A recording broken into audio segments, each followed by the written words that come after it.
Hey everyone, hello, and welcome in. Let me go ahead and click on that button there. We should be all good to go. I hope you've all been well since I've last talked to you. Hold on, let me go ahead and do the roll call. If I click on this guy here, I think, yep, okay, we'll do Twitch then.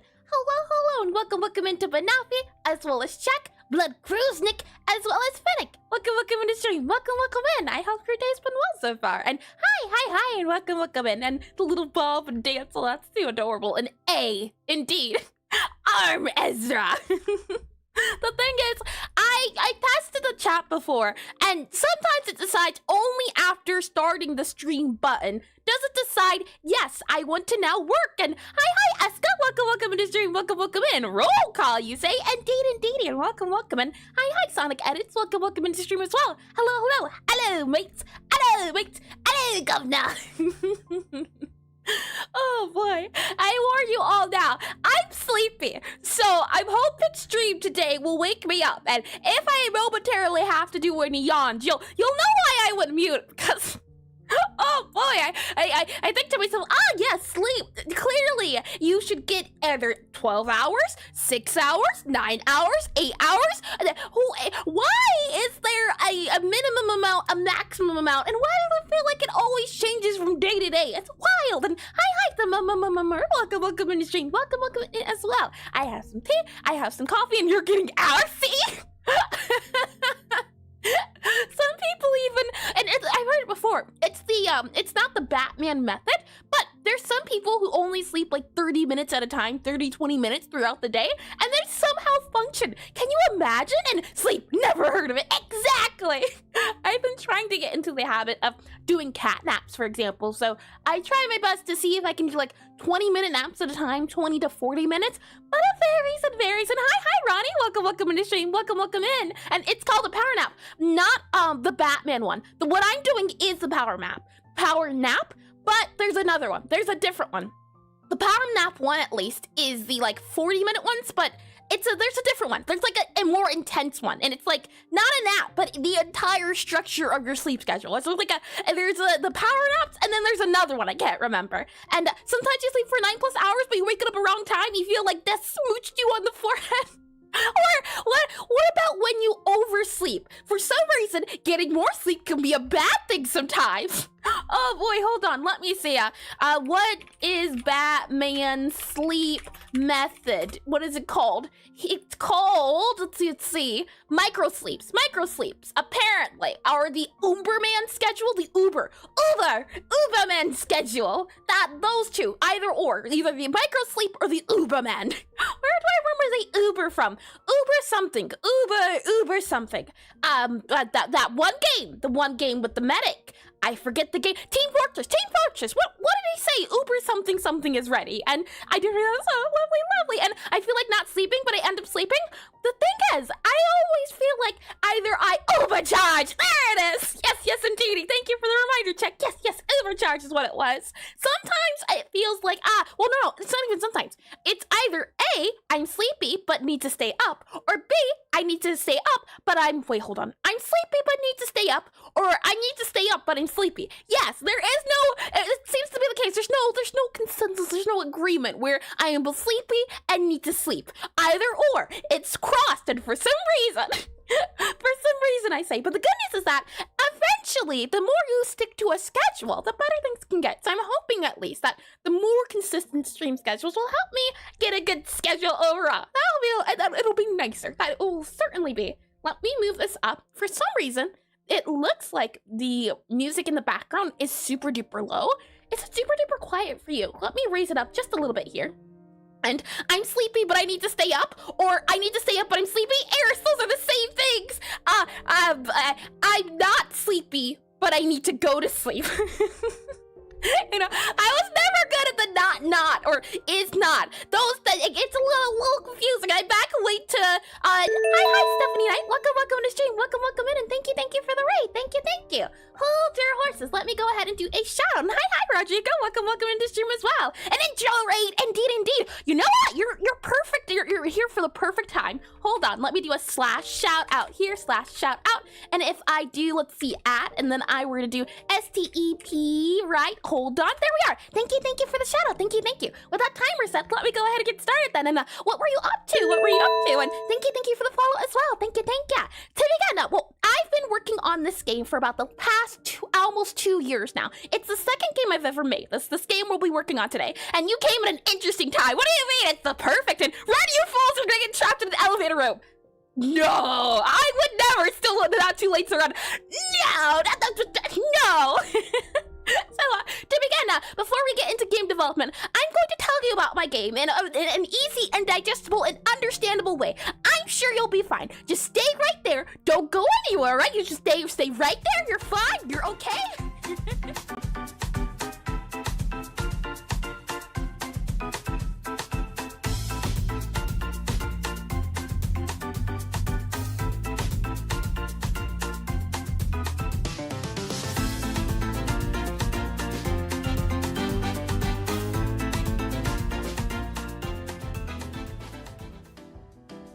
Well.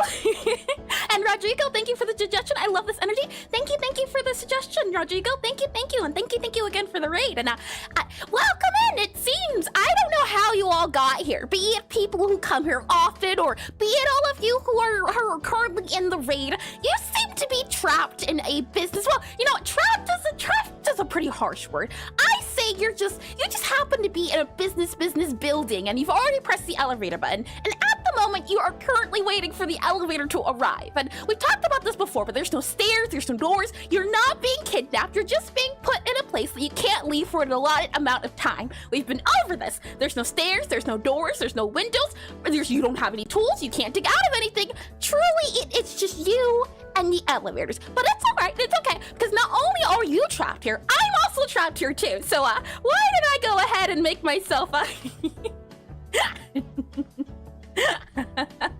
presentable? What's around the corner? More wall.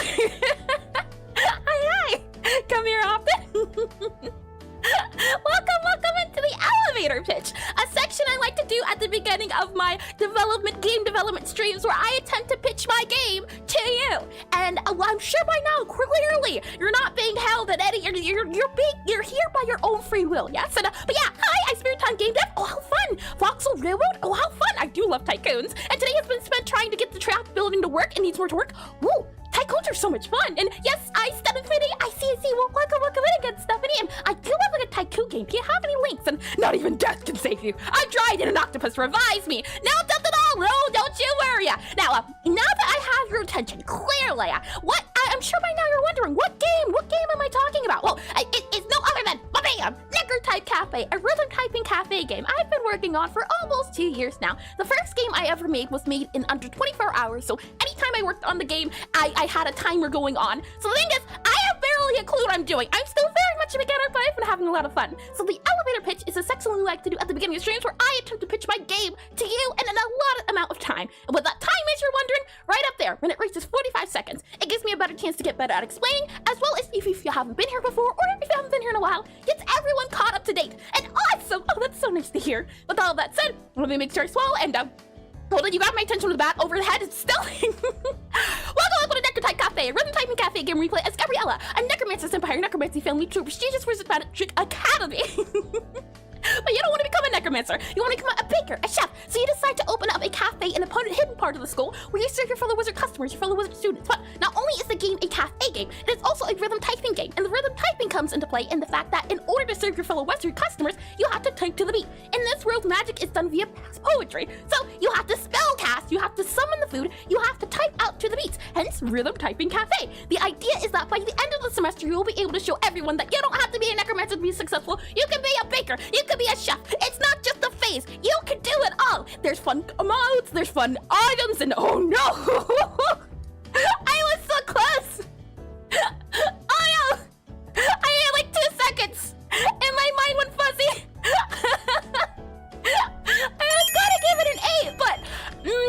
I'd say probably another 7. Not my best work, not my worst work, but the ending didn't quite land, I'd say. And a rebrief, I sure can do. And let me make sure I read this. And I'm listening. Yeah, I'm listening now. You have my attention. Oh, lovely. And I think if you had a gun pointed at me, it would be less intimidating as it is.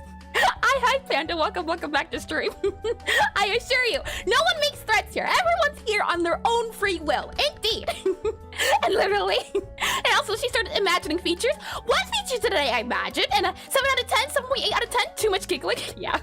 I think I laughed a little bit too much. And isn't a necromancer also kind of like a baker of death? It depends on who you ask, I'd say. But that's a neat idea. And, you know, for whatever reason, if you aren't sold clearly on that 10 out of 10 elevator pitch, why don't I go ahead and show you the prototype we've been working on? Cooker of corpses.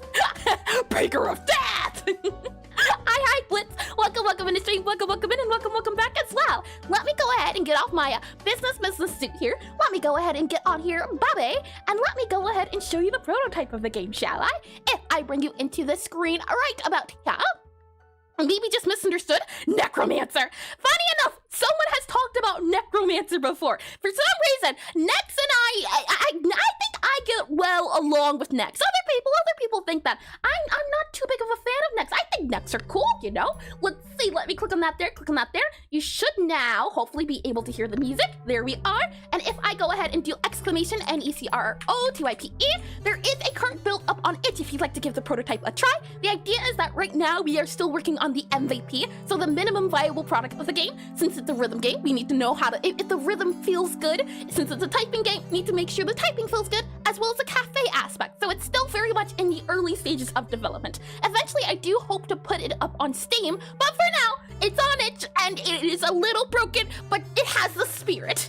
Let me go ahead and show you what the current build looks like, and let me show you what we've been working on for the past few months now. And let's see, and your next are simple. Click, or simply click. Hold down now. What do you mean by that? And just saying that rhythm wizard typing cafe sounded plausible, people might get the wrong idea if you replace wizard with necrotic or necromancer. Could you elaborate what you mean a little bit, Ronnie? I decided to say wizard instead of necromancer, since all different types of wizards come to the cafe. And my game is very broken, but you are doing fine. I do appreciate that. And hold on, did you end up sending links, or you don't have any links yet for your game? As I said before, I like kitchen sims, I like cafe sims, I like restaurant sims, and I like tycoons. So if you do have some links, I would be happy to check it out after stream as well. But that said, let me show you the calibration system. If I click on start here, let's see how well I do. We wait, and then we hit. Wait, hit, okay, wait, hit, and no, not really. I have a lot of program art. I see. Program art can be really charming, I'd say. There's a few games, I can't remember at the moment, but I do feel like the best games I've ever played are from people who aren't both programmers and who aren't also coders. So people who just have the want to make a game. Now that we have calibration good, and the game sometimes explodes, but what doesn't these days, am I right?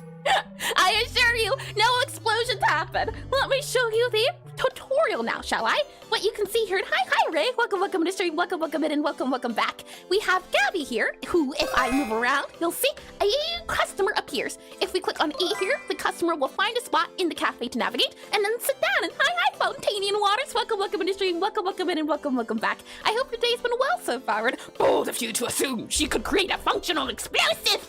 I could if I put my mind to it.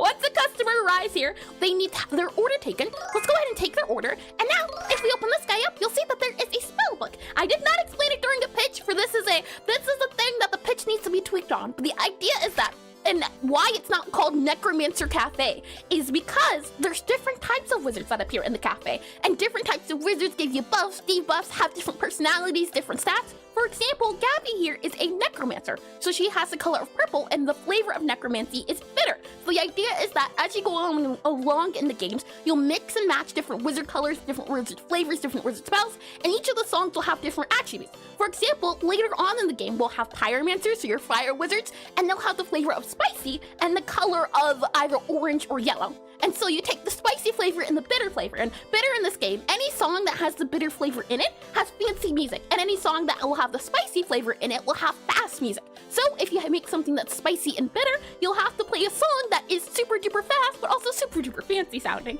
That'll be the hope with combining the different flavors. And sweet will be for songs that are easier. So it's supposed to be a sweet, fancy cake is the hope, at least. If I hold down space, you'll see that those are the symbols. So let's go ahead and see how well I can do at my own game. And I already did 3 game jam, and I don't know what to make. Oof. I usually do like a randomizer if I can help it. If we follow it to here, you'll see we need 2 flavors in a product. And there's gonna be how many songs for each combo? You know, can't we make that to be determined? I have not figured out the entire scope of all of that, but I do at least want to do a minimum of 3 or 2. 3 or 2. The entire load. And hi, Darshni, is it? Welcome, Midjourney, welcome in. And wait a minute, is this exclusively on YouTube? Why do you have something in front of you? I don't know what that is. Could you elaborate what you mean? I'm streaming on both YouTube and Twitch, so pick your poison. And I believe I did read those as well, and she's like a Dr. Doof. Oh boy. If I hold down Q here, let's see. It should bring you into how the game works in general for the rhythm typing. So if I hold down here, you'll be able to see that we can type the letters when they reach the right circle. If this guy fills up, you have completed the spell. You did good. The spell is all done. But if you click on this guy, you can see that if this guy fills up, you did bad. You failed. Your tongue has been tied. So you don't want this guy to fill up. And I have an old gameplay video. This is outdated, but shows a little bit of the game and music. Oh, thank you for that one. I will surely save that for later. Thank you, Stephanie. Let me click. Oh, I see. It's a 3D game too. Oh my. I at some point want to do 3D, but I haven't. I'm still working on my second game. So it's a thing of, yeah, you know what? That's an idea for maybe the future, but I don't know. Hopefully. But that's a lot of fun. Tycoon games are a lot of fun. Let me click on close here. Let's see how well I can do, shall we? Okay.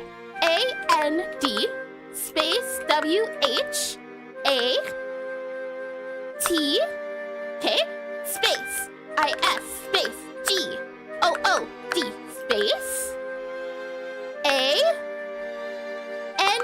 space T-H E space M-O-M, and then we have E space N-E-V-E, R space B-A-N-D-E-R S-N-A-T-E, almost done. We have C and H left. So let's see. And we have C-H. There we are, 79%. You know what? I'll take it. It's all right. And Mom, and you'll confuse her. Too many dimensions. And third dimensions, third game mayhaps? Woo, that's a fun way to think of it.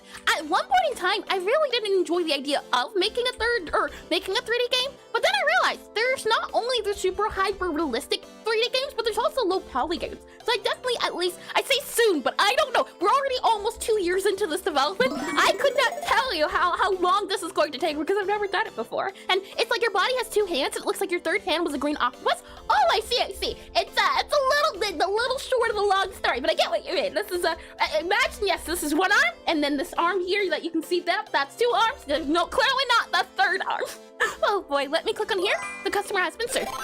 There are other things that are going to exist in the game. For example, that there are going to be ghosts. And the way ghosts will work is that they'll be kind of an obstacle in the game. They're not mean or anything. They're just a little bit of a, what's the word I'm looking for? Or maybe you could call them an annoyance. They love Gabby. Gabby doesn't love them. So it creates this sort of thing where they chase her around the cafe because they want her company, but she doesn't want their company. So she has to banish them and serve them like she would serve the customers. Let me go ahead and hide this guy, show this guy here, move this guy to here, and let me show you the updates we've made to the game so far with the past few months we've been working on it. So if I click on this guy here, click on this guy here, and don't worry about it, my game is in 3 years and 2 engines in the making. Whew, what engines have you been using? And I love the idea of this game, it's so cute. Thank you, I'm glad you like it. What engine? Do you, Godot, I'm guessing maybe something else, or maybe neither for Godot. And I did really, so lovely, got it, you don't worry, no worries at all. Let me go ahead and click on this guy here, let me click on this guy here, and now we are in the most recent version of the game. And Eris, did you miss the link? I don't believe so. I clicked on the link, Banafi. I'm saving it for a post afterwards. In Unreal 5? Oh, I have heard, I can't remember. There's Unity and then there's Unreal. I think, I can't remember. They both start with U, so it's a little bit tricky, but I did feel like, yes, Banafi, I have it saved, so I can look at it in detail a lot later, and I did read it as well. Lovely. So let me go ahead and show you the current updates to the game. If I click on this guy here, you'll be able to see, hold on, let me go ahead and do a debug screen here, debug screen visibility, let me do hide here. Oh, nope, it's not gonna be hide, is it? It's gotta be true or false. Hold on, let me go ahead and just click that guy there. Yep, let me just view there, and then we're gonna do false. There you go. Okay, here's the look of the game, and we can watch during the ad break. Oh, that's a great point, check. Yeah, we can take a look at it then. Ad break will be very soon, considering the fact that we're already like almost half hour. That's a great idea. I like that idea a lot. What you'll notice right away is that the game is a lot smaller, or the cafe area is a lot smaller. You'll see now that instead of there being 6 desks, there are a total of 4 now. Not only that, but there's also now some flowers here and candles. the idea is that when people play tested the game, I noticed a lot of the time they got confused where the desks were. The thing was that the book was always supposed to be a placeholder, and wouldn't that mean Raider wouldn't be able to hear what you're saying about it if it's in an ad? I don't believe so. Once I go through the introduction, I can certainly take a look at it after that. I want to make sure we get through this, but yeah, we can certainly take a look at it before us. I do believe we'd be able to fit it in with the time. But that said, if I click on this guy here, what you'll be able to see is that, or not even click on the guy here, we have the candles here, and the idea is that not only are the desks hopefully more visible, but now the candles will show instead of a timer on the screen here. So the hope is that if we spawn in a customer here, what you should be able to see is spawn in a customer. So let's see, spawn customer here, and then if I click on view here, you should be able to see, if you give it a second here, the customer reads their book, and then once they're ready to order, they'll wave their little arm around and we'll take their order. So give them a second to think about what they want to do. The candle will like to show that they are waiting on their food, and we can go ahead and take their order. And now that the order is taken, if we hold some space, you can see that the UI has been entirely updated and redone. No longer is there just a simple thing. It's supposed to be a book, and hi, I'm Chump, welcome to stream, welcome in. Hello. And I'm just so impressed by all your debug tools, just wow. Oh, I can say that if you're looking for a debug tool, I'm using one called hold on if it lets me, PANKU CONSOLE, Panku Console. There we are, this one here. This one is the one I'm using that allows you to have this kind of screen here. I have other screens show up, but this one here, if you're looking for something you can type into commands like you would do with Minecraft, I can recommend Panku Console. And the flowers are very tasty appetizers. We'll never taste anything better for the rest of your life. Yeah, they're all nightshade. Oh boy. What you'll notice is that now the icons have been updated a little bit, and remember that these are all subject to change, but this is just hopefully a tweak in the right direction. How do you speak that fast with the same pitch? My jaw hurts just hearing your voice. Well, the same pitch is my usual pitch of voice, so it's a little bit on the easier side. What you'll see here now is what I was talking about earlier with the idea of that different wizard houses will have different stats, and you'll see Bitter has the Necromancer, and then Medimancer has Sweet, and you can also see that they have Fear, Speed, Patience, as well as what flavor they attribute to. Is that how the word? Ascribe. Flavor that they ascribe to, as well as the unlockables for the different flavor combinations. Not only that, but we have a section for all of the dishes too. So the hope now is that the player will be able to see everything that will be eventually combined. And that is now those are all the changes at the moment, and we've been currently working on the tutorial. And if I go ahead and close on this guy here, and is it really your voice? You're just making it up for stream. Super duper, definitely super duper my voice. Oh boy, you can even go back to the beginning of when I started streaming. So I think almost 2 years ago now. The only thing that's changed is the loudness level, because at the beginning of streaming, I was very shy. I can say that much for certain. I was camera shy, but now that I'm comfortable, oh boy, you better watch out. But same voice, just a lot more enjoyment, because that's the thing of, yeah, it might be very scuffed, but you know what? I enjoy it. What you'll notice is that now we start in the kitchen area of the cafe for the tutorial. We have to go up here, we hold down Q, and now the calibration includes this area of the tutorial. So now players have to play through the calibration in order to complete the tutorial. That was a hopeful change, in the hope that the players will now have to do the calibration. But that said, I won't be able to click on that button because of this level data here. That is the game in a nutshell. And with the introduction of stream done, let me go ahead and take a look at that choo-choo. Yeah, I'm very much starting out and still camera shy. Yeah. I definitely think after you get comfortable, nice and cozy, things will certainly change. Let me click on this guy here, copy this guy here, and let me click on this guy here, let me click on this guy here, and now I can bring you into the screen here. And I think it was the 5th or 6th day of streaming. Oh, 5th or 6th day, you're still, you've only streamed 6 times, do you mean? That's a lot still. And, well, did I forget something? Hold on, let me just double check here. Mom, we'll confuse, BJ, yep. And then we have, I don't think I missed anything. Well, do remind me if so. And the flowers are very tasty, I did read that as well. Lovely. And so 2 or 3 songs for 45 combos? That's almost more songs than Undertale OST just from that. Yeah, that's also a fair point too. Though remember as well that that's for each dish, right? Because every dish will have a total of 45 combos, or yeah, 45. So one cookie will have 45 songs. So I'm thinking, yeah, probably, I don't know. I plan to have a total of 10 dishes. So let's go. Is that going to be 450 songs? I don't like the sound of that. I don't like it one bit. Maybe we can see how one works out for each, and maybe along the way update it. But this is a preview of what Stephanie's been working on. I believe you said it was the older version of it. Well, down there is audio playing. Let me go ahead and mute this guy here so we can hear it a little bit more. And while that's playing on here, let me get a little bit of tea too.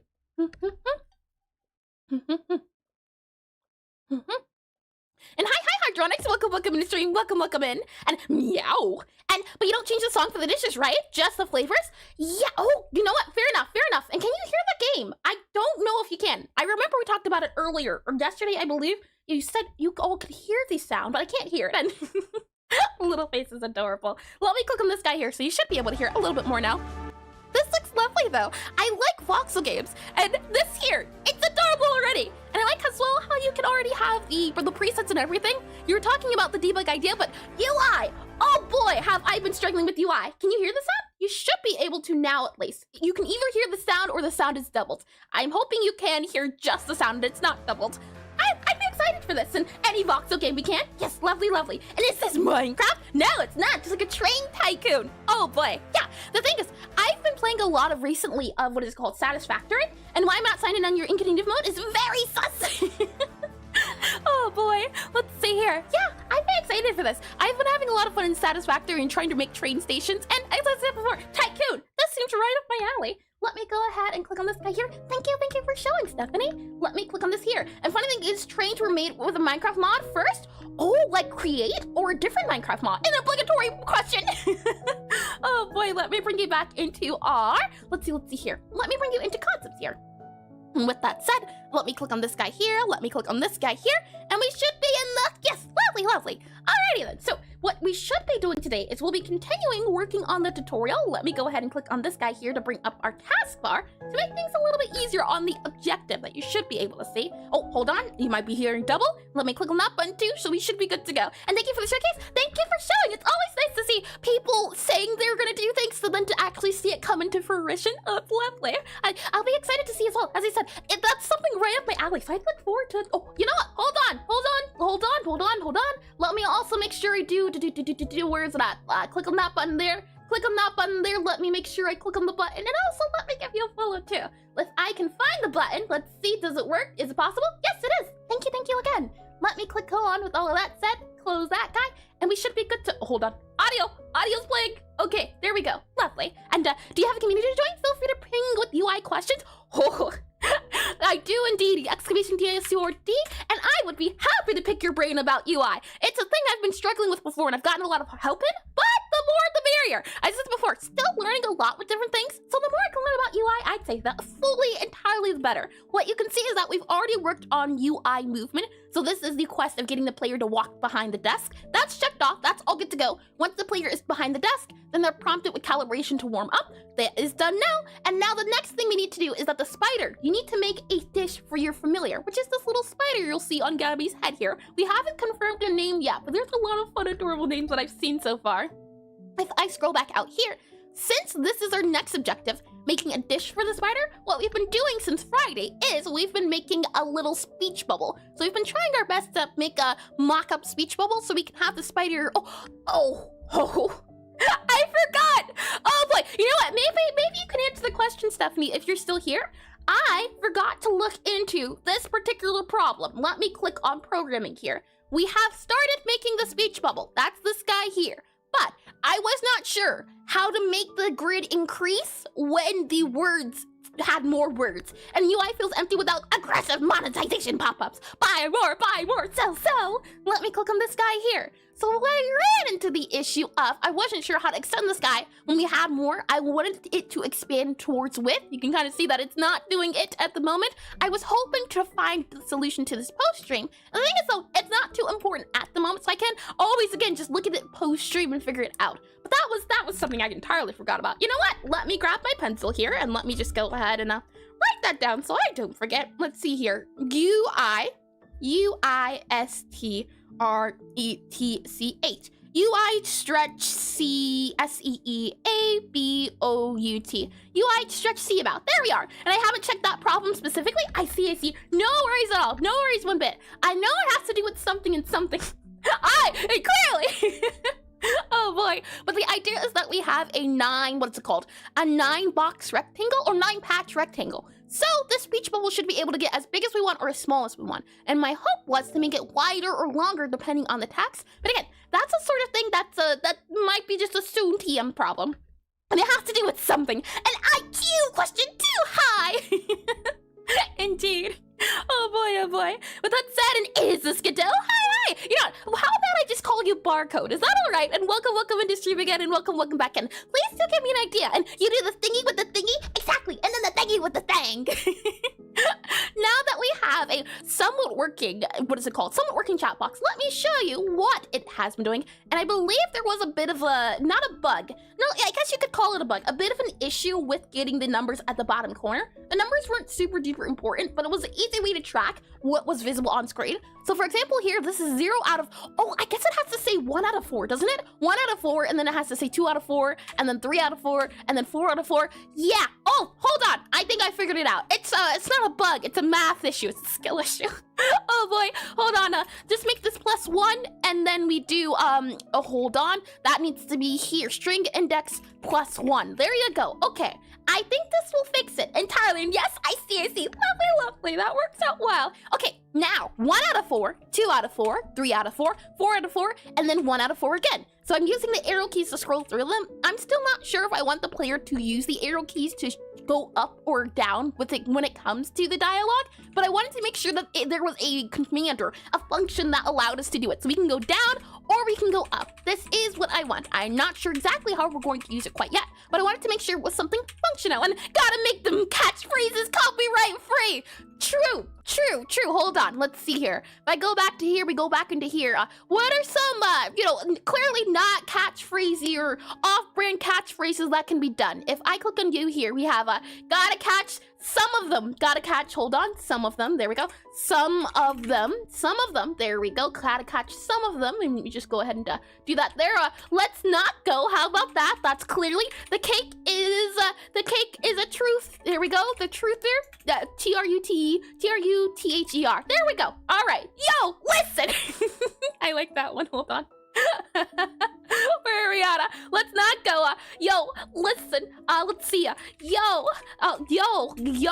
L-I-S-T-E-N. There we are. And there should be a setting to grow the box. And I gotta read and run. No worries at all. I hope you have a lovely dinner and a well-deserved rest post-stream. And I hope your dinner is delicious. And I joined the Discord, and we'll see if we can help with the problem. I want to say that there's a minimum size to text this. I see. And there should be a setting to grow the box. I see.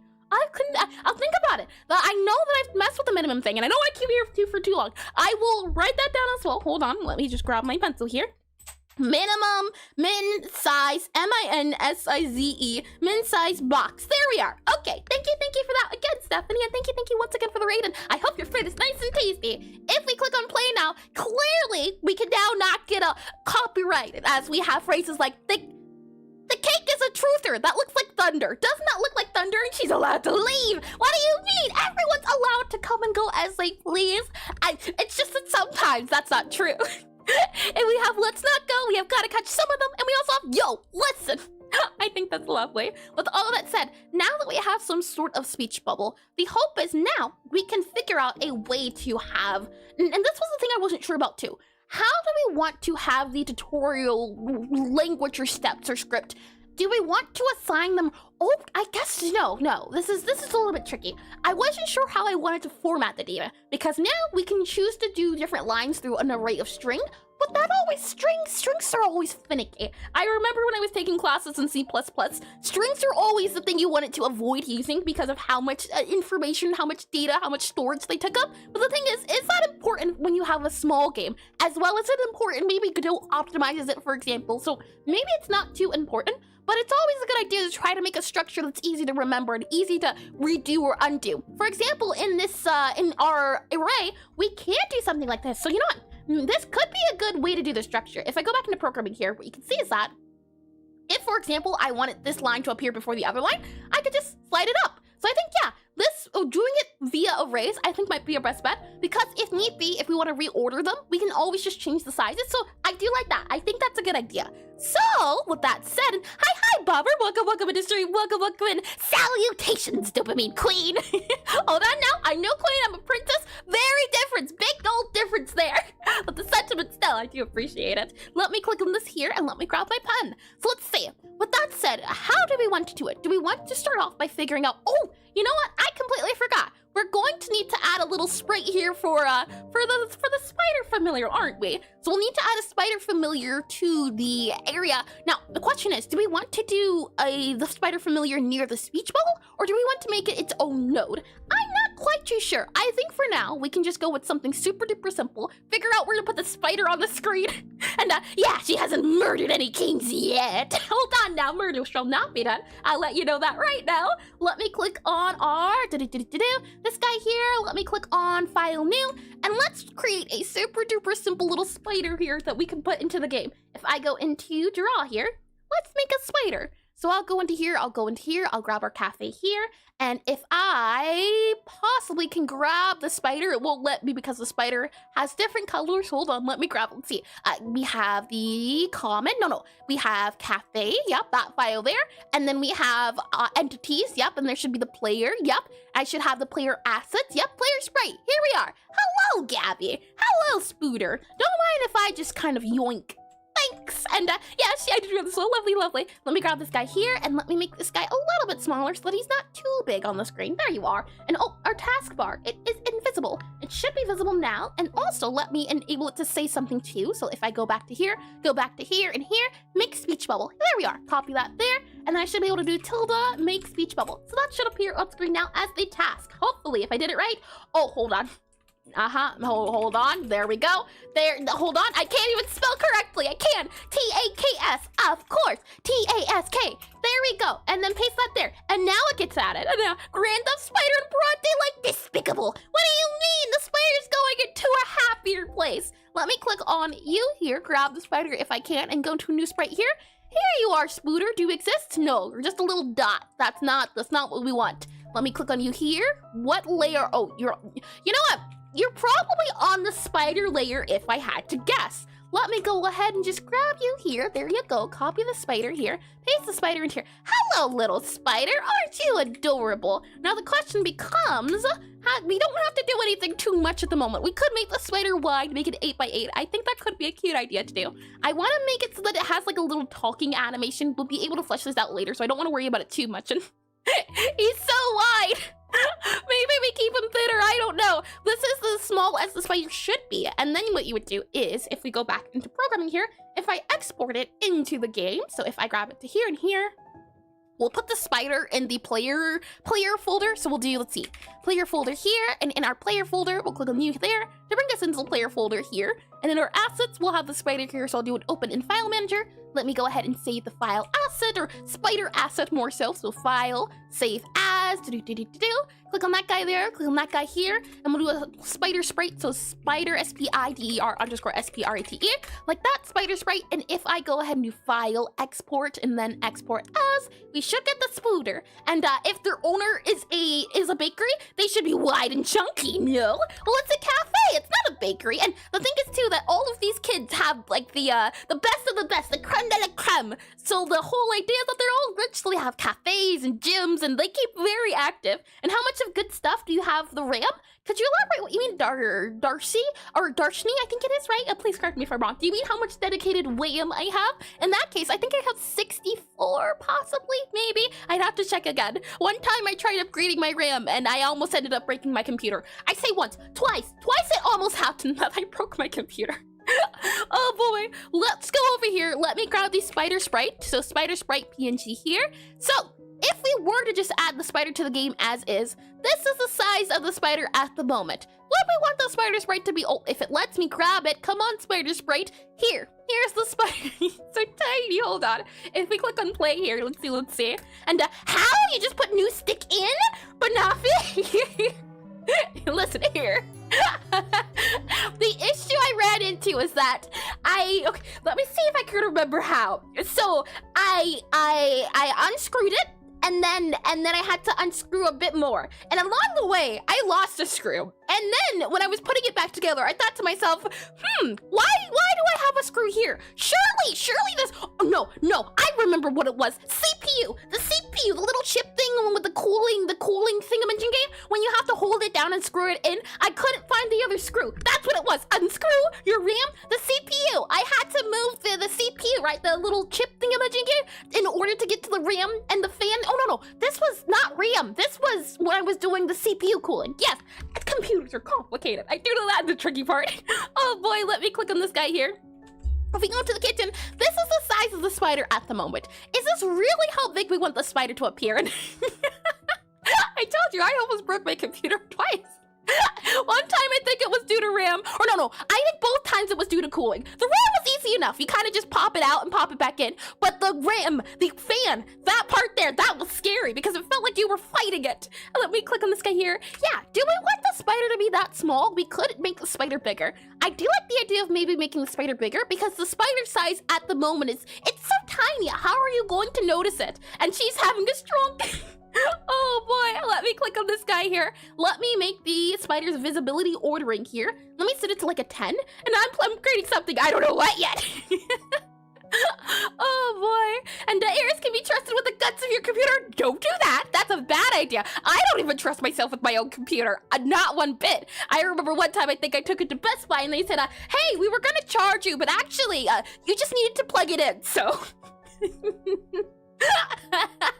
This one's on the house. And I want to trust this with a slice of white bread. Hold on now. It's easy to identify Iris's PC box because wood screw sticking out from the inside. It's not like she sees the computer for work, right? Just because I know how to use the software doesn't mean I know how to use the hardware. See? So yeah, I used the terms correctly, didn't I? Look how tiny the spider is, and it wasn't plugged in. I mean like the clips, something plugged in isn't like the screws or something. Iris, are you okay? Oh boy, this happened a while ago. Thankfully, I haven't had to touch my computer inside for a bit, thankfully. What I'm looking at here, I think we can make the spider maybe a little bit bigger. The thing is, when the spider's on the table, so when the spider's not on the player, I would want to make it a little bit bigger. And yes, that's unrelated. Oh boy, let me go ahead and close here. Let's see about making the spider a little bit bigger. I think that could be a good idea to do because I like the idea of it having, maybe we can add an outline that could help a little bit. Let me bring you back into draw here. With that said, let's see about instead of making it 8x8, if the spider were 16x16 and very specialized intellect. Exactly. I have very specific knowledge. Anything that goes outside of that knowledge, I have no clue what's going on. And you know what? That's okay. That's all right. Let me do width plus 8 here, and then let me do height plus 8 here. So let's see, 8 plus 8. 8 plus 8 here, and Eris, your computer is too scared to break. That's the thing, I think it is. I truly do. I think at some point it just realized if I don't break, then I won't have to do surgery on it. And hi, Mnemonic. Welcome in the stream. Welcome in and welcome back. I hope your day and week has been well so far. Let me click this guy here. So now we're in the middle of the view of the spider. Again, I don't want to do too much, but I just want to have something here temporarily so we can look at the spider and we won't have to worry about it feeling a little bit off in game. So I'll start by saying about making the spider a little bit wider, possibly there. And then maybe we can add, let's see. I do like the idea of making the spider like a little blob. I think that would be cute. And hey, you've heard of the man, the too angry and I. Now get ready for the PC too scared to bring. You make it sound like I'm threatening it. We just both have an understanding of my skills. Oh boy, we'll make this guy a little bit darker here. That way it looks like the spider legs are going in the background. Something like that there, I think. And I'm terrified of spiders IRL, but I want a jumping spider. They are so cute, aren't they? And did you make a creeper of MC? Hi, Thinker. Welcome in the stream. Welcome in. I do see what you mean by the creeper. Oh man, let's see. If I click on you there, and then we add another spider like I'm thinking here, a little spider like here, possibly. It could go maybe like that. Yeah, possibly. What do you think? And with that said, if I do that there, like that, and then let's see.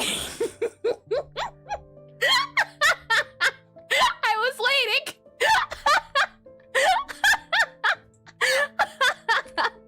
I'm glad someone got it.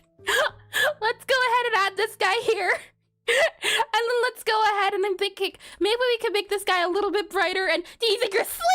No, I'm just wondering how many of you are paying attention. That's all. Let's see. Let's add a little bit here. Actually, what if we add this color here? Oh, that could work. Hold on. Let's make this color that color and that color this color. Many colors, as you can see. And then I'm thinking, so let's move it down here instead. Have it go down here. Actually, I like that a little bit better. And then we'll have the little arms kind of going up. How does that? It looks like that doesn't look like a spider. It looks like a cockroach, doesn't it? This doesn't look. This is not. Nope. Don't like it at all. And your tomfoolery will never surpass me. One of these days, I tell you. How can we make it look more like a spider? Do we have to make it wider? Yeah, it looks like yeah, it does. We're looking for something cute. Keep it. No, it's not cute. Not cute at all. Maybe if we make it wider, possibly make it dance. We have made a dancing peacock spider before. I can say that when we did the bug study. Maybe we have to take a look at that instead. Does this look like a spider? Maybe, possibly. More legs? The thing is, oh, you know what? Possibly, yeah, more legs. I made it look like antennas, I think. And are we back in the mines? Or got our pickaxes swinging from the side to side? I digging holes. I thought you could only speak loud, but confirmed you could laugh loud too. Oh boy. And maybe we could do something like this instead. Then we don't have to make it wider. So if we make the spider like let's see, 2 less here, so something like that instead. Maybe make it move to here and here. And then now I need to respray creepers into Bobby. Oh, that does sound adorable. They have such sad faces. I don't like the idea of having like a sad Bobby look to him. Let's add this color here for a darker color. I think giving the eyes will make it some more spider-like. And purple crab. We could certainly try that. Hold on. Let me up this. Oh, you know what I just realized? We do have a few spider sprites we've used before. Let me see if I can grab them. And a purple comedy with that. Lovely, lovely. Let's see here. If I click on, where would it be? We done a bug study. Let me grab the bug study sprites. I don't want to work on this too much since we're doing a tutorial, but I do want to make something that's fun to look at while we're working on it. And no, remove the face and just paste Bobby's eyes. Nah, this looks more like a head crab from HL. And hi, hello, welcome to the stream. Welcome in and welcome back. I hope you've been well. Let's see here. Monsters, papers, plants, rocks. Bugs start with the letter B. But I don't see a bug. Oh, no, I do. Never mind, I take it back. We do have a bug folder. Bug, bug, final bugs here. Bug! Here we go. Here was the bug study that we did. This was the final look of it here. And, I do like the way this guy looks. You know, this was the peacock spider that we did. These look scarier. I believe we did them scary on purpose, and I like that. I think this is the cutest out of all the spiders. That one right there is quite cute, and this one's tolerable. Let me see if I can find the other time we drew Gabby's spider. I believe it was during oh, my throat. Hold on. Valentine's Day. I believe the other time we drew Gabby's bug was on Valentine's Day. So let me look for the Valentine's Day files. Valentine's Day. Valentine's Day starts with a V. There we are. And congratulations on the 65 stream streak, Hollow. Congratulations. And oh, did we do a breed redeem? My apologies, Frederico. I don't think we did. Hold on. Let's do the breed redeem. I don't think I caught that up until now. Let's do the brief then. We'll start off by going in. Hold it. Then we'll go out. Then we'll go in. Then we'll go out. One more time in. Hold it. And then out. There we are. Breathing has been done. With that said, let me get a little bit of tea. Tasty. And hey, you finally got a streak. The thing is, these streaks don't make a sound, so I just have to have the Twitch tab open at all times in order to see it. Oh boy, and just notice the movement in the corner of my eye. Let me grab, if I zoom in here. All right, here we go. This was the other time we drew the spider. The spider looked like this. And then the last time we drew the spider looked like this. So we have a few options, but they're all quite tiny. But I do think they make them look like spiders. So let me go ahead and grab the spider here. So we have this spooder. Let's see. There's also this, if I grab you here. So that's that spider. There's also this spider. He's not that small. Maybe if we double its size, that would be okay. Heavy breathing. Hopefully it wasn't too heavy. Oh, that's no good. Let's see. And did you say spooder? I did. He's a little spooder. Let me click on you here. Let me click on you here. Copy you to here. Copy you here. And then lastly, we have, let's see. Close you. This spider here, which I'm thinking I don't want to do because it's super duper big. How big? Oh yeah, you're huge. Don't need that big of a spider. Nope, we're all good. All right then. So from our choices, I definitely don't think this spider can work. So it's a matter of this spider or this spider. I do quite like this spider. It reminds me of the Undertale ones. I was always such a fan of how adorable they were. Let's go ahead, and what we'll do is, we'll do sprite, and then we'll do sprite size. We'll set the sprite size to be 200. Set that to be that guy there, and I need a huge spider to crawl on my belly. Watch my belly. Let me click on you here, copy you here. Then we'll do the undo. Then we'll delete this guy, paste this guy here. He has now been doubled in size. I do think this could work out well. The only issue is now that the sizing is a little bit off because of the way the sprites look. So let's just modify this just a little bit so it doesn't feel too off. So what I'm thinking is, first let's start off by adding the white color here. We should have a white that we can use. Oh, lovely. And with that said, we'll grab you here, and let's go ahead and just add a white outline about here and here. All about here, I'm thinking, possibly. We can then maybe see about adding a rounder edge here. We'll fill this guy in entirely. Add that in there, but I don't quite like how that feels. So we can modify it a little bit. We'll undo that guy there, yeah. And then I'm thinking, yes, we can either make these guys double like that, which I think would look nicer, and it does. Oof, okay, Tricky. Okay, we'll grab the spider's colors then and just start from there. We'll grab the spider's colors. We can go ahead and close this guy here. Grab that guy here. We'll make you the darker color here. So we'll make sure you're that if it lets me. That there we go. We'll then go up a little bit brighter here. So for a brighter color, oh, that's definitely not a brighter color. I want to go for something pale, something like that. That's a little bit better, but it's still a little bit too dark, I'd say. And tomorrow's my B-Day. Oh, how fun! So I'm gonna scram to celebrate early. No worries at all. And good luck with leaving the bubbles popped and the audience speechless. Also, wish you a good stream and a good week. You too, Chuck. Happy early birthday, my! It seems you're also a May person then. Happy early birthday. Let's go down a little bit here with this color, and then we should get a little bit of a darker guy, or rather we need to go up a little bit possibly. So let's actually start with this guy here. We'll go down a little bit, slide it over to the blue a little bit more for that sort of color there, but I want it to kind of go a little bit brighter. So if anything, this could possibly work, and then maybe if we go down a little bit more, something like that I think is a little bit better. Though I don't like how the outline feels at the moment, so maybe we just do something simple like this. You know what? I think we're good. It may be the best, maybe. Mayhaps.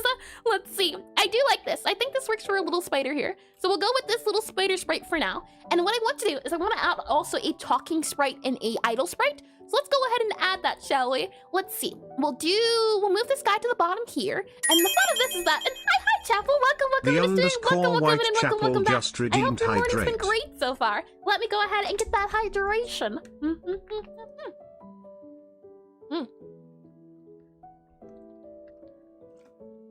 I take it back, water is delicious. Welcome in, and thank you for that. I didn't realize how much I needed a little bit of H2O. Let's go ahead and hold on, you can't see it. Let me slide this guy over a little bit more, so you should be able to see this a lot better, hopefully. What I wanted to do was I want to add a few animations. Let's just very quickly do that. I wanted to add a idle animation, IDLE. I also wanted to add, oh, hold on, wrong thing. Why didn't it let me do your, oh, I see. I tried to put the words into the number slot. Let's do right click, new tag. We'll call this the idle, so IDLE. We'll then call this guy here the talking. Let's see. And what other animation do you think? New tag, talking, TLKING, talking sprite, or talking animation. So we have idle, we have talking. And then I think we also should have one for maybe idle, talking. What's another one do you think? Idle, talking, and then I'm thinking possibly one for approve and disapprove, probably. Yes and no, maybe? Yes and no might feel a lot nicer. Play yes animation, play no animation. Yeah, I like that better than approve and disapprove. So we'll have a yes animation, we'll also have a no animation, I think. So I'll remove that guy here. Let's see. Yes animation, we'll also add a no animation. So no, yes, no, maybe. So we'll zoom in a little bit here. I'll also add another animation just to make sure we can see things properly. So I'll do a new tag on here. We'll do, oh, hold on, not new tag. We'll duplicate that guy here. And hi, Eris. Hello, Chapel. Hello, and welcome in. I hope your day has been wonderful. Let's see, slide this guy over. We'll then do a new tag here, call it the none tag. So that'll be good. Okay. I think at least to start, we have none, we have idle, we have talking, we have yes, and we have no. So, oh, you know what? It could be fun to have like a confused one too. So I'll do another layer, or not another layer, another, what's it called? Frame. Another frame here, and do a tag, and we'll call it CONFUSED. Confused. There we are. So these guys are going to get translated into enums. That's the way I've made my system work. So now that we have all of these guys here, the hope is that these enums will get transferred, and then anytime I add another frame here, for example, it'll automatically translate it, and I won't have to worry about downloading or uploading any of the files to it. That'll be the hope of it. So let's go ahead, let's save this guy here, and with all of that said and done, let's set this none guy to be a total of entirely black space. This lets us know if the sprite system is working. I'll then zoom out here, we'll go ahead and save, and with that said, let's also add a few other things. So idle, we'll make talking possibly what we could do here is just have a little bit of a squiggly line outwards here, so maybe we could have the talk look like this. So I'll have the little squigglies here, then maybe another squiggly here. It almost makes it look like Spidey senses. So we'll do talking for here. Yes will be like a heart, and then we'll do no, we'll have like maybe a X. So yes will be a heart. Let's make a little bit of a cute heart here. Yes will be this little heart.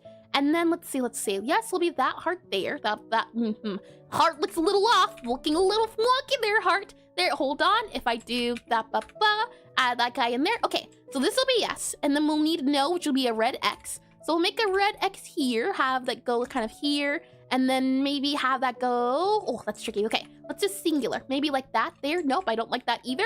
Okay, let's see. How can we do this? We have this guy here, and then we have this guy here, and then this guy here, and then that guy can go here, and that guy can go here, possibly can be our no. And then our confused, we'll just do a yellow question mark for no particular reason. And oh, ads are about to start in 1 second. Hold on. Confused, let's do this here. And then we'll do that guy there, and then that guy there. There we go. Yellow question mark for confused. Maybe we can make it go down a little bit more. Does that look like a question mark, do you think? Would that count as a question mark? Maybe if we add a little bit of a dot there, maybe add a little bit of this guy here, maybe add a little bit of this guy here, have this kind of curve around a little bit more. Possibly like that could be, yeah, that's definitely a question mark. Okay, we'll do that there. And we'll do like a question mark here, question mark, and then question mark, missing. There we go. Okay, with that said, we'll have the ad break run, and then when we come back, we'll implement this sprite into the game. That way, we'll be able to change the sprite and update the texture in the game itself. So I'll go ahead and have the ad break run, and then when we come back, we'll do that thing. With that said, I'll go ahead and save this guy here. And then, hi, Cat Sound Keyboard. Welcome in the stream. Welcome in, and welcome back as well. Hi, I hope everyone's having a great day. And if you're not, please reconsider. welcome in the stream. Welcome in, and welcome back. Let me go ahead and bring you into programming here. With that all said and done, we should have a little spider. And I also wanted to see about the appearance of the spider. See if it's big enough. So actually, I'm going to have to export the idle here too. So let's see. Export as, and I want to do export selected frame as the spider sprite. So export that guy. That way we can also get a, yeah, I think that's a good size. I think this size is a good enough size for the spider to be. And then we can modify it a little bit more. The only issue is that people might see it as pixels, and technically it's not. This is the size it should be. It's not even bigger. It's just we doubled the sizing. And the hope is that we know that this size is it's good enough for the spider. So when we do upgrade and update the spider sprite, as long as we keep it within this box and keep it in the majority of the box, we'll know that the size is good enough. So let me go ahead and get some of that tea while we're waiting on the ad break.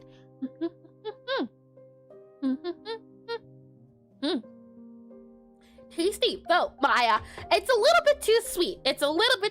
I ran out of tea today, so I had to go with the backup tea that I haven't tried in a good hot. Well, I have never tried it before, but I got it one time, and I think it's been collecting spider webs, and it's a chai, and it's like a vanilla chai, I think. It's interesting. I'm not really a fan of chai in general or vanilla flavors, so I looked at this and I thought to myself, maybe not. Well, I do like vanilla. I take it back. Vanilla can be great under certain circumstances. So I saw the box looked pretty, so I got it, and now that I'm thinking about it, probably wouldn't get it again, but it is decent, and so right, it is doable. Let me get a little bit of water here.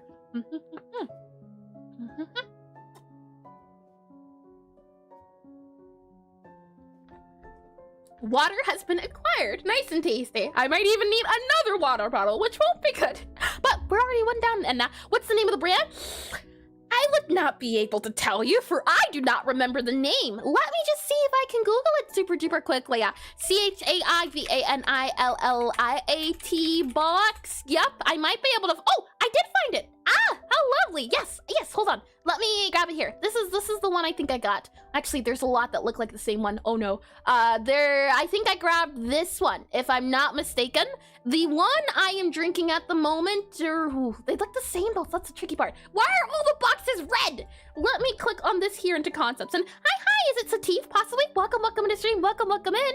Let me drag and drop this. This is what I believe I'm drinking at the moment. This guy right about here, if it lets me copy it. Copy image, and then if I click in here, and what am I making at the moment? I'm making a rhythm typing cafe game. We're currently on ad break, so people are in ads, and while we're doing the ad break, I don't usually do any programming, but once that ad break, you can kind of see it up there. Once it's up and over, we'll get back into things, but currently I am working on a tutorial for my game, and I'm making a rhythm typing cafe game. So it's all about right now seeing if we can get the player to move around and learn how the game itself works. But this is the tea I think I'm currently drinking, and the one I usually drink, my big old favorite, I believe, and I don't even remember the name. But if I do, I'll let you know. But with that said, welcome back from the ad break. Welcome back to talking about tea. Shall we continue then? I was just saying how we have this little sprite we've made, and it's more so of a placeholder than anything. If I bring you into draw here, you'll be able to see that the hope is this spider, so our Necromancer's familiar is a spider, so the spider will help you during the tutorial section. Is it text-based or tutorial or like a gilded gameplay one? Oh, do you mean the tutorial or the game itself? Could you elaborate a little bit? I'd be happy to answer.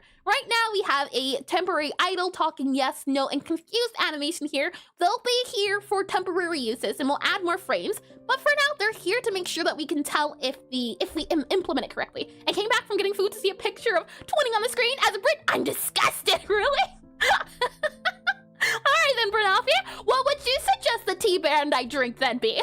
Let me click on programming here. But if you're wondering about the game I'm making currently, I can't show it to you a little bit. If I click on play here, what you should be able to see is da-da-da-da. If I click on you here, da-da-da, here we go. And if I click on you here, do-do-do-do-do-do, click on you here, click on you here, there we go. I'm currently making a real-time typing cafe game. We have a little cafe here. You play as a necromancer. You're in a wizard academy. There's a book here. You'll be able to order and take the customer steps. Different customers will have different stats. It's a little bit difficult to see behind the debug screen. So let me see if I can change the debug screen. We'll see if I can hide it and make it into false. Let's see. Hold on. If I click on false here, I should be able to. Yep, indeed. Here we are. You should be able to see the screen. The idea is that you'll be able to mix and match different flavors, different types of songs, different types of music. Not only is there a little cafe here, but there's also a little kitchen. We're currently working on the tutorial which takes place in the kitchen, hence why we're trying to work on that little spider guy and make him move around. He's on her hat at the moment, so I'm wondering, how can we make it seem like her spider? Maybe this is her spider's, maybe the spider can have a familiar, and the art is good. Thank you, thank you. Most of these are placeholders right now, so that's always lovely to hear. And if you like flavored tea, salted, I don't like caramel. I definitely don't like caramel, but Yorkshire tea, I will certainly save that. I do like tea, but I don't like caramel. Let me copy that there. Hold on, copy that there. I will certainly take a look at the branding, as I'm a big fan of red teas. So if it's a red one, most likely going to like it. Let me click on that there. With all that said, yes, I'm wondering, maybe we can play this off as a familiar having a familiar. Maybe this is what her familiar actually looks like, and she just has the familiar on her hat, since it's so tiny. I wanted to make it big so that it's easy to see and easy to tell what's going on, but I don't know. I do like how tiny it is on her sprite, but we can't just put this big spider on her sprite.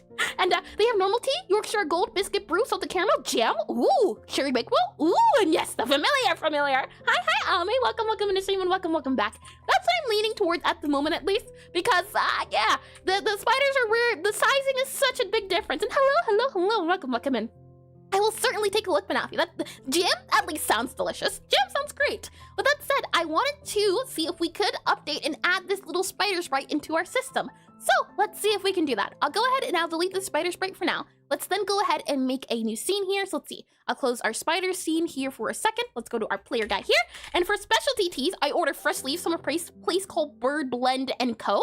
Oh, Bird Blend & Co. Interesting. I do know that from time to time, I do make my own tea. So I grab brews together, like for example, I think last night I had some rose petal. I had some, not hawthorn, a few of those. But yes, I have made my own teas before, but people making their own blends, that sounds lovely. Let me go into here, entities. I want to create a new entity in our entity list. Let me add on here an entity for spider, S-P-I-D-E-R. The thing is, I usually classify entities as creatures that can move around. I do think it could be fun to have the spider move around from place to place, so I think it's okay to classify, at least for now, the spider as an entity, and then we can always move it if need be. So we go down here, we should be able to find the spider.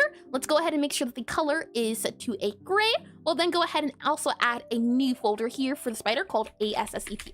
Assets, we'll make sure it's yellow, and I can send you a link if you want to have a look. They have hundreds of options in the states of the US. Sure thing, Manafi, sure thing. I do love me a good tea, bro. Thing is, it's either tea or coffee. I like both. I try to have both daily at least. Let me click on yellow here for assets, and then we'll drag and drop this player and spider assets into these guys here. Yep, move the two selected assets. With that said, then we'll also create a new scene. So let's create a new scene. This is going to be our spider asset. So let's see here. Scene name is going to be spider.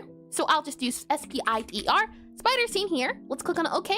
And now our spider is here. So this is our spider scene. Let's go ahead and see if we can add these sprites and everything. To do that, what we're going to have to do is, I believe we're going to have to add an animated, A-N-I-M-A-T-E-D, animated sprite. So let's go ahead and add an animated sprite. It's a custom class, and I just have to find an SP, advanced sprite. That's what I call it, advanced sprite. AD, and anyway, NFT, about spider. Let's see here. Funny enough, the thing is, this is a cafe, so it will have tea, which is great news, because of the cafe setting. So technically, it is on topic. Let's go ahead, and now that we have this advanced sprite here, we're going to need to connect it a little bit. What we're going to need to do is when we go back, you'll see that there's a lot of different things going on. We're going to need to specifically have a few things. To begin, we're going to need to have a place to have our spider enums. We have product here, flavor here, cook here. Let's add our spider here. So I'll go ahead and attach a script. So spider here, lovely, good to go. With that said, I'll save this guy. We'll have this guy called class_name. Class name, we're going to call this SPIDER. Our spider guy here, then we're going to have an enum. We're going to call it, let's call it mode, I guess, or mood. either mode or mood. Let's just call it mode, I suppose. Let's do mode here. We'll then add a brackets, I believe. And now this is where I would add all of the things we saw, or all of the things I said before. So if I go back and draw here, what you should be able to see is that we have none, idle, talking, yes, no, confused. So this is where I would add all of these themes here, and I'll put them for my enum. So let's go back into programming here. We have none, idle, talking, yes, no, confused. And hi, Abo, welcome back into stream, welcome back in. That is a name I've not seen in quite some time. Let's see, we have none, we have idle, I-D-L-E, we have yes, we have no, and we have confused. I believe those are all, C-O-N-F-U-S-E-D, confused. Let's see, did I grab them all? Yes, no, idle, confused, talking, we missed talking, idle and talking, T-L-O-K-I-N-G. These are the ones we have temporarily. So what I'll then do is I'll save this guy here, and after that, we should be able to do is back into our advanced sprite here. We click on this guy here. Now we can add a type. Let's go ahead and add a type here. We'll call it our spider type, so S-P-I-D-E-R, spider type, and then we can do type to true value, so we can go down here. Hold on, let me also make sure I do a comma here. So we'll do type.spider, and our type.spider is going to equal our spider, S-P-I-D-E-R, dot mode. There we are, and we can go ahead and comma there. Lovely. Okay, so now that this is all set up, hopefully it should be as easy as plugging and playing. And all we'd have to do, knock on wood if my system works correctly, is we would go into the scene here, we would then grab our advanced sprite. From our advanced sprite, we are going to do, and we're going to click on mode here. We'll grab our animation, we'll grab the A-sprite file. So let's see, advanced sprite animation player, and then we'll need to grab our file here. So cafe, entities here, let's go to our spider here, assets, and in our spider asset, I'll grab my A-sprite file and I'll import it. And once it is imported, here we have our little spider guy. And now the hope is that if we save this, we can set the type to be a spider type. And now any of the animations that we want to play, we should hopefully be able to play. For example, here, when I click on the cafe, and if we did this correctly, let's see if we did, I should be able to reset the spider's position. So let's see, transform, reset the position, good to go there. And every time you see A-sprite, I want to drink some sugar. Oh my, drink sugar? That just sounds bad. Let's go ahead and grab our spider here. So our spider scene here. And we can see at the moment that our spider, oh, hold on, let's also change our ordering. I'll change it to be, I think, 2 should be good enough. Yes, okay. So if we click on play, let's see what happens. On play, when we go into the game, we should just see the animation for the black. So it should just be a black box. If I click onto you here, click on you here, Godot here, and then you here, what you can see is this guy here. And if I click on levels, I click on this guy here, we go into the cafe, you can see right now the spider is a black box. That is what we want. And my favorite species of spider is a black square. Oh boy, how silly. We'll then also do, we'll go to here and I'll do an at ready. So at export var, export var. And then we'll call this current, U-R-E-N-T, current mode, underscore mode. And then we'll go ahead and set this to be mode, and we'll set it equal automatically to be mode.none. That'll be the case. And then upon doing function ready, so func underscore ready, we'll then also have our sprite. So we'll make sure that UR accesses unique name here. Yep. And then, why are you angry? I believe you have to do that there. Yes, you're good to go now. Let's drag and drop our sprite. We're going to call it just S-P-R-I-T-E, sprite here. Let's go ahead and drag and drop it. I'm holding down Alt. Hopefully, if it lets me hold down Alt, drag and drop it into here. I usually like putting them above our variables. And then from here on our ready sprite, what we're going to do is do func underscore ready, and then we're going to do sprite dot, and then there should be something like set icon. Yep, set icon, and then it's going to be the type. So we're going to do advanced sprite dot type, advanced sprite dot type. So dot type, and then we're going to set it advanced sprite dot type, and the type is going to be whatever our current mode is. So current mode, there we are. With that said, now this should be a little bit modified. So back in our cafe here, what you can see is that currently our mode is set to none, hence why we have a black box. So just double checking again, black box currently. So, and did you know about coding or art first? It's a little bit tricky. The thing was, I've always been into doing art, so I've been doing art on and off. I only recently started doing pixel art a lot more, and hold on, why are we angry? I cannot convert argument from dictionary, Why are you angry is the question. Advanced sprite.type, oh, hold on. I know why. There you go. Okay. Where were we? I did development. So I went into college for game development to get a game development degree in computer science. And I did that for about 2 years before dropping out. And before that time, I was doing art, but I only started to take my studies of pixel art and thing like that very seriously for I think almost the past 2-ish, 3-ish years. So about in that area. So it hasn't been long at all, but for both of them, I've been in, oh, hold on, why are you angry now? Out of bounds, yep, type to spawn count, utility type to spawn count. Why are you angry now? Let's see. You are doing out of bounds text 11. Where are you getting 11 from is my question. Why are you getting 11? Yeah, that's what I want to know. That's what it would be great to know about, and I'm not sure why. Just temporarily, let's see if we close this guy here. If we click on play, are we going to get the same exact error as well? Do we get, yes, the same exact error. And I'm wondering why. New type equals 11. You should not be 11. That's the thing. You should not at all be 11. We have you here for spider. Yep, that's what we want. And then we change spider to spider mode. That is correct as well. That should be spider mode. So I'm wondering why it's saying that it is out of bounds. It's saying out of bounds because we're grabbing the type to spawn count, type 1, type count, yep. And that's what I'm wondering. Let's see. Out of bounds, get index base. And it's this guy right here. Interesting. And type to spawn count, yep, there. It could be because of the new system I made that I'm doing other things on. So maybe that's why it's getting a little bit confused or angry if I had to guess. And is it resolving as a string? So 1 equals, oh, that's a fair point. Yeah, I think you're right. Utility.type to spawn count. So is it then going to be a thing of string here? String like that? No, not string. It's going to be int maybe? Or no. Int, right? It'd be utility.type to spawn count type. Hold on. Type to spawn count. This is a dictionary of sprite. So it's an enum to int dictionary. So this is an enum to int. So this should be an int. And this should be an int. But then why would it be the idea of doing 1 + 1 = 11? That is odd. But you know what? It's fine. Let's see if that is the issue. And so let's see. No, that's not the issue. Not apparently the issue. I guess we're going to have to go through this now, surprisingly, but that's okay. I'll click on play here. I'll close this guy here. We'll click on play here. Let's see if I can figure this out, because for some reason, it's not doing what it should be doing. Our new type here. So our new type is advanced_sprite.type. You are there, you are there. Our new type should be set to be our type.advanced_sprite.type.spider. And it is doing that, or at least it should be. advanced_sprite.type.spider. That should be correct. This should be its own thing. The new type is the enum number. And if we look here, you can see that I believe there is already a total of 11 of these. So all the way down here to 11. So the type does exist, or at least I would hope it would be the case of 1, 2, 3, 4, 5, 6, 7, 8, 9, 10, 11, 12. Yep, there's a total of 11 because it starts off at 0. So why is it angry? We have new value here, new type. Our type is going to be set to be utility.type to spawn type.name +1. So this guy here, our type to spawn count, should have a total of 0 of it at the moment. If we do type to spawn count, is it the case of that we don't have it created possibly? Where are we doing? Oh, hold on. I found it. We have a dictionary and utility. We didn't add the spider to the dictionary. I think that was the issue. And now if we close this guy here, and this is where I would think about also adding some sort of checker to make sure we don't run into that issue.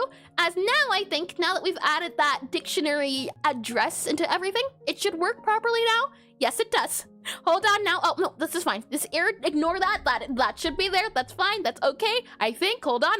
Yep, advanced sprite and animation type not found. None and none. Okay. So now we're dealing with a different issue. If we go back into this guy here, close this guy here, click on this play guy here, should be able to click on you here, there we are. Animation player. You should have your own animation player into here. Do I believe have to add in your own animation player guy here? Let's see, you do. You should have your guy already there. So now if we re-import everything, save scene, animation player not found. Interesting, hold on. Animation player should exist in sprite animation player. But then let's go ahead and re-import. Should be good to go unless Godot decides to, oh no. I wonder why Godot thought, nah, I am tired, boss. Let's see here. If I click on you here, click on play, and then if we click on you and you, have Godot reopen. Let's see, and it does not appear to be good to go. And good to Godot. Nope, not at all, it seems. We have our animation player here. Yep, that's our spider sprite. Good to go. And then you have that there, and then we have import there. Yep, okay, are we good? All right. Shall we give this another try now, do you think? I believe the settings should be good. If I click on play now in the game, let's see what happens. Does it break?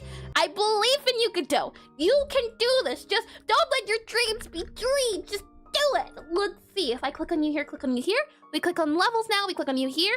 Okay, so now we are saying that we do not have an animation type of none, which is interesting because we should. Hold on. We do have a none here, and we do have a none in the other guy. So it makes me wonder if the animation player is having an issue with the plugin. Maybe, what do you mean? 1 + 1 = blocks. And she labeled out Erisa, or she, I don't even know what that Shia LaBeouf is. Erisa are confirmed. Oh, I see. Oh boy. I'm wondering now why our advanced sprite is a little bit angry. This is a custom class I have that should allow me to do custom animations by using a plugin. And I'm wondering, is it the case that our plugin import here, if we a sprite file not found? Yeah, if we save this guy here, I'm wondering if the plugin is having an issue. Maybe that's why it's getting angry. We do re-import and save. Our anime play, oh, no, look, it's working. It's loading in. It's at the very least loading in. Okay, I think it will work now. I think it will work. Knock on wood here. Click on play. Let's see. And rice field kanji is Japanese. Oh, I didn't even notice that was the rice field. Bye. Here I am learning Japanese. Oh, I can't say it. On and off for a few years. Barely know most of the kanji. Not even most. Some. I could tell you katakana and hiragana though. I can do that at the very least. Let's see. If I click on you here, yes, the spider is set to confuse. So now the spider mode should depend on what spider mode we have it set to be.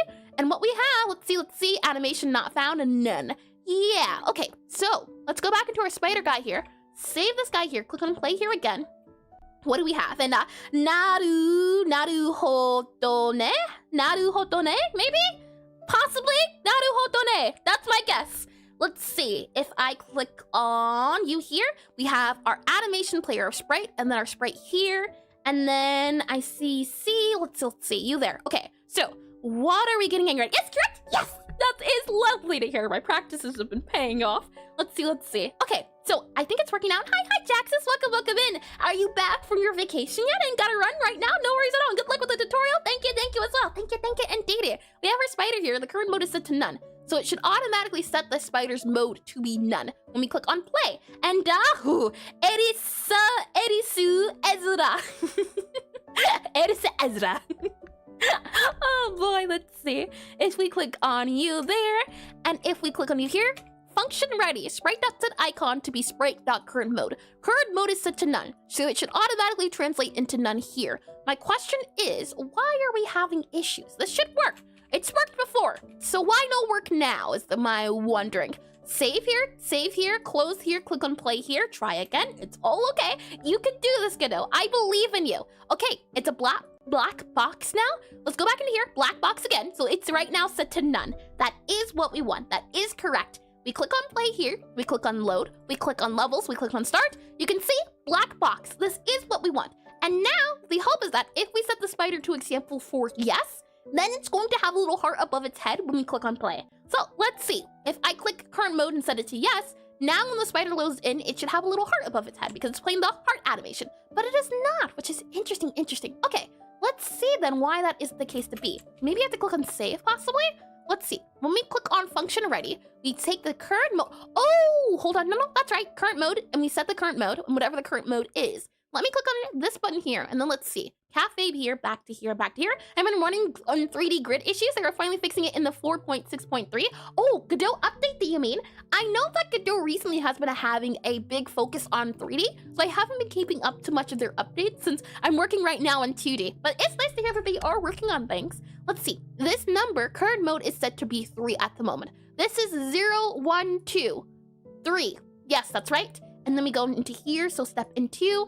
And then we go here, so new value is going to be 3. It should automatically set it to be 3. So let's see, if we scroll down here, we should be able to see enum name equals yes. So we enter here, enter here, enter here, and then we set you to enter here. So yes, enum name, there we go. So our new enum name type to spawn count. So that should be, that's functional, it should be at least. And hello again. Hi, Stephanie. I hope your dinner was amazing. Welcome back in. Welcome back in. Let's see here. Spooter, why no work? Let's click on you here, click on you here, click on save. it works. Sometimes it seems to be the case of other times not. It seems finicky now, which is no good. What if I click on you here? We said, oh, you know what we have to do, I think? We have to set the value of the sprite. So hold on, let's see. Current mode, and then we have to set the value. So hold on, current mode value, sprite dot value equals, and then we set the current mode equal to whatever that value is. Try that game. See how you feel about that one. If I click on play here and it was delish, pasta? Oh boy, I could go for some pasta. I do miss pasta. Pasta pesto is fire. Haven't had pasta pesto before, but boy, don't get me started about pasta or rice or really any of the carbs. They're delicious, aren't they? Click on you here, and no, you are not set. How interesting. Okay, why is that not the case to be? Let's see. You there. I'm curious. If we close this guy, go back into spider here, have the spider play in game, and you had a hamster called Pesto. Oh, cute. Oh, that's adorable. Let's see. If I click on play here, currently it's a black box, which is what we expect. And then if I click on you here and I set the spider to be the current mode of yes, if I then click on play here again, I would expect to see a little heart above and Carbolish. Let's see. Yeah, notice current mode is set to yes. However, then it makes me wonder, if we click on our sprite here, set the value to be, oh, not that number. If we set the value to be 3 here, does it then want to work? If we do run current scene, is it then going to have our little heart? It is not. Interesting. Right now, it seems to be the case of this isn't running. Either it's not running or it's not setting, or the animation is not playing, which is odd. Usually my presets work, so I'm wondering why it is the case not to be. The hope of making these presets was that it would be super duper easy to modify everything. So I'm wondering, if you have time, can you show the text box you're having an issue with again? Sure can do, Stephanie. Let me see if I can figure out this animation issue, and then we can definitely move back to the text box. Right now, I'm having a little bit of, I think, a plugin issue. I'm using a plugin to manage all of my animations, and for some reason, it's not deciding to agree to my terms, unfortunately. So let's see. We have the animation, advanced sprite. All of you guys here. We have the A sprite here, open, and then import here. Yes. Okay, you know what? Let's just see. When we do something else, we do sprite.setIcon. We set this type, which is spider, and then we set the current mode. Whatever current mode is enabled here. That is true. My question then becomes, why is it the case that we're not running the animation? We set it here, so we're doing all of this here. We're setting the icon, we set the value, we set the enum type, we set the animation player, and then we set the animation name. So the hope is that this animation here should play properly, but it's not, which is what my question is. Why are you mad? Let's see. What we can do is we can delete this guy here, or actually, never mind. We don't even have to delete it. We can set this to be, let's see, edible children, I believe, and then it allows us to see inside of it. So we can see that there is none, yeah, they're all loaded into here. They're just not currently doing things at the moment, which is super duper odd. There's also all of these current animations. You can't see them, but there's none. Stop, for example, all of these guys are working properly, and you can even see that it is looping properly. And we have our animation player here. We're setting the animation player here with the animation player. That is correct as well. And then we have all of these guys here. We set that to import here. Good to go. Okay. And now let's see if this works properly now. So we have our spider here. We have the current mode that is none. If I set you to talking and then we drag you over here so I can see a little bit easier, we click on play. Are you going to work now that we have set you to be what you are there? Yes. Okay. I think I fixed it. I don't know how, I'll be honest, but you know what? So that's better. And is that icon being called? It is indeed. For some reason, making the animation player child editable seems to have fixed it for some odd reason. At least I'm hoping that's why it's working now. If we go back into our cafe, let's try again. We reset the spider. Current mode is set to none. I click on play, so we should get a black box when we enter into the cafe. I click on play here. Let's see, levels here, you here, black box, true. Okay, and then if I go ahead and set it to be talking, or yes, we should have a little heart above the spider when we go into the cafe. So let's see, if I click on you there. Now that the current mode is set to being yes, if I click on you here, we go into the cafe. I don't know what's wrong. I don't know why that worked, but you know what? It worked, so sure. Fine, sure, yippee! And now this is the best part of why I made this system, and I had hoped this system would work functionally well, but it sometimes needs to be yesn't. Now, the hope is that anytime I want to modify the sprite, anytime I want to add more animations, all I'd have to do is just add to the animation chain here. So you can see that we have different areas, and these guys here were the enums. And don't look at Gift Spider in the eyes. Yup, I am not at all. Yippee! Woohoo!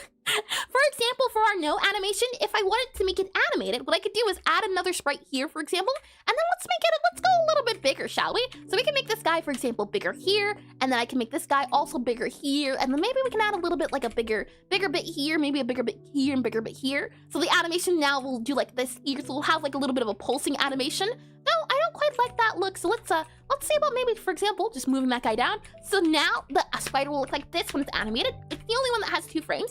So, in theory, I just save this guy. Now that I have the second frame there, I would go back into programming here. From there, what I would do is go to our spider here. I would re-import it. So I would just go to sprite here, re-import here. So import button there. And then next up is I have to, click on cafe here, click on spider, click on none here, or no, save you there. And now, hopefully, if everything loaded correctly, as I'm not seeing the additional animation, did you import properly, A-Sprite? Hold on, let's see. A-Sprite file you here, open up you here, yep, import you here. We should see a second little file guy here, but I'm not seeing it. Hold on. Animation player, are you finding the no guy correctly? No, hold on, no. Yeah, okay, hold on, let's see. Sprite here, yep, you're good to go. Let me see, maybe I have to save this guy? Save you here, go back into you here, go back to you here, and then layer slice animation. Yep, keep animation lane. Embed texture, slices, layers, none of those have to be modified. Let's see mode there, animation. Yep, a sprite file, that should be good to go. Click on open, should be good to go. Import into there. I should see a second guy, but I'm not. Interesting. I'm wondering if maybe updating my Godot made the, what is it called? The plugin not work properly? That's the only thing I could think of. We have no here. The no animation doesn't play either. And unfortunately, no next to nothing about animation trees. I can only watch you fumble. Oh, no worries. The thing is, not only did I add a, what is it called? Not only did I Barno, he just redeemed animation tree, hydrate. hydration sure can do. Not only am I using that, I'm also using a plugin. And I'm wondering if my plugin is outdated, which is why it's not happy at the moment. Let's see. We do advanced sprite again. Let's see, advanced sprite. Yep. Click on you there, We can then grab into our type. We set the type equal to spider, and I'm just going to re-import the entirety of it. So we have cafe entities here, and then we have spider here. There we are, assets here, spider here, spider here. We then re-import it again, animation player.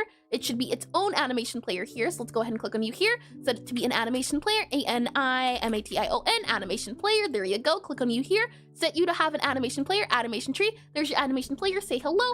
Click on import here. Oh, hold on. Did I mess up with something? I wonder. That's no good. Hold on. Yep, you go there, import, and let me get that water now. Hydration should be good to go.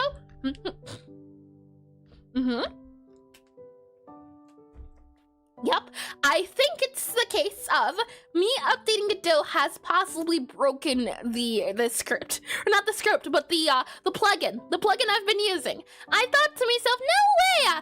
Everything's clearly currently up to date at the moment. No way updating Godot could possibly break something. But that's the second time that's happened most recently. And the only thing I can think of is that it's because of me updating Godot. Because the plugin I've been using has been very reliable, very consistent. So it makes me wonder if that's the reason why. And what plugin are you using? I'm using A-Sprite Wizard. If I click on re-import here, are you going to crash again? Nope, it's back in here. We have confused, and then we have none, and then we have no. Do we have the no animation? Nope, there's only one guy for no. Interesting, but this guy definitely has the no 2 guy here. How odd. Yeah, you have that there. If I click on you here, I can show you. ASEPRITEWZARE, never update. That's what it feels like at the moment. I had hoped maybe it would be okay, because I was hoping for new updates and new things of that nature. A-Sprite Wizard, this is the one I'm using at the moment. It has not been updated to the new Godot version, but I had hoped that it would be fine, but apparently it's not, because I don't see the second frame here. And hi, Voidbit, welcome into stream, or Blit, Void Blit, welcome into stream, welcome back. I hope your day's been lovely so far. And I never update, I'm still in MSDOS 5. I have not heard of that one, oh boy. Let's see, animation player here. Yeah, interesting, how odd, I'd say 100%. Maybe it's a different sprite I'm not seeing at the moment, because things usually work. For example, I have the same setup for everything else that's in my game. So I'm wondering why the spider wants to be difficult. It's a little confusing. Spider, you don't have to be this way. You can be okay with everything. The player doesn't work on the system. But for example, let's see, the food works in the system. So if I were to do, for example, is here, let's see, icon here, icon, I should have an icon scene here, icon, product sprite here. We have a product sprite, and then it is, oh, hold on. Product sprite is an advanced sprite. And you can see here that it has the product, the animation player, the value, and then the animation player is right here. Interesting. Okay, hold on. I think I kind of get it, maybe, possibly. And I never update my Windows to Linux. That was I updated my Windows to Linux. That was the only update I needed. I do hope to update to Linux sometime soon when the computer forces me to go to Windows 11. So I'm holding out as much as I can, since at the moment it's trial and error. Wait, are you using MS-DOS? I'm still using Unix. What are these sorcery words I'm hearing about? A sprite file import into here. Yep, okay. And then what I'm wondering is for our animation player here, delete you. Okay, delete you. Go back into a sprite here. Yep. So our spider here. You know, I'm even going to delete you as well. Yeah, you don't even get to be a thing. Let's click on now you here. I'm going to try to open up my advanced sprite again. I should always just be able to drag and drop. So I have my advanced sprite. We have here our spider. We have here our animation player, which is its own animation player, but it doesn't have an animation player, which is what I'm wondering about. Hold on. And our advanced sprite here, so ADVANCED, advanced sprite here, you should be linked to your animation player. You are here, but for some reason, hold on. Let me go ahead and delete you, and then let's go back into advanced sprite here. Let me drag and drop it from here. Now it's linked to its animation player. Odd.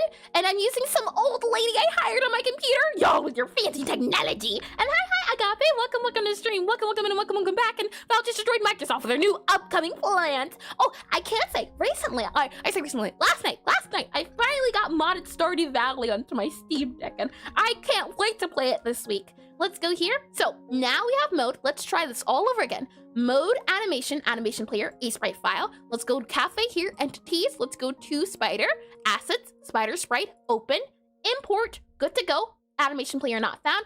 But you have one right there. Don't you see it? Don't you see it in your heart? Look within yourself. You have an animation player. Apparently it doesn't. Oh boy, this is no good. Let's see. Click on you again. It's all right. Everything is completely fine. I remember when I first started streaming with Godot, for some reason it crashed every other day, and then I reset my computer. So I reinstalled Windows on my computer, and apparently reinstalling Windows fixed the Godot crash. This feels pretty similar to that from Godot number 3. Oh boy. Let's see. We're back into spider here, good to go. Advanced sprite here, none. Texture sprite, good to go there. Edit a sprite file here, cafe, entities, we have spider here. And the thing was too, back then I didn't even have plugins for my Godot because I didn't want to have anything outsourced or anything like that. I'm wondering now as well, if we grab an animation player here, and I'm going to just make an animation player. I'm going to put you in here. Now you can't say you don't have an animation player. I made an animation player for you. It doesn't like that. And highly likely graphics driver? Interesting. For Godot theming, I still can't fathom that Microsoft thinks it's acceptable you can Steam and so that's running like a computer layer. You stuff should be faster. I know nothing about computers. I can say that for certain. Let me go and click on you here. Okay, so we'll try this one more time. If it doesn't work, that's okay. We will keep the spider sprite for as it is at the moment. Won't try to animate it. I will try to figure that off stream. So let's see, it's 2:37 right now. We'll try this for like another 5-ish minutes, and if it doesn't work, well, that's okay. That's all right. It's just a thing of life apparently. Godot has a way of things, and sometimes I suppose that it do be what it is. Let's see, animation here, new animation. Okay, let's try one more time. Delete the advanced sprite here. Yes, indeedy. We have our spider here. Save the spider here. And they use TOS as a benchmark for future Windows update. And let's see, Windows should be faster than Linux, pretending to be Windows is the point. And computers are magic made of C, and I agree. That's what it feels like at this point. So let's see. Advanced sprite here. Okay, so drag and drop advanced sprite into the game. Yes, we now have an advanced sprite. Good to go. Advanced sprite is going to be our sprite. So S-P-R-I-T-E. I am back. Welcome back into Stream Sonic Edits. Welcome back in. All right. This guy, save, okay. Next up, mode, animation, yes. Animation player, yes, you have your own animation player. Should have it at the very least. Now let's go ahead, cafe again, entities again. Let me go into spider here, assets here, spider sprite. Okay, open up that guy. Now, let's see, who would win? A rock we tried to think into thinking or tricked into thinking, or one Becky boy? A rock, out of all things. Okay, it didn't crash, but I'm not seeing the animation for some odd reason. I see everything but our additional sprite. And you know what? At this point, fine. Okay, sure, fine. Let's see. Let's set these type to be spider here. I'll then do this guy here to be access as unique name. And if this guy doesn't work, we move on. It's okay. Let's set you to be the no animation. So if I click on play here, let's see if the animation does even play. When I click on that guy there, we have, I see. Hold on. If I click on you here, click on you here, click on you here, click on you here, you can see black box. It does not want to cooperate all over again. So we have type is spider. Spider is set to that guy there. Current mode is set to no. That's true, that's true, that's true here. We go back into here. We can see that we have export variable and on ready here. We set the current mode, we set the current mode, we set the current mode's animation. All of that should be good to go. Okay, you know what? I think I'm going to save you for a rainy day of pain. I changed my picture. I still see a Sonic. It's a little bit tiny on my screen, so I can't quite see the detail, but maybe it just hasn't updated yet on my side. Let's see what that's at. Okay, all right. Since it seems to be the case that it is not at the moment working, that's okay. This is a tomorrow, later, maybe, possibly sort of fix. I'll save this guy here, and with that said and done, we'll go back to our cafe here, back to this little spooter here. Oh, hold on, our little spooter's gone. Where'd you go? Oh, there you are, little black box there. The hope was that we could change this guy, and the hope was that we'd be able to attach it to our what's it called, our box. But since it doesn't seem to be the case, that's okay too. If I bring you to here, yeah, okay.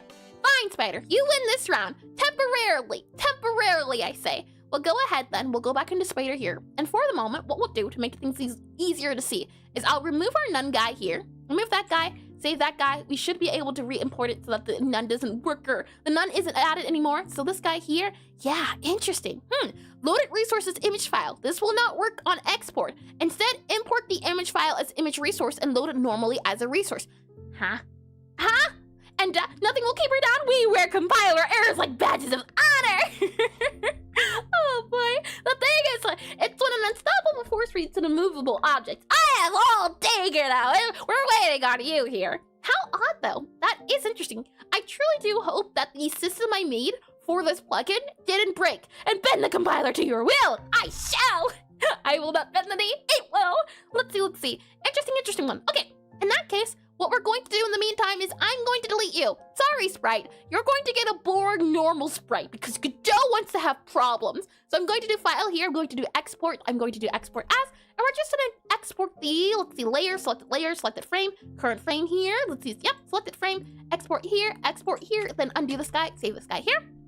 So temporarily, for the moment, we are going to have it be the case of, I think I can use Sprite here. Nope, it doesn't let me do Sprite. Okay. So if I type in spider here, you can see spider scene, all these spider guys here.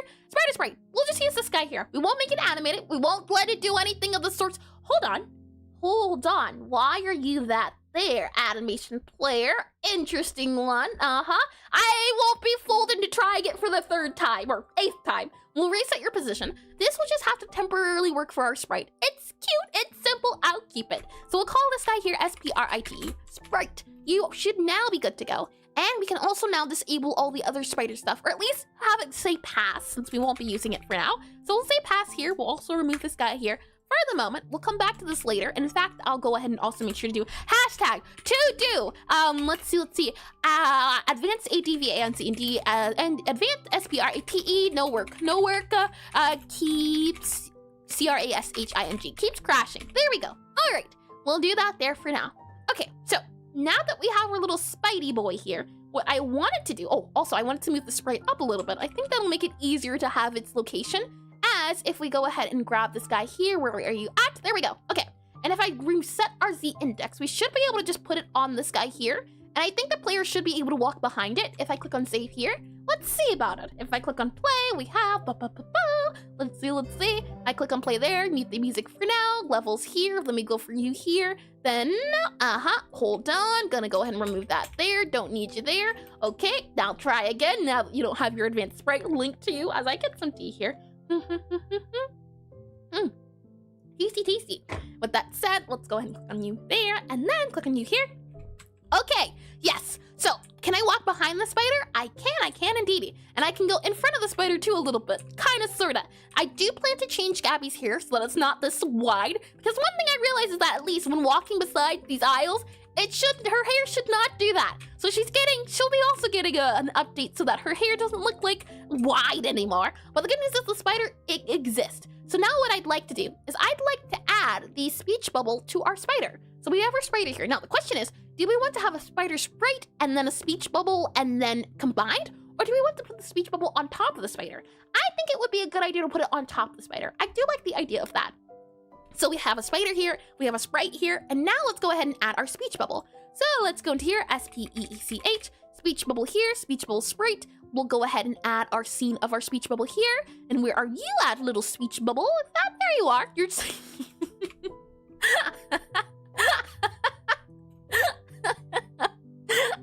yes, our little speech bubble's all grown up. Oh boy.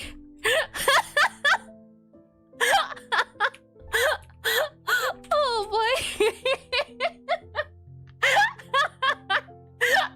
Look at how fast he grows. Oh boy, a little speech bubble. Let's go ahead and close our advanced right here, and then let's just, for no particular reason, we're going to go ahead and also reset the scale. So first, let's reset the scale here, since the scale is already set to be so big. Then we'll go back to the spider here, and then move the speech bubble to be about here-ish. There you go. All right, there you are. There you go. What I would like to do is possibly change the position or location or pivot point. So I think this should make the location different, or I want to set the speech bubble to be the center of this guy here. So what I would want to do is I would want to have this guy change its location. So the size is good. Like, you can custom minimum size. And I would like, or I would ask the little speech bubble's in the room with us, but let's take that room with the speech bubble instead.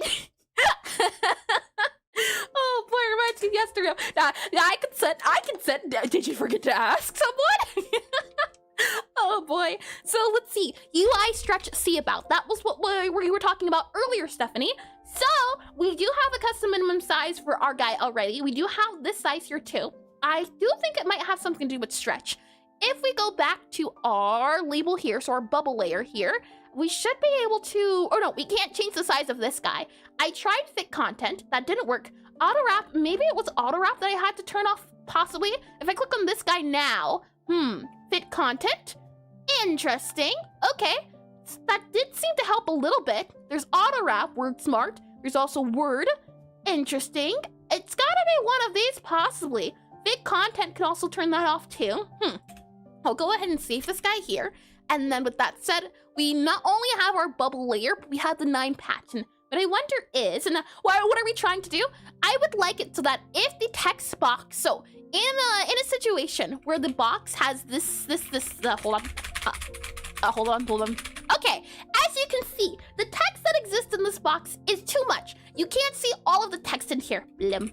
And with that said, I would like it if our 9-patch rectangle would increase in size to fit whatever, to fit whatever container exists. So if I click on this guy here, I would want it to be, for example, this size. And what does the layer of the rich text label say? Oh, could you elaborate what you mean, Stephanie? Can you move so I can see the expector? Oh, hold on. Let me go ahead and slide to the left here. There you go. Oh, slide a little bit more to the left. There you go. Okay. What else a specific question you're looking for? And we are crashing this Godot instance with no survivors! Hold on now, believe, have a little bit of hope here. This is the text label at the moment. There's fit content, fit content. There's scroll active, scroll following, auto wrap mode. I do think it has to do something with the auto wrap mode if I had to guess.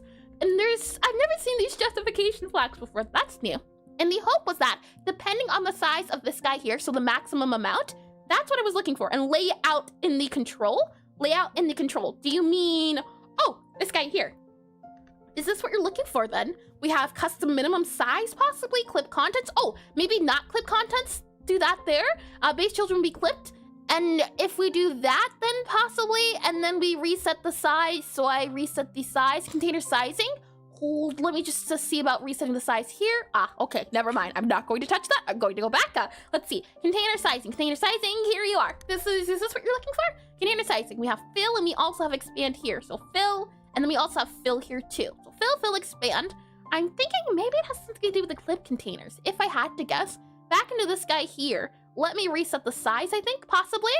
And I think now, maybe, because we did clip, no, Blim's not enabled. And not said, it's already set to expand. I see. At the moment, at least, I set everything to expand by default. And I was like, yes, that's a good guess. Usually, when in doubt, see if your container sizing it needs to be set to expand. That has been the thing I've been told before. So yeah, you're on the right track. I do know that. Clip container, or not clip container. I see, that's what that does. And select 9-patch rectangle, can do indeedy.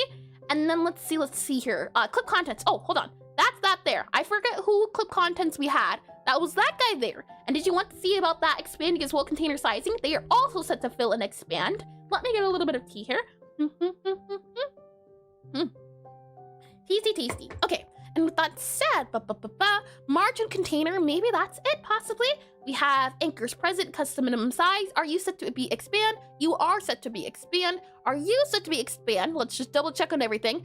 Everything should be set to expand or fill, and fill. That is also fill. All of these guys set to be fill. Yep. And the hope is that depending on the sizing, because I think right now even, there's not enough space going on here. So you can see, yeah, we don't see the little blim at the very bottom. And I would like to have the little blim at the very bottom show up. And cat sat on keyboard, just redeemed hydrate. Hydration sure can do for trying times such as this. Tasty. And what about the second note at the end? Do you mean this each box container? Let's see. I select you. We have fill, expand here. We also have this control guy, fill, expand. This guy here as well should also be fill, expand, if I did it correctly. Let's see. Container sizing, yep. They're all set to fill and expand. This guy here controls the numbers at the very bottom. And second node to the root. Oh, do you mean this guy here, the margin container? Or do you mean the 9-patch rectangle? Let's see, that guy there, and then this guy here, Let's see, you're set to be full rectangle. So there's no like fill or expand at the very least. I'm wondering, let me see if I can Google. Is there a possibility Google and speech bubble? I see. Hold on, speech bubble here. Speech bubble is set to be, Oh, it doesn't have a sizing, I don't think. Yeah, because it isn't a control node. So this guy isn't a control node, it's a node 2D. Yeah, 2D node to the root, I see. Apparently you might have to put the 9-patch rectangle inside a container, have the VBox container be a sibling of the 9. Okay, put the 9-patch into the container, and then, let's see, 9-patch into the container, and have the VBox container be a sibling of the 9-patch rectangle inside the parent container. 9-patch inside of a container, do you mean? And then have the VBox rectangle fit inside of the container? Hold on, let's see. If I grab a control node, and I usually use a control as the root, I have done that before. The thing is, I'm not sure what else I want to exist in the speech bubble, so I made the speech bubble, at least for now, the size of this guy here, so I won't have to worry about other areas. So let's see. Fill, and then we make sure that you're also expand and then expand, and then you're saying to make this guy go here into the control here, and then we set you to be expand as much as you can, and then we set the margin container, is that what you're saying? To go inside of here, so something like that there, and then we set the margin container to be expand, and then we have it be hold on, to be this guy here, possibly? Though this guy here is set to be the back, so let's see. I believe we'll have to do minimum sizing, or hold on. Our little circle here, or little square here, isn't as big as it could be. Let's see, set as big as possible. Yep, set as big as possible here. And my wondering is, why aren't you stretching out the entire way? Let's reset our position. Yeah, our size, reset the size as well. And what is that dangerous triangle? Oh, this guy here is because I moved the position so we could do debug testing, but it should be in the corner. That's why that triangle exists there, is because it wasn't in the corner. It wasn't in its original origin position. So let's see here, layout here, full rectangle, angles present, yep. Transform, container sizing, you're both set to fill. And then here you have this guy here, we have size. We should have a minimum size set, Let's see. Yes, size and the position, reset your position here. Save it here, and thank you for you as well. I'm telling you, this stuff is complicated, so I do appreciate the help. So let's see, 9-patch rectangle set to the size of that guy there. And then our margin container, our size at the moment, should be fill as well. Is it fill? It's not quite, I'd say there's center, which is center there, but I want it to equal this guy here. So how would we make it fill here? I would hope it to be fill. Let's see. If we go into our margin container, go into our VBox container, perhaps we have to make this guy now expand. They're both set to fill as well.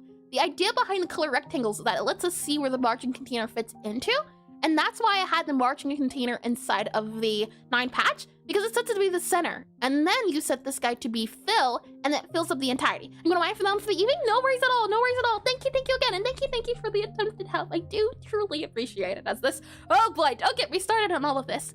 For the meantime, then, until I can figure it out, let's undo all of these guys here, and that way we can go back to what we had. Let's see, undo. Ba, ba, ba, ba, ba, ba, da, da, da. I think this will fix it. Here, set click on, set size, set resize. Yep. Okay. I think this is the scale we have to redo. So let's see. Do that there. Undo. You're there. Set text. Set text. Set text. Set auto wrap. Set scale. Okay. Here we are. Let's do that guy here. Move you back to where you were at the very top here. Save you as well. I should be able to also change the position on you, but it won't let me to.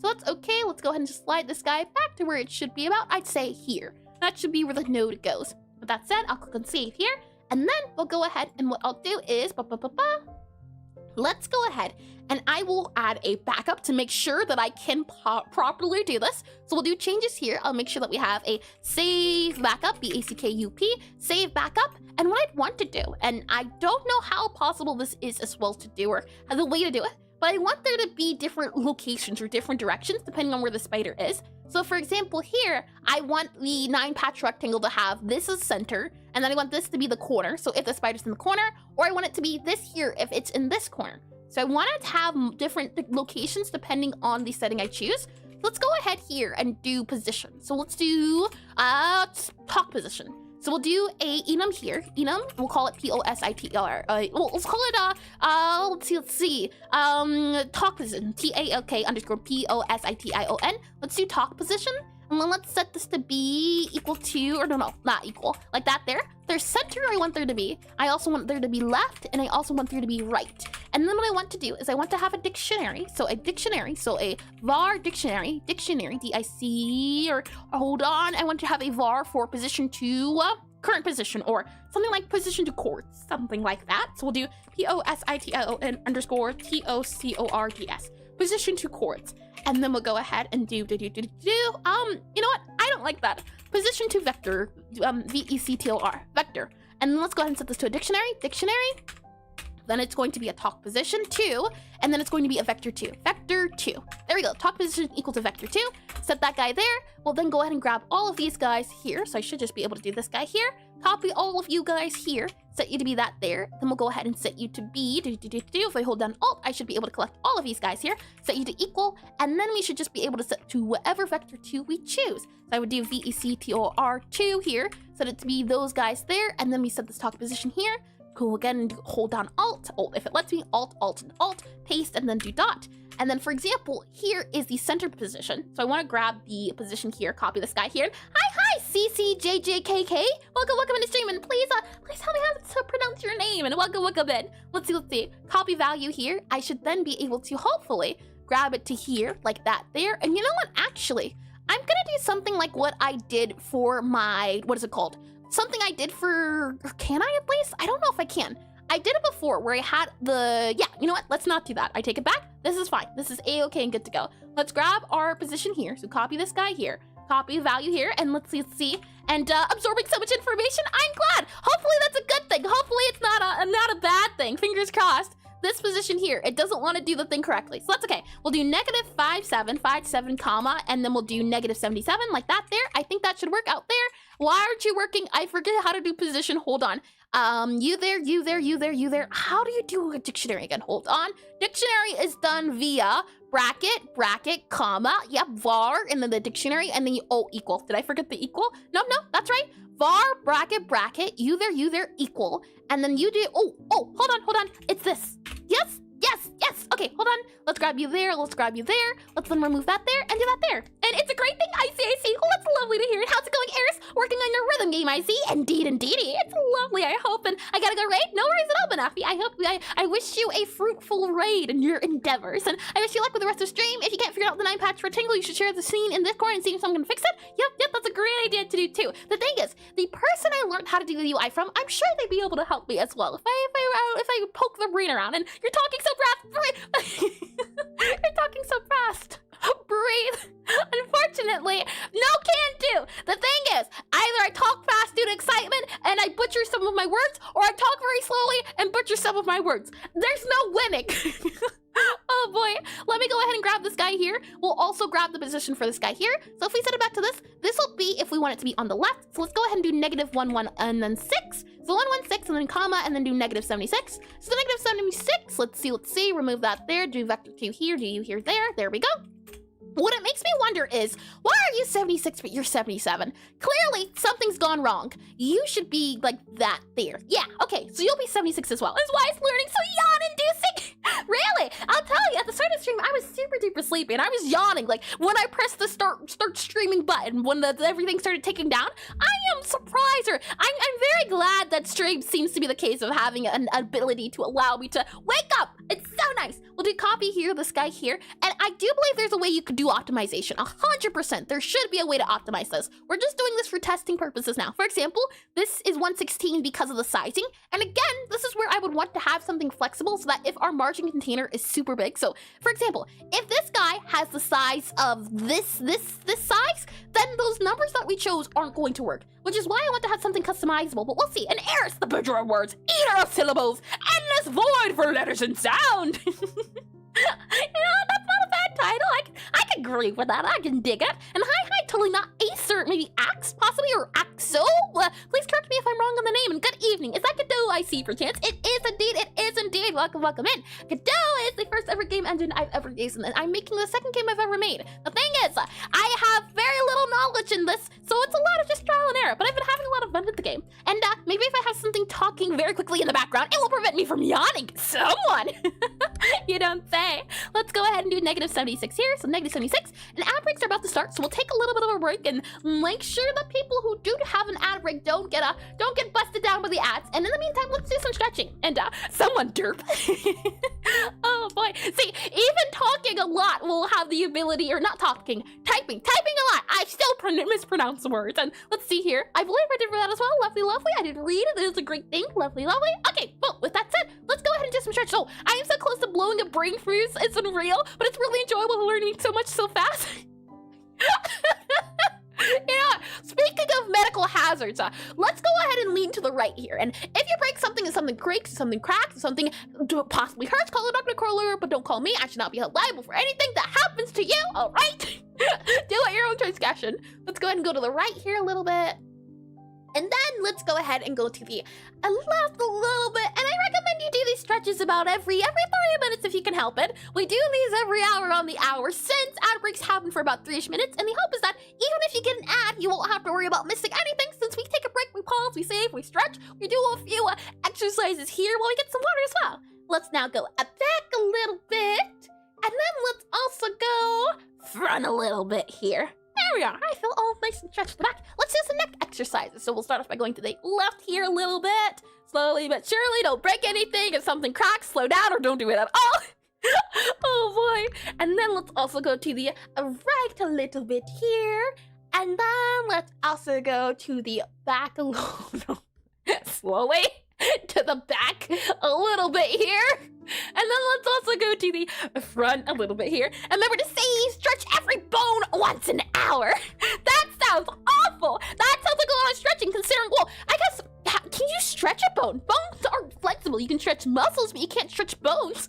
Technically speaking, though, to optimize everything, you would just stretch your hand, since I have the most bones in your body. Let me go ahead and turn to the right here and hold this guy here. And then we can also do this guy down. It's recommended you do these turn once for about a minute or so, but we don't have time for that. We only have about a minute left before the ads are up. So we'll hold this guy down. And then let's go ahead and do the other side, shall we? Breathe! I refuse! Oh boy. Let's go to the left here a little bit. Hold it. And then let's go down a little bit. And then we should be A-okay and good to go. But that said, I'm sure bones are a little bit flexible, a tiny bit at least. Maybe? I don't know. The bones are supposed to be strong and big and tough, but muscles are definitely flexible. And the bones and the joints and something, PT and physical ed I did not pay attention to. Oh boy, let me go ahead and get some coffee here.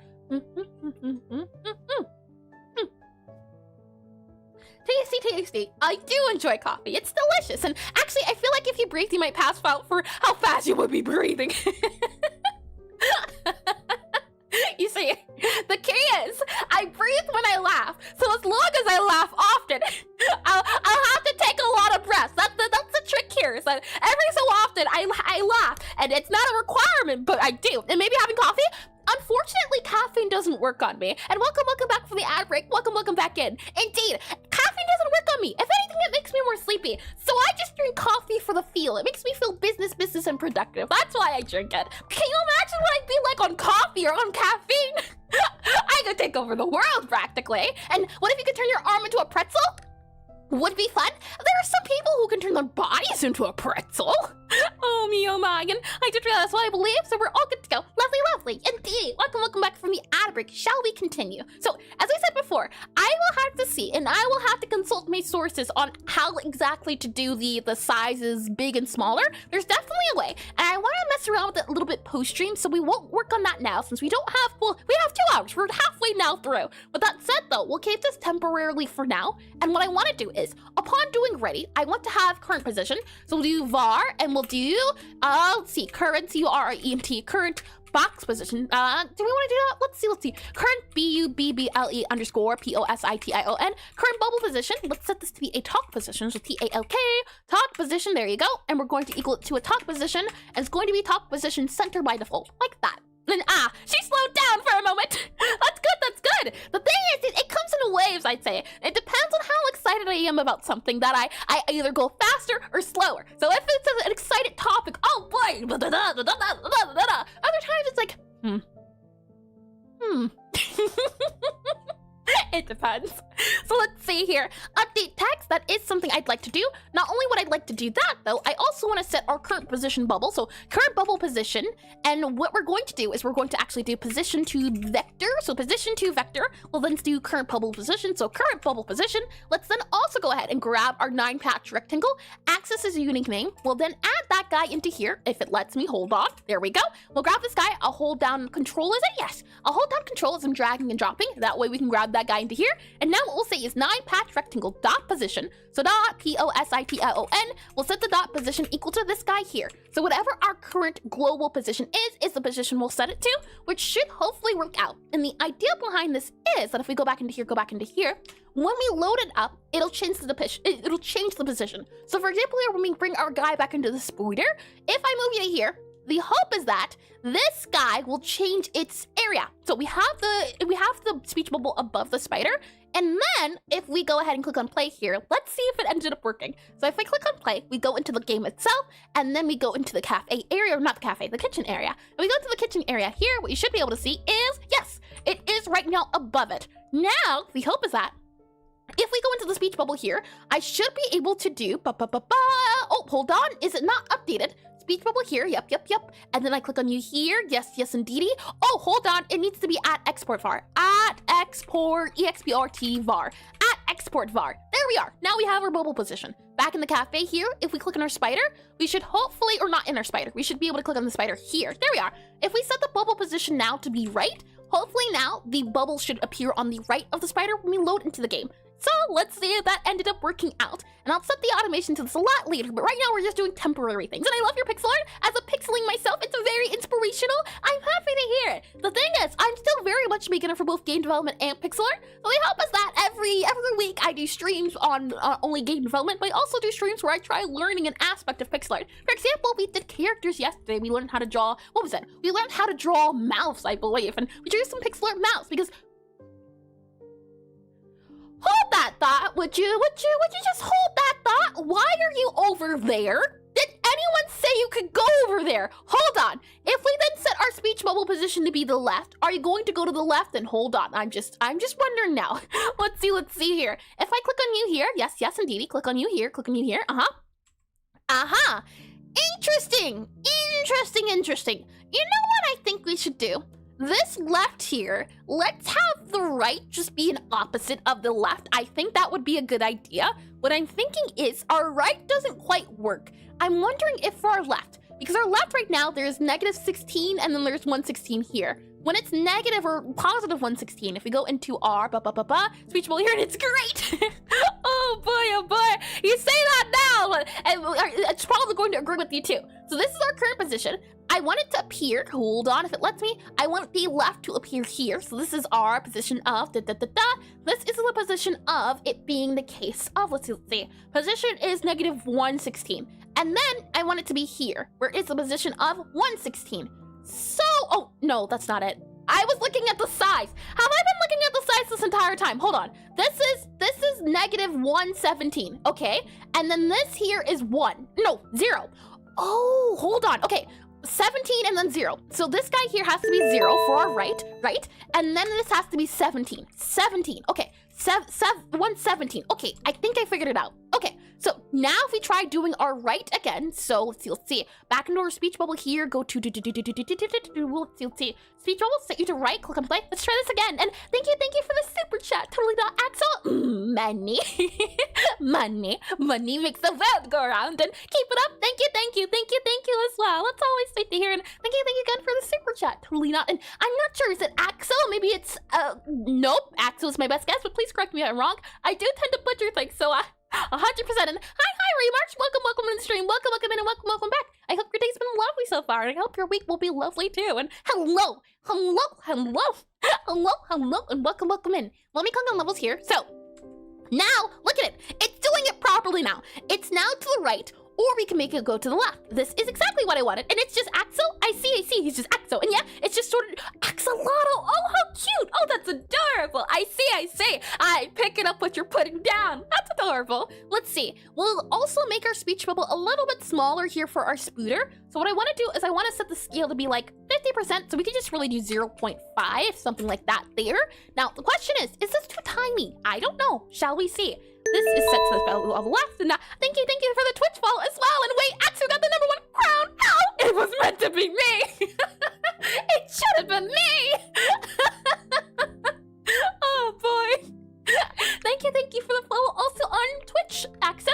And I did for this one. Lovely. So let's see. Back into our speech bubble here. We can go ahead and reset the position back to be hold on. You are there. You go there, and then you go here. So hold on. Yep. You go there. You go there. You go there. There you go. Save that. That's your default position. Let me make sure that you are also correct. You are correct indeed. And then what we should hopefully be able to see is back on our spider guy here, our little speech bubble. Hopefully now it's not too big. It's not too big. It's not too bad. So if I click on center here, let's see. How are we looking? What's going on? How's it hanging? Let me click on this guy here so I can also see those. Oh, I completely forgot. Also have to do this guy here. There we go. Okay. All right. It's been enabled.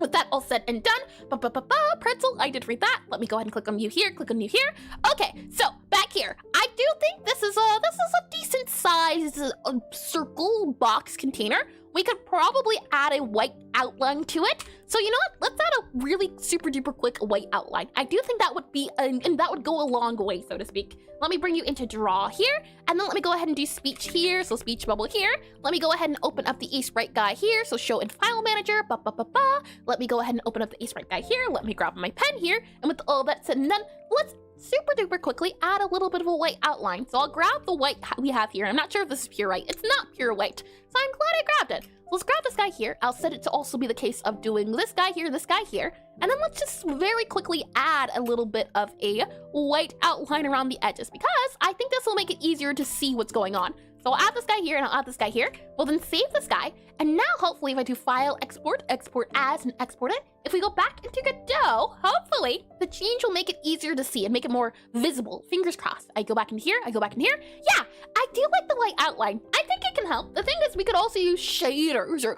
there's other things we can use. For the moment, I'm using it this way, but at some point in time, the thing is, or the concern right now is that it's mixels, and mixels is just when pixel art is different sizes. For example, because I scaled the book down, or the outline down, what you'll notice is that, or maybe you can't, huh? You might not be able to, but the bookshelf's pixels are a lot smaller than the outline pixels. And my suggestion is, if you want to, is perhaps shade the border outline very faintly, but it's up to you in the art itself. I do love a good border shade. I can say that. I have been doing them especially for my overall art. For now, I just wanted to have something a little bit more obvious, but I do like the suggestion.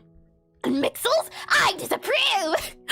Oh boy, an bannable offense. The thing is, this is the second game I've ever made, so I'm not too worried about following the rules too much. I just want to make something, and then I can worry about third game number 3. Then we can kind of start to worry about things making more sense and being more form-fitted. Right now, we just need it to function. That's all we needed to do at the moment. So the question becomes, do we want the player to fit behind the speech bubble or in front? And follow the rules! It's good! The thing is, it's a little little bit harder to implement though, that's the thing. And I'm already struggling to make the game as it is. The thing is, I'm making a rhythm typing cafe game. I didn't realize how up there in difficulty it was. Not only are typing games difficult, not only are cafe games difficult, I'm making a rhythm game, which is like RPG levels of difficulty. When they say, don't make an RPG game, also don't make a rhythm game. I do not recommend it, but if you like rhythm games, by all means. But if you're looking for something that's a little bit of a challenge, but not, what is it called? Dark Souls, I don't recommend it. Excuses! It's the truth. Oh boy. Hopefully now you can see the idea of the speech bubble that I'm looking for. So you have the cake is the truth, or let's not go. Gotta catch some of them. And yo, listen, I want to see if we do, we grab our speech bubble again here. If we set now the position to the left, save this guy here, click on play here. Let's see how well it works. And rhythm is really difficult with all the latency. Yeah, the thing is, not only do you have to figure out latency, which is something I still don't understand to this day, but you have to know how music works. You don't have to, but if you want to make a rhythm game that has fun music and music that feels like it belongs in the game, then learning music theory, making your own songs, becoming a musician, that can go a long way in making a good rhythm game. And I didn't think of that. And thank you for the 150 bits, Axel. Thank you. How generous of you. And then they more money. How kind. And thank you all over again. Oh my, you see, but the thing is, look, it now has its own spot. Now, my question is, do you think we could possibly add a little arrow? You know what, that's doing too much. That's doing way too much. Let's not do it. I don't agree. Or maybe we do a line. How does a line feel? If we did a line, oh, you know what we could do? Possibly, right? If I close this guy, maybe what we can do is if we add a color rectangle, and we gotta get a little bit creative here, but what if we do this guy, right? You listen in and Axel, stop outdoing me! You know, your comments alone are very outdoing. I do appreciate that, and the bits are, that's very sweet of you. Let's see, if I close this guy here, right? And then we do this guy here, and then we do some of this guy here, right? And then we do some of this guy here. Do you think, right? If it goes like that, and then the speech bubble. If the speech bubble, oh, hold on, it's the child of the thing. If we do a speech bubble here, then, oh, that's a little bit too big. Hold on, go up there. Yeah, okay, so if the speech bubble gets moved, and it moves like here, right? Does that work? Does that feel okay? Is it going to feel okay? No, really, truth be told, it's not. So, you know what? We adapt, we evolve, we overcome. We put this guy all the way up here. So it has to look like it fits in, right? Let's go ahead and reset the position here now, and let's move this guy all the way back up to about here, or I don't even know where you were. I'm just going to copy this color rectangle, undo that guy there, paste you to be that there where you were, move you to about that there, delete you to be there, yep, delete you there, and then we'll slide you back down, and let's see, and oh boy, let's see. It feels like I'm just gluing things together with duct tape. We'll save this guy, and you really good, amazing commentary, like genuinely, oh sweet. I do what I can, and sometimes what I can't do is good enough, and I'll certainly take it. That's nice. It's nice to hear. If I click into levels here, we click into you here. Now, right? What do you think? Okay, it's not too good looking. Hold on. This can be fixed. If we go up a little bit here, if I grab you and then we bring you up a little bit here, like to up there, possibly. We save you and then we go back into the game. Oh, I don't like that. I don't like it one bit. Hold on. Let's see. If I slide you back up to here, possibly, maybe then you'll be decent. Ugh. You know, sometimes things exist and you have to wonder to yourself, why? Let's see, if I go ahead and duplicate you, so we grab this guy again, and then we go down to this bit here, and then we were to make this guy go over by 2, and then this guy go over by 2, to save it like that there, possibly. Okay, hold on, and then we move you to here. I solved it! Hold on, you go there, right? And then if we go to you there, why? I hold on, save you there, yep, and then go back into the game. Where'd you go? Hold on, we click save there, we click on play again. Maybe I just got a little bit confused. If we click on play again, we go back into the levels here, go back into you here. You exist now, you exist. You're a little wonky looking, but you know what? You're temporary. Do not get comfortable. It works for now, so we'll keep it. I think this is a good idea. So now what I'm thinking we can have happen is we can have this little spider here during the tutorial say, hey, Gab, the spider doesn't even have to say anything because we already have a thing that says move up, down, left, and right. So let's see here. Now the question becomes, how do we want to advance everything?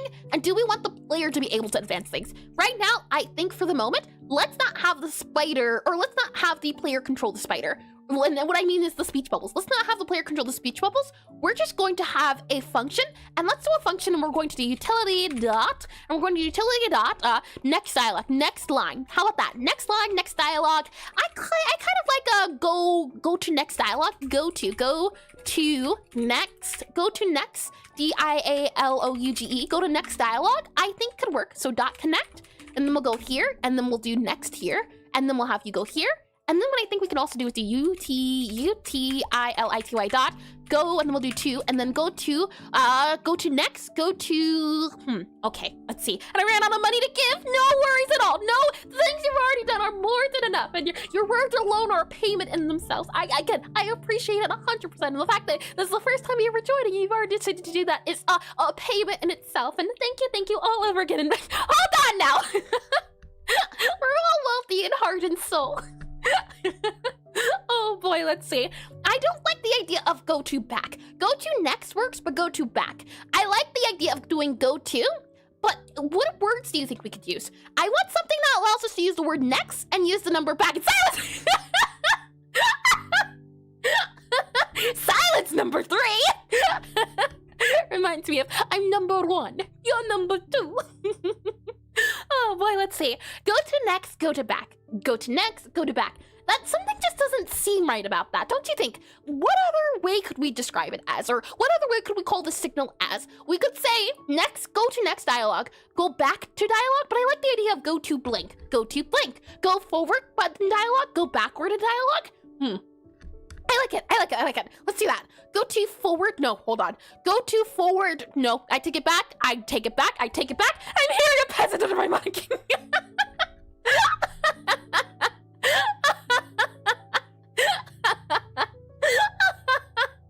Oh boy. Oh my, let's see. Go to dialogue. Go to next dialogue. What's another way? Go to previous dialogue. Go to next dialogue.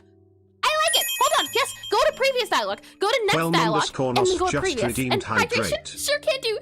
Go to reverse dialogue. Reverse doesn't sound quite nice. I think previous works. Go to previous dialogue. Go to next dialogue. I like that a lot. And hydration sure can do. And welcome into stream, Clone. Welcome in, and welcome back. I hope your day's been lovely so far, and it will continue to be. Let me get some water here.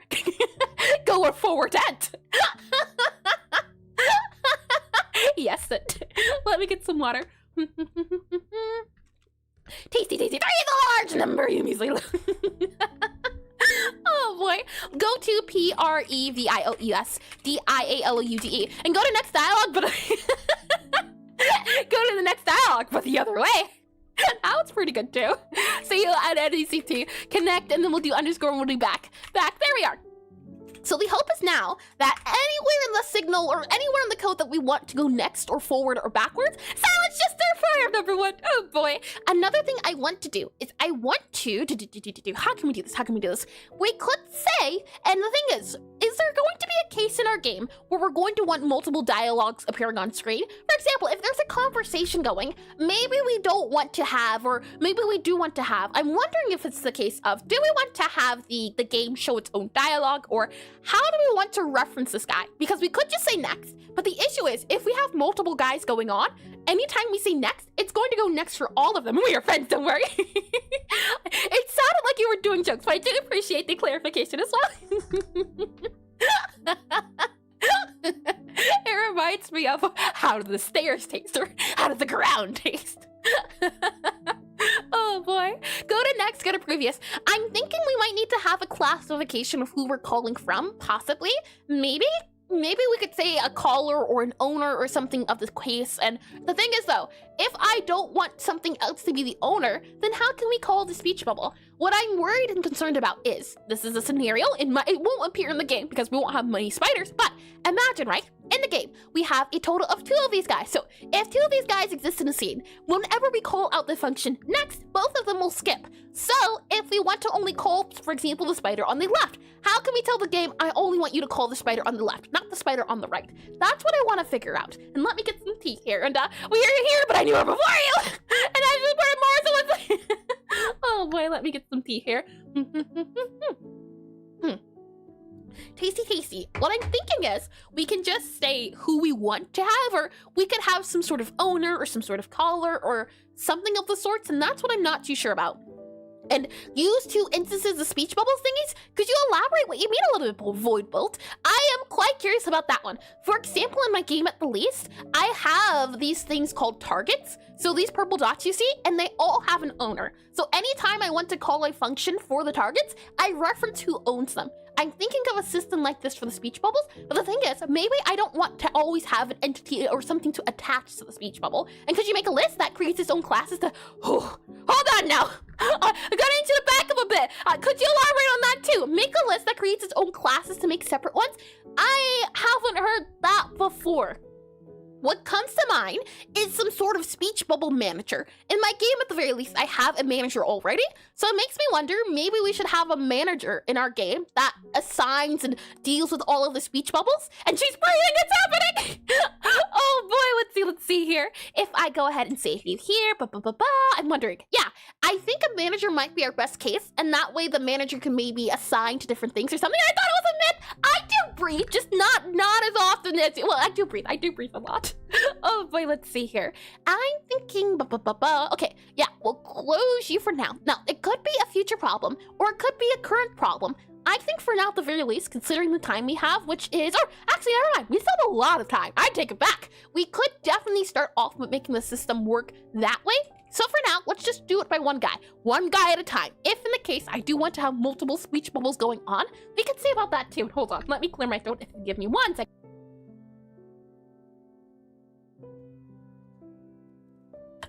We're all good. Let's see. Unhandled input, yep. Okay, so with that said, we're going to now also do return. And I'll be taking my leave, so I'll see you later. Hope to catch you stream again. Thank you again, CCJJKK. Well, thank you again, and thanks for chatting for a little bit here and there. And who tells the speech bubble to progress? That's what I want to figure out at the moment. Right now, we're doing it through a signal, but if it's the case of I'm having a lot of different guys telling you a speech bubble to progress, it'll be a little bit tricky. And see you next video when you drop it. Take care. Thank you again. Thank you all over again. And take care of you too. And CJ's fine.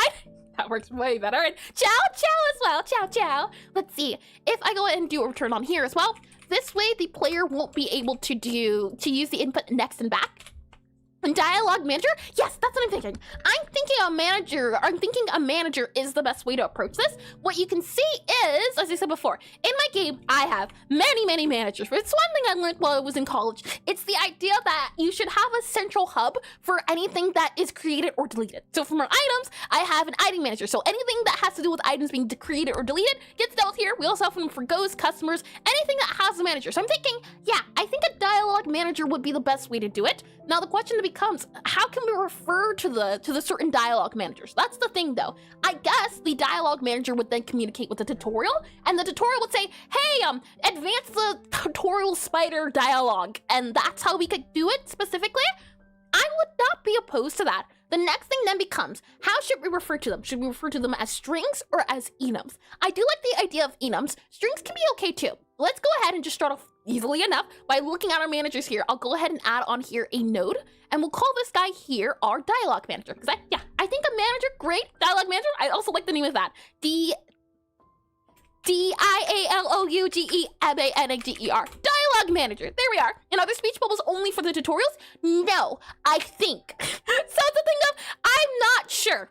I think I would like to at some point, because the idea of the game at the very least is that every week you unlock new wizards into the game.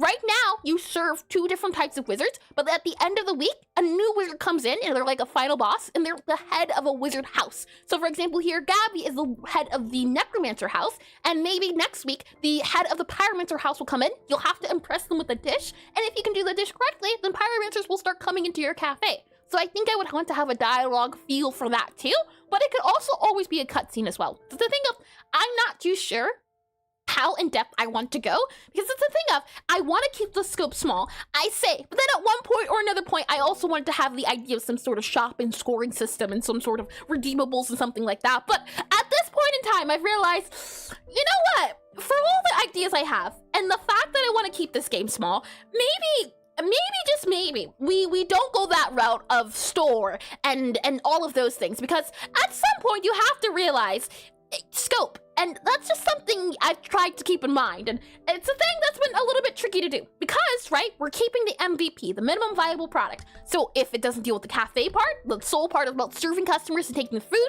if it doesn't deal with the typing, so typing out the letters, or if it doesn't deal with the rhythm, then it's not needed for the bare minimum. I do know at one point I am going to add a skeleton butler, and that's where the idea at the very least of having a store system came into mind.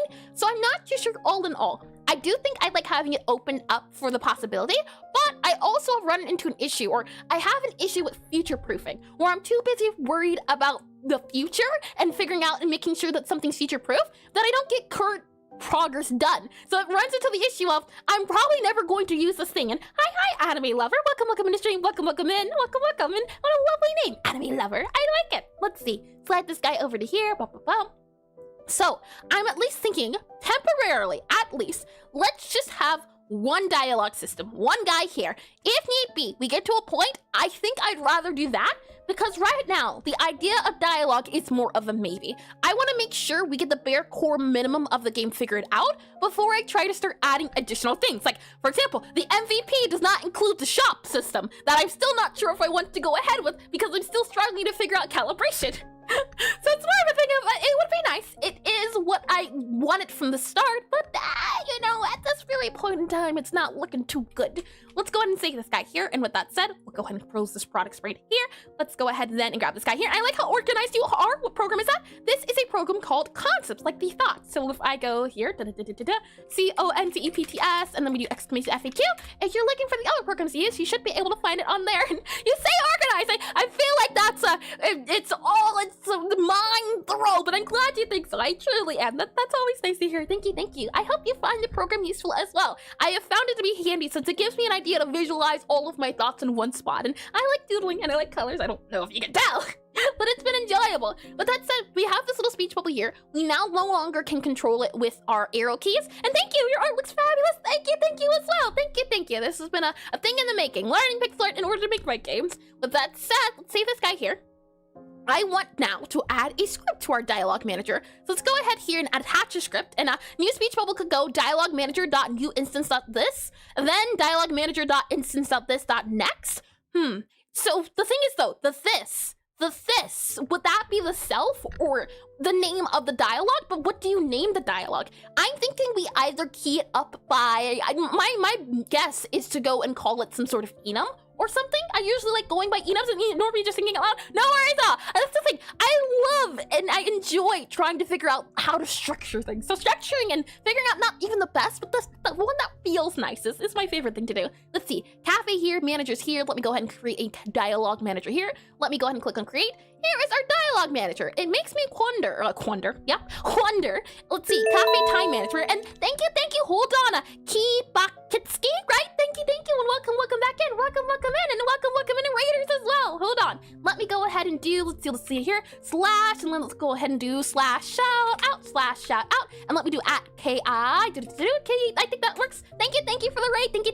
I wholeheartedly understand if you have to raid and run now. Feel free to please, do feel free to stay. There we are. Words can work. And welcome in, Metroid. Thank you for the follow. What were you up to, if you don't mind me asking? Let me go ahead, and what I can do is I can show you the game we're working on, and then you can kind of understand possibly why we would want to add a tutorial system into this game. I've been working on this game for almost 2 years now. It's the second game I've ever made, so I'm still very much a beginner. What I'll do is I will go into our tutorial level here super duper quickly. So let's see, tutorial level here. Let me go ahead and debug menu, hide that guy here. And then let's also go into our, what am I looking for? Prototype? Nope, I'm looking for sandbox. In our sandbox, let me also disable this guy here. There we are. If I click on play, I am currently working on a rhythm typing cafe game and struggling through Mega Man. I do wish you luck in dialogue like Rogue. What's Rogue? Is it a game? I feel like I've heard of it before. Possibly. Rogue does sound familiar. And Mega Man. Oh, I do remember you playing Mega Man. Mega Man as in X7, Mega Man 7? Or do you mean the 7th time you've run through it? What do you mean? And with that said, let me click on levels here. Let me show you actually the tutorial that we've been working on. How about that? What I can do is, or actually, you know what? Yeah, I'll show you through the tutorial. I cannot show you through the tutorial. And did I misspell dialogue? I most certainly might have. D-I-A-L-O. Oh yeah, I did. U and E, U and G, yeah, I definitely did. And so the name is actually Mega Man X7. I see. And hi, Smokey, welcome to stream, welcome, and you talk fast. I do, it's because I'm excited. When I'm usually excited about something, I tend to do that. Now, let me see if I can show you what we've been working on. And it's the 7th of the Mega Man X, oh, I see, Mega Man X, I get it, I see it. Oh, I'm sure it's been a lot of fun then. If I click into the tutorial now, good, okay, so, you play as this Necromancer here, Gabriella. I am making a rhythm typing cafe game. The idea behind it is that you have to spend the entire wizard semester in this wizard school, but you don't want to be a necromancer. You want to become a wizard, a chef. So you decide to open up a hidden cafe in the part of the school where you serve for the wizard customer students. So let me go ahead and let's see how well this tutorial can work. I'll use and move around with the arrow keys here, and actually, I'm wondering if the tutorial works well, but you know what? It's fine. Let's go back here. What you'll notice right away is that if we hold Q, we can play the rhythm part of it. And it was a good attempt. And it's also black sheep of the series because it was their attempt at replacing sprite art with 3D graphics and adding 3D stages to the game.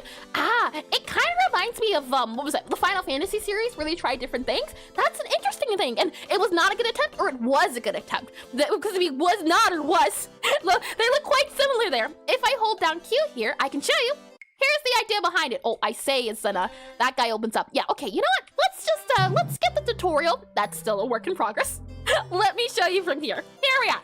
Here's the cafe area. This is where you serve your customers. If I go ahead and do this guy here, I can spawn in a customer. And customers exist as different wizards and different wizard classes. And the idea is that in this world, magic is done through poetry. So the hope is that you type out poems to the beat in order to serve customers, and different customer classes, different customer houses have different requirements for the potions or poems. There we are. For example, Gabriella is a necromancer here. Her flavor, necromancer's flavor, is bitter. So any song that has the flavor of bitter in it, it happens to be very fancy.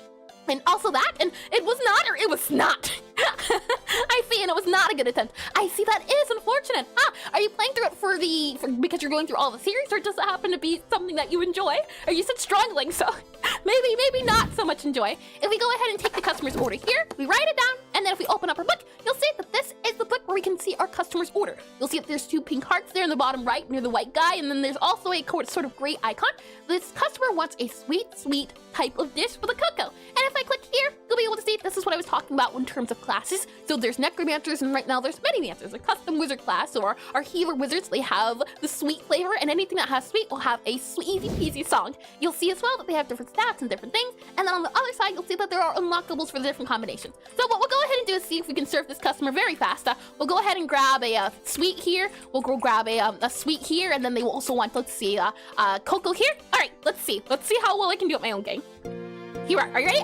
Okay, A-N-D space H-A-S, and then T, okay, and then space T-H-O-U space S-L-A. I'm also noticing, oh, I think the customer left. Oh boy, N, comma, space J-A, yep, doing great. B-B-E-R-W, okay, so far so good. O-C-K, L-L-C-A-O-N, yep. I did great. That's the game in a nutshell, though. If I click on finalize here, I believe the customer already left the cafe. No, they're still here. Okay, take it. Okay, we did good. Customer's eating it. That's the game in a nutshell. Right now, it's a little bit buggy, but hopefully you get the idea that we're going for here. And with that said, I'm wondering, this guy here, that doesn't seem right. I'll be honest. Whatever's going on there, I don't approve. I don't approve at all, really, when you think about it. And there's only one input, or there will be other poems with more than one key. As you just saw right now, I typed out entire words for the poem. So at least the calibration is one key, so the space key. But if you take a look, if I put all these guys down, you'll see that there is an entire poem that you'll have to type out. Keep in mind that all of these are this is placeholders, but you'll see that I have to type P and then H and an E. So there's an entire poem that you'll have to type out for all of the different parts of the game. Right now, as I said, a little bit buggy, but if you'd like to give the game a try yourself, while you won't play the version I showed you before, there is an earlier version that you can try that is up on itch right now if I go and do exclamation Necrotype. And I would never beat the game tutorial. That's the thing. I'm looking and this looks so fun. I'm glad to hear. That's always lovely to hear. Or I'm hoping for it to be a medium level game. I don't want it to be too easy. I don't want it to be too hard. So I want people to get 100% of the tutorial. Right now though, the tutorial is very hard. So it will be addressed. We'll be going back and trying to make it easier. And you have to type the actual letters. Yep. You have to type out poems to the beat. That is the requirement of the game. And GG. Oh me, oh my. But that said, I'm wondering why? But you know what? Might just be a thing I have to check a little bit later. Scroll is holding. Scroll from direction. Scroll from direction. This is that there. Direction up. Scroll 2-step amount. Where are we using you at? If you don't mind me asking, let's see. You are called here. Unhandled input. Yep. If not visible, return. But apparently, it believes it is visible. I'm guessing this is the book. If I had to assume that's what's angry, possibly. We've been working on a lot of UI recently, so it could also just be a UI bug in general. This wasn't here before. Now, all of a sudden, it exists. For example, it's not spamming, right? I open the book, close the book. Open the book, close the book. Okay, it seems to be okay. We go here, yep, open the book, close the book, okay. Now I should be able to scroll. Let's see if I select, I go down. I'm scrolling through all of these guys here, yep. We escape that guy, select and scroll down. Interesting, now I'm holding this guy down, now I'm holding it up. It should no longer spam. I can hold down tab, and then I can go and move out of those. Weird, super duper weird bug, but hey, look, it's lurking now for some reason. And I want to see as well, there was a bug too, and I'll have to fix this a little bit later, but there was a bug where the spell progress meter wasn't working as well, and I'm just curious to see. We'll put this guy down, hold down Q, then, and let's see. Yeah, oh no, now it works. You can see that the bar appears at the very top. You can see that there's a green bit, and that there's also a yellow one. That should appear there. It was missing a little bit earlier. Maybe it's because we played through the tutorial and then left. Have to look into that. You know what? Let me also write it down that somewhere along the way, swapping between tutorial and regular game mode is resetting it. So let's see. Bug, B-U-G, bug, T-U-T-O-R-I-A-L,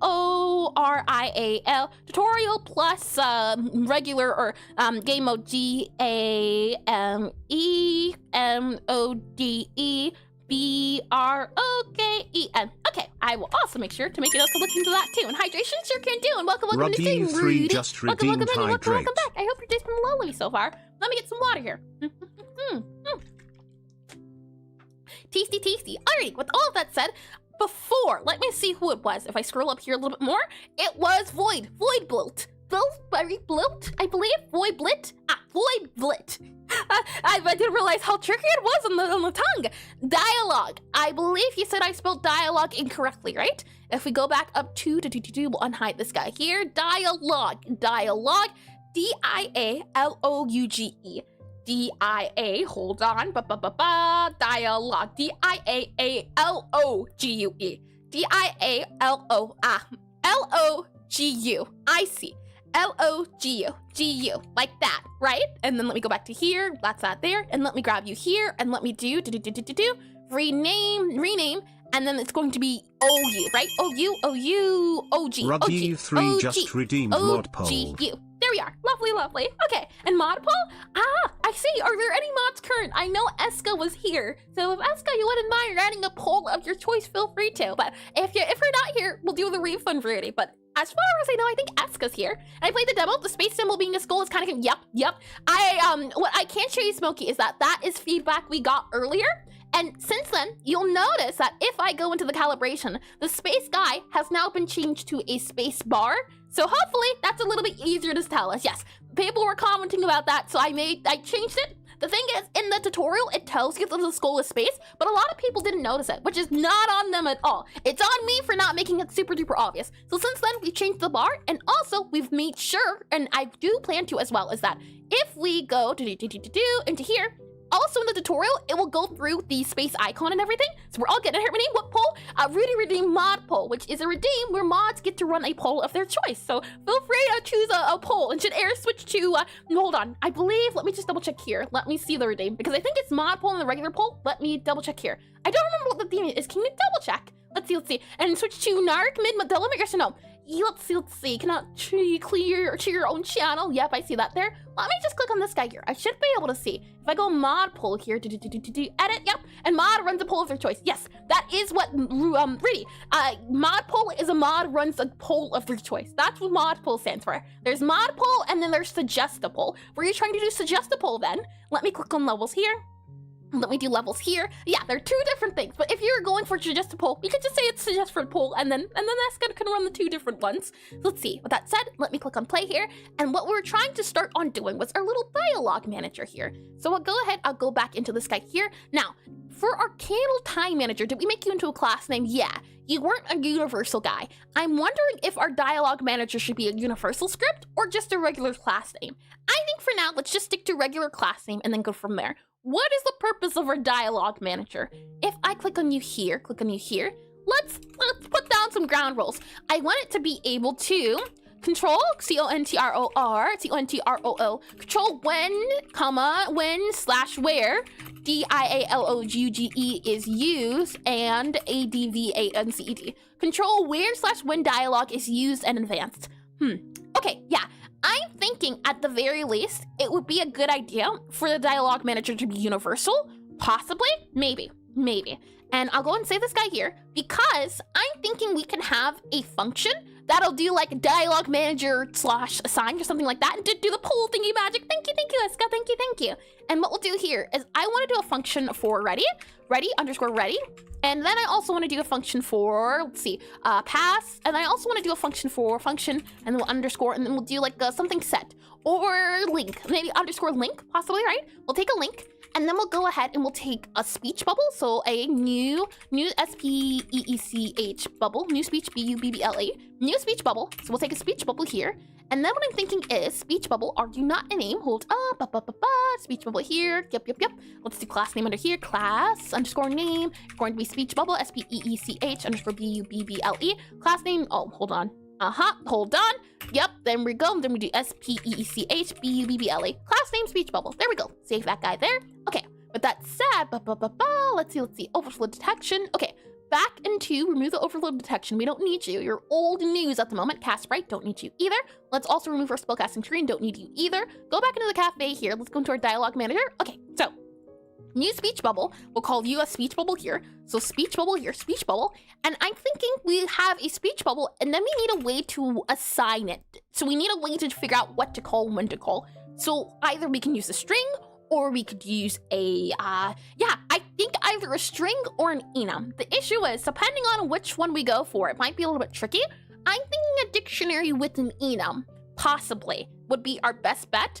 And then we can say the caller type. Maybe it could be a good idea to do. It's tricky. We know we need to have a way to call and to advance or go past it, either or. And what are you trying to assign the speech bubble to?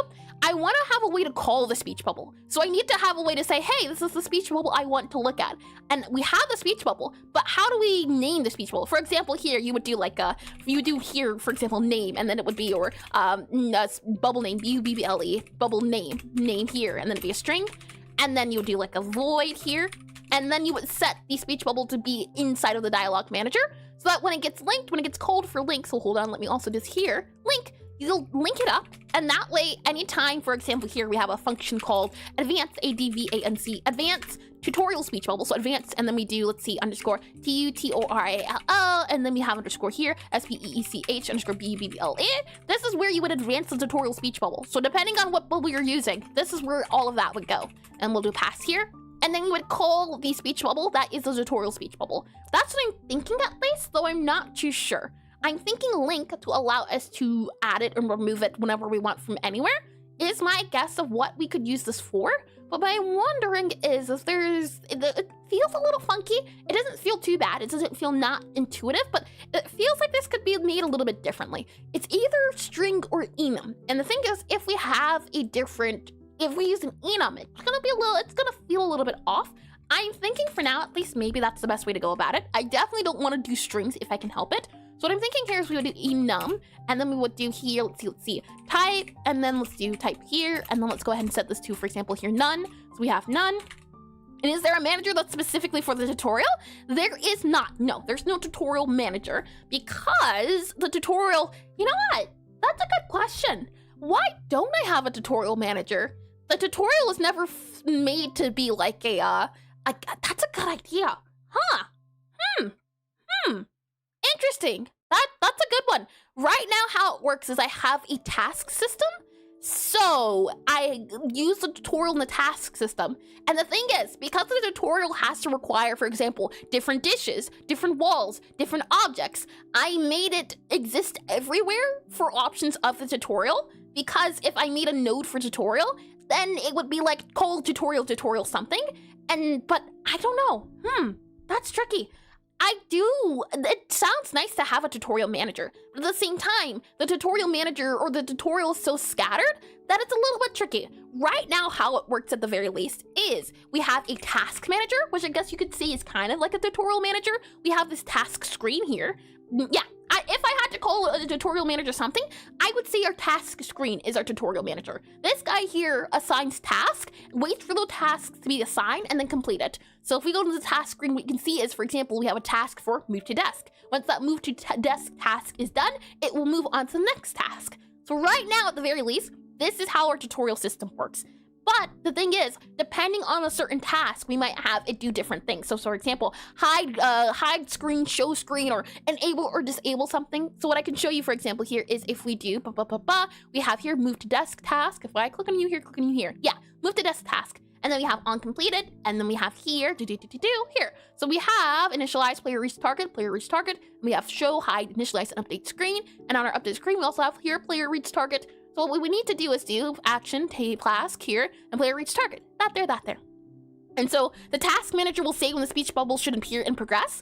That's a fair point too. The thing is though, right? If, maybe we could say it's a task speech bubble, but I might not have, and this again, could just be a future-proofing thing, so it could just be a thing of maybe don't even worry about it, but we might not have a speech bubble that works inside of the tutorial, for example. If it's right now, I think the only time we're going to use it is in the tutorial, but if it's the case of, so I don't know if I want to have the speech bubble work in there, but we could definitely have like the thing is as well, it's like, if it's a task bubble, possibly, or, right, maybe, what we can do is we can have possibly, but if we don't want a task, okay, hold on. This is a little bit tricky. Let's write these things out. It might make it a little bit easier instead of just speaking on things. Let me go ahead and let me go over here. That might make it a little bit easier to break things down instead of keeping it all in my mind. Okay, so we have our little dialogue-y guys here. Let me draw a little dialogue guy, but they need to have an area to call for next and back. So N-E-X-T, N-E-X-T, a next and the back function. So next and then back. B-A-C-K, next and back. Let me also write you here and you here, next and back. And these guys can be assigned to anything. That was the thing. And played some more, and I think you can't see far enough ahead. You move the keys to the top of the screen so they take the full width of the screen without the player sprite getting in the way. Could you elaborate what you mean, Smokey? I don't quite understand what you're saying. And it means it might be need to have tiny dialogue bubbles for customers or cutscenes. Yeah, that's what I don't want it to just be for the tutorial. I do know at least that, for example, for cutscenes, when you're talking to the head of the wizard houses, that I want to have little dialogue speech bubbles. I think that could be fun. And but those are probably both out of scope for a while. Yeah, that's the thing, for a while. So do I worry about that now, or do I just set it for a future me problem? That's what I'm not too sure about. So we have these dialogue guys, but we need to know who they belong to, because I'm thinking at least figuring out their owner will allow us to be able to call them. So O-W-N-E-R. And I'm either thinking the owner could be called by using a string or by using an enum. And I do know that I want to have a manager. So let's also write on here M-A-N-A-G-E-R, manager. We have a manager. We have a speech bubble manager. And the speech bubble manager will be assigned for calling. And do you know what the dialogue text will appear in the bubbles to live? Like where it comes from? Do you know where the dialogue text that will appear in the bubbles will live? Like where it comes from? And like the keys you click, since they only take up half the screen, you can't see them coming until they are quite close. I still don't quite get what you mean, Smokey. Do you mean like here, where you can't see the keys and you can't prepare? If you mean the keys that appear here, the only heads up you get is the fact that you can see the keys at the very top of the screen. So you know what letters are going to come, but you don't quite know the rhythm until you played it once or twice, so a few times over to kind of get a good idea. if that's what you mean in the sense of you can't prepare. Because there is a speech bubble here. I do remember people talking about that, and believe it or not, the speech bubble didn't used to exist, but now it does. So, excuse me, to hopefully make things a little bit easier to understand. Now a speech bubble exists to let you know that, for example, space is up, then S, and so on and so forth. If that's what you mean, or I'm not quite too sure, let me slide up here and slide down here. So let's see. Do you know where the dialogue text that will appear in the bubble live? Yeah, that was something I also wasn't too sure about. I like using graphs, not graphs. I like using sheets. I like using graph sheets, not graph sheets. Grid sheets. I forget what you call them, but the sheets that you can use, cell grids, cell sheets. Maybe that's how you say it, cell sheets, cell grids. And I like using those to assign my text and data. I like using those, but I'm wondering if that would be the best case. And then we can kind of compile them into an array. But really, it's the matter of, structure. I think I'm having a structure issue at the moment. So we'll copy this guy here, we'll copy this guy here, we'll copy this guy here, and copy this guy here. This is the structure at the very least I'm thinking right now at the moment, is that we'll have a manager that can call and know what speech bubbles exist. The question is how to know which ones, because we have them, but how do we address them? And then, for example, we have things that need to have them. So, for example, we have the tutorial, Tutor, T-U-T-O-R-R-I-A-L, the tutorial. The tutorial has the spider, S-P-I-D-E-R. So if I go back down here, the tutorial will have the spider. Let's see. The tutorial will have the spider, S-P-I-D-E-R, S-P-I-D-E-R, spider. And the spider is the owner. So spider goes here, spider. And the spider is the owner of that box. Maybe this is not the right layout. For example, maybe the spider should not be the owner of the speech bubble. This is how it is currently, at least. Hold on. And not like this. Right now, it is the case that if I go ahead and remove this guy here, right now, what it looks like is, let me remove all of that there. This is what it looks like at the moment. We have a spider, and the spider owns the speech bubble. And I wanted to find a way outside of the spider to call a next and back. While the speech bubble does live on the spider, maybe it shouldn't live on the spider. That's what I'm wondering. And what I'm thinking is if I undo this guy here, and hi, is it Kitty? Cutie Kitty? Welcome in the stream, welcome in, and hopefully you got that right, but please correct me if I'm wrong on butchering the name. Welcome in, and thank you for the follow. And so I'm wondering where is the text in the speech bubble is going to be. In the manager going to tell the bubble what to text or show, or will the bubble have to have the text in itself? Right now, the bubble owns the text. So if I drag it over to here, the bubble will own an array of lines. So let me go, maybe that'll go here, and then we can do this here. Maybe do that there. And this bubble will have its own script. So we can just say the bubble has a script. I'll do this here, and we'll call this the script. So we'll just say script, S-C-R-I-P-T. While the bubble does have its own script, maybe the manager can be the owner of the scripts, possibly, do you think? And indeed, it's pronounced kitty. I see. You don't intend to have multiple, yeah, that's the thing, Panda. That's what I would like to have. Whether or not it will happen, that's a different story, but I would like to have the ability to distinguish which speech bubble, because, right, if it's the case that I never plan to have multiple speech bubbles, then we only ever have to worry about one speech bubble. So we just say, hey, go tell the speech bubble, and the game will know which speech bubble, because there's only one speech bubble. But I would like it to be the case, for example, if I want to have characters talking back and forth, then there's going to need to be two speech bubbles, and in which case, we'll need to know. So I'm wondering, at the very least, how can we tell? What's that? Now you got this? Thank you. It's something of, this is my favorite part. I'm enjoying myself. I don't know about you. This is my favorite part of game development. Figuring out structures. It's just a matter of thinking, and I do love thinking. Let's see. With that said, I'm thinking at the very least that the speech bubbles will have their own script, but maybe they shouldn't have their own script. Maybe we have a script manager. Possibly. We could also have a bubble manager. Could be going a little bit too far. Let me also add here speech bubble. So let's see, S-P-E-E-C-H. So let's see,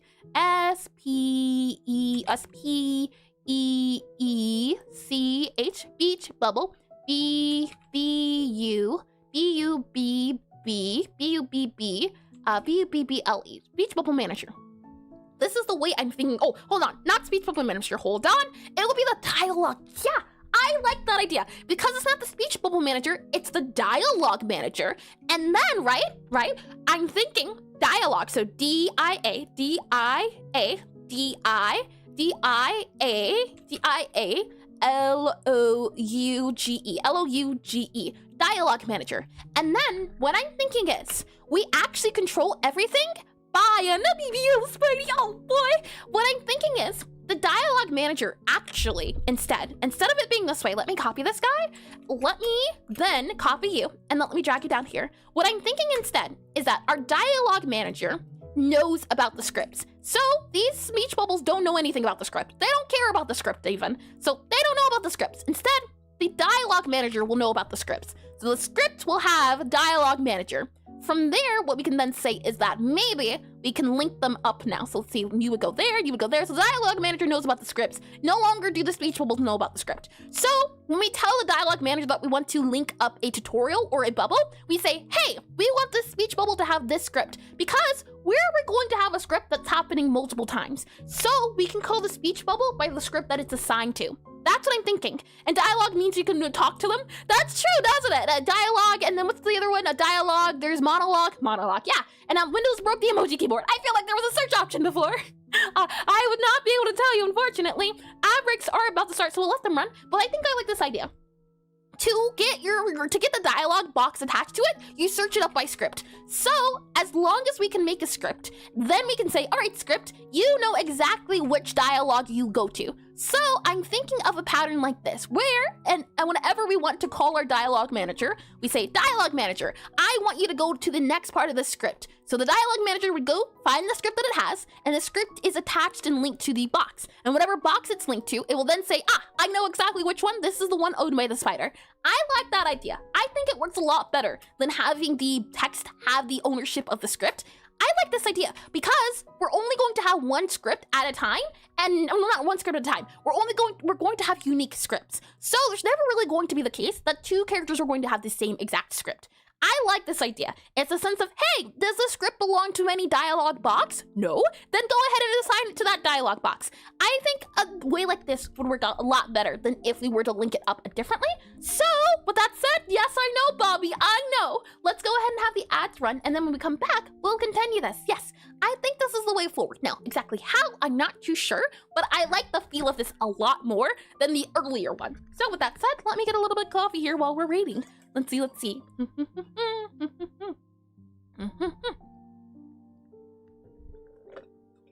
What a shame. I'm out of coffee now. How unfortunate. Let's see. With that said, let's do some searches. We haven't, I think, last time. So let's do them now while we're waiting on the ad break to end, shall we? So we'll go up, we'll start going up, and then let's go to the right here.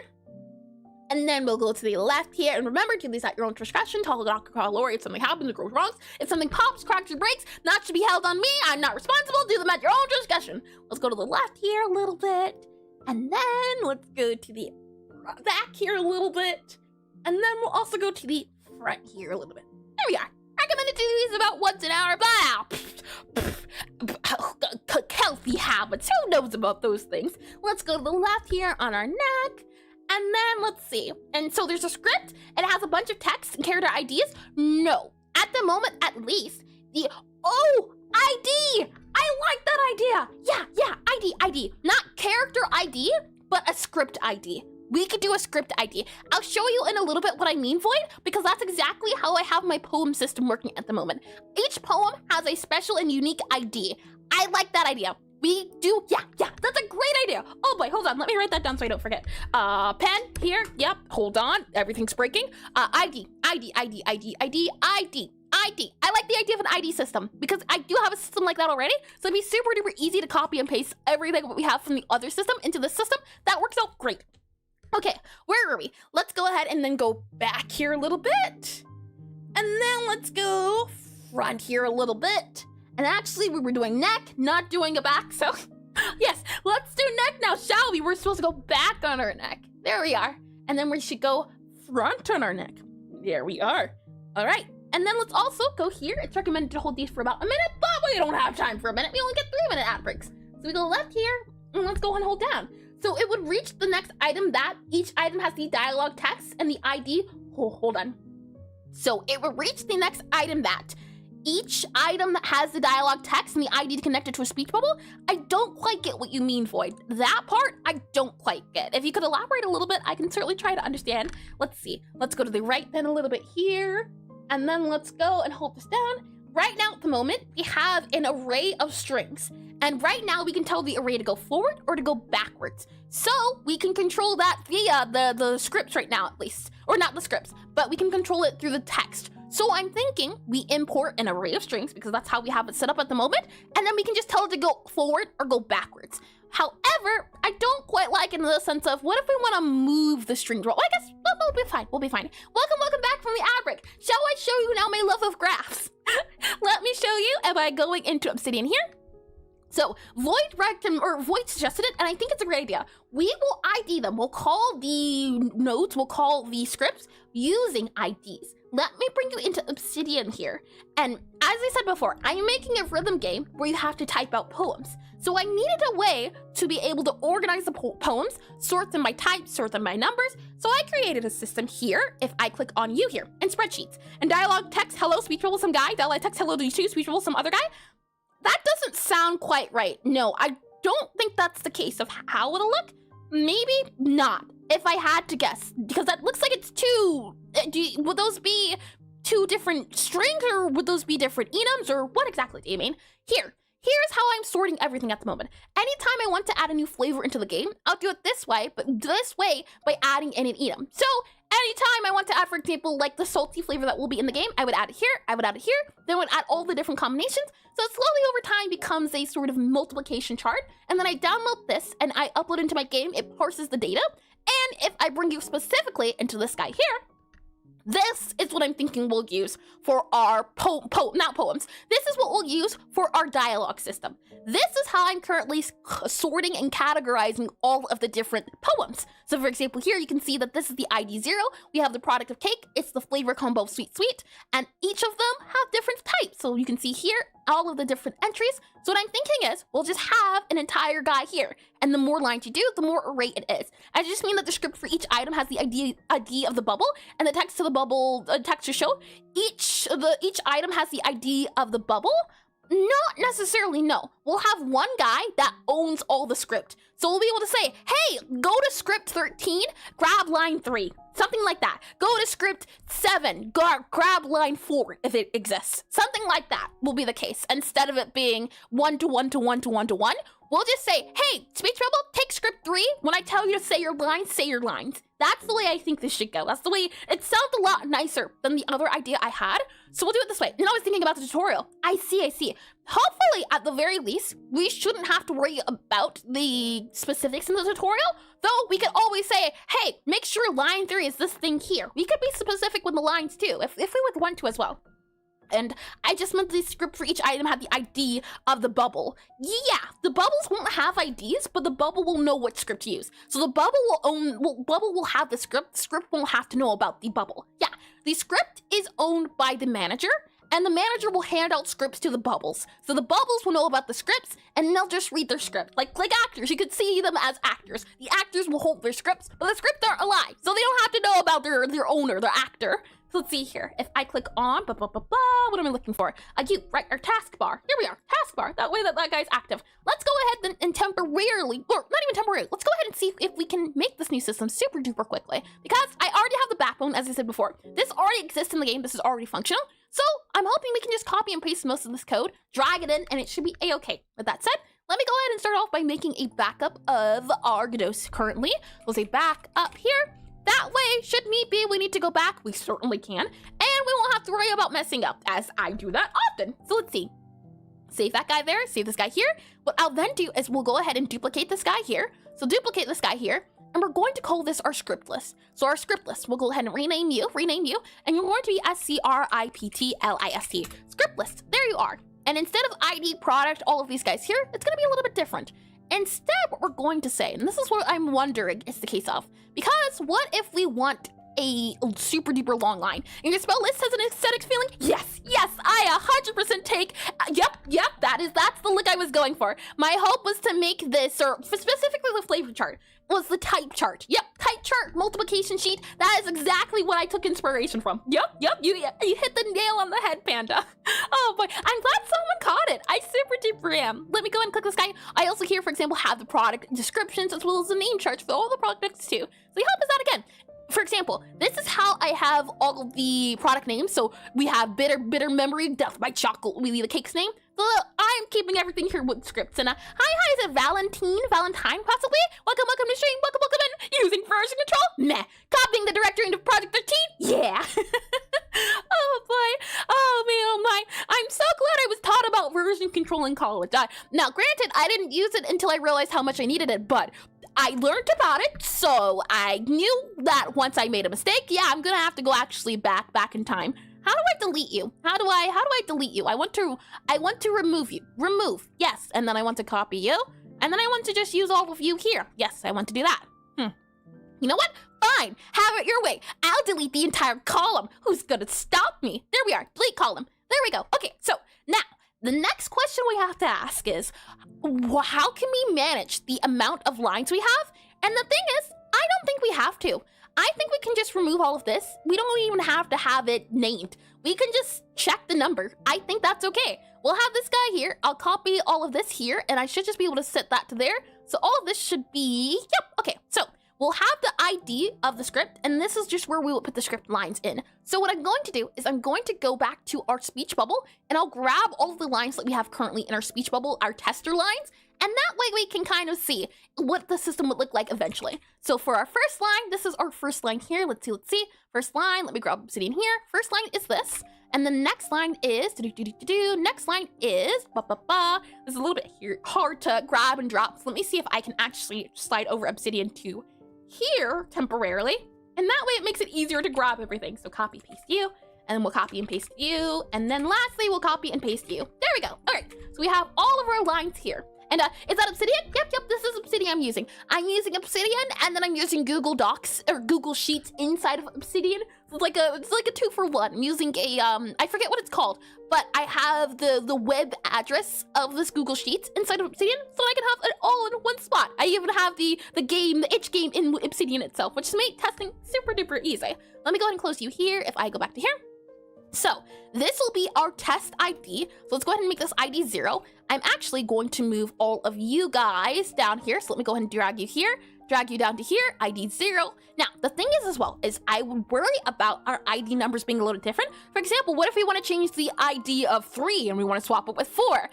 That would be a little bit tricky, but you know what? I'm okay with that. And sure, why not? Obsidian is a web app itself. I didn't know that. Wow, that's an interesting one. I always considered, what was it called? Obsidian to be like a, oh, actually, no, I don't know anything about this thing. I saw this once and thought to myself, oh, that's neat. I'll use it in my own thing. Let me go ahead and make this into 1, and then we'll set this guy to be null just so we can test. And it's based on Electron, which is chromium. I have heard of chromium. Not too much, I don't remember what it is, but I have heard of the word chromium. We have here our script list. Now, this is where it comes to the play in the fact of how do we now grab all of this information here and put it into our guy. What I'm thinking is we can create a class, possibly. So, do we want to create a class or do we want to create just a name of something? I think we can make a class, call it a script, and then maybe we can have a script ID for the class, or you know what? I don't like it. I don't like it at all. We'll have a script manager. That's what we'll have. We'll have a script manager and a dialogue manager. The dialogue manager will go to the script manager and say, hey, script manager, give me your script 4. I like that a lot better. And I love that everything is synced with your web browser nowadays, and it's an engine up for Chrome browser. Yippee! I see. How neat. Let me go ahead and click in programming here. Yes, I think we shall make a thingamajiggy and we shall call it our script manager, as I already have a lot of managers here. If I go into you here, you should be able to see in our kitchen here, for example, we should have some parsers. We are going to create a script parser. Actually, yeah, that's way better. And so how do you differentiate between which dialogue lines go to each bubble? Could you elaborate what you mean exactly, Floyd? I'm not quite following. Not quite, no. Let me go back into parser here. We're going to create a new script here, and we're going to call this our script parser, S-C-R-I-P-T, script, and then we're going to go underscore P-A-R-S-E-R, script parser. And then what we're going to do is in our script parser here, we are going to have a script parser is going to be a project. It's going to be project settings. We're going to make this a global. So we'll go ahead and make this guy here. Let's see, kitchen here. We'll have a parser here. We'll go for a script parser here. Create you. You're going to be a global here. Set you to okay. All right. So script parser is a global. We're going to have a var, and it's going to be a var called S-C-R-I-P-T-S. And it's going to be var scripts, and then it's going to be a dictionary. And it's going to be a dictionary. It's going to be filled with an int classify what script you're talking about, and the script is going to be the ID. After that, then we're going to have an array. It's going to, oh, hold on. I can't do that, can I? Why can't I have nice things? I forgot. Godot doesn't let you do double classification. Truth be told, this is a new feature in Godot alone. Being able to type this is new. I have a background in C++, so I remember doing things like this. I remember getting so confused. I remember enjoying this, but Godot doesn't let me have nice things. I can't do this. I'm pretty sure I can. Let's see if I can, but I don't believe it'll let me do it. Maybe it says it, yeah. It hurts. It hurts internally. I wish, and oh, so you go to the kitchen? Are you cooking? Oh boy, and forgot doing this in C++ is evil. You should not have mentioned it. C++ is the language I first ever learned. I don't know any other language. After C++, I learned GDScript, so my only reference of programming is C++. I'm very grateful, though, that Godot doesn't have pointers and void pointers and pointers to pointers. Huh. And hi, Project Kyle. Welcome to the stream. Welcome in. And wow, what a time to come in. Hugs. Hello, Airs. I'm Kyle, a fellow game developer. Well, welcome in, Kyle. Welcome in. You'll fit right in. And that's messed up. The void pointers or the fact that you can't do this in Godot? Which one? Also, I'd like to also say, too, last year, Godot didn't even allow this. So you couldn't even do this in Godot. This was not allowed. You couldn't typecast it. Anytime you want to have this, you'd have to instead do this in Godot too. So once upon a time, this was the only thing you were allowed to do in dictionary. Just that. You were even able to say what was in it. It hurts. It hurts so much. And if you'll see that's messed up, then void pointers are not all about C++ at all. It's a C thing though? I see. I would not be able to tell you the specifics at all. I do remember void pointers being a thing when I learned C++ though. And then, like, if you have a bubble with 5 lines of dialogue, after each other, how do you tell the bubble which one to use? Well, that's the thing. This is exactly how. The script's here. So let me go ahead. Ranting aside, we just know that this is going to be an array of strings. So let's see, an array holds strings. This here. So this is how we'll grab everything. We'll have a dictionary here of int to string. So we're going to grab all of our scripts, and then what we'll say to the script bubble is, hey, script bubble, go ahead and grab script number 9. Script number 9 will be taken, and what you'll see is that speech bubble here has a thing called lines with an array of string. So this is exactly how it'll grab it. It'll have an array of strings, so it'll have all the lines grabbed. And can't you just use some kind of type def string array, then use the dictionary int string array? I think I've heard of string array before, possibly. Could you elaborate? And how can I understand this? That's so amazing! What exactly? And welcome in as well, Celestial Drama. Welcome back in the stream. Welcome back in as well. Congratulations on a 3-stream streak too. And hi, Eris, more power too. Well, thank you. And hydration, I can do that as well. And is script the same as line, or are those things different? Yes. So this was initially before we even thought of the script idea. This, I definitely think I want to change to be instead script. So it'll reference, that was the thing I was talking about. Yes. So do we want to have a class called scripts, or do we want to just have a variable called scripts? Since it seems to be since scripts is just an array of strings, I'm thinking we can just call it an array.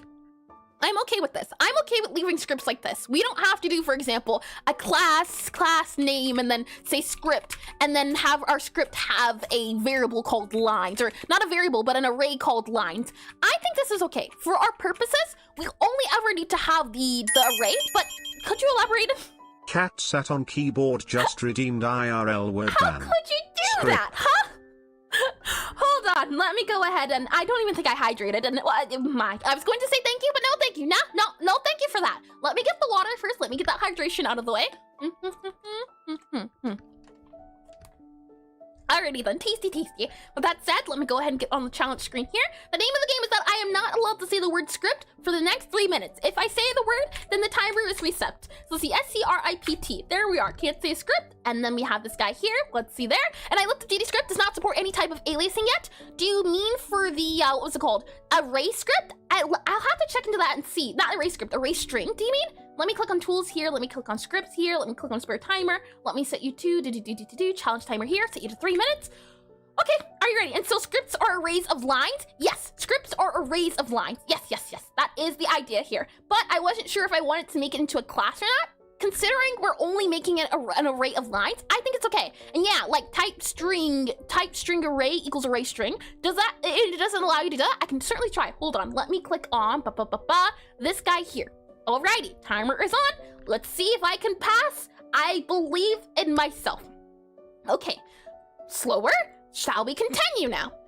I want to see if it allows us to do string array, packed string array. It does not. Let's see, cannot assign a value of type array int to variable scripts.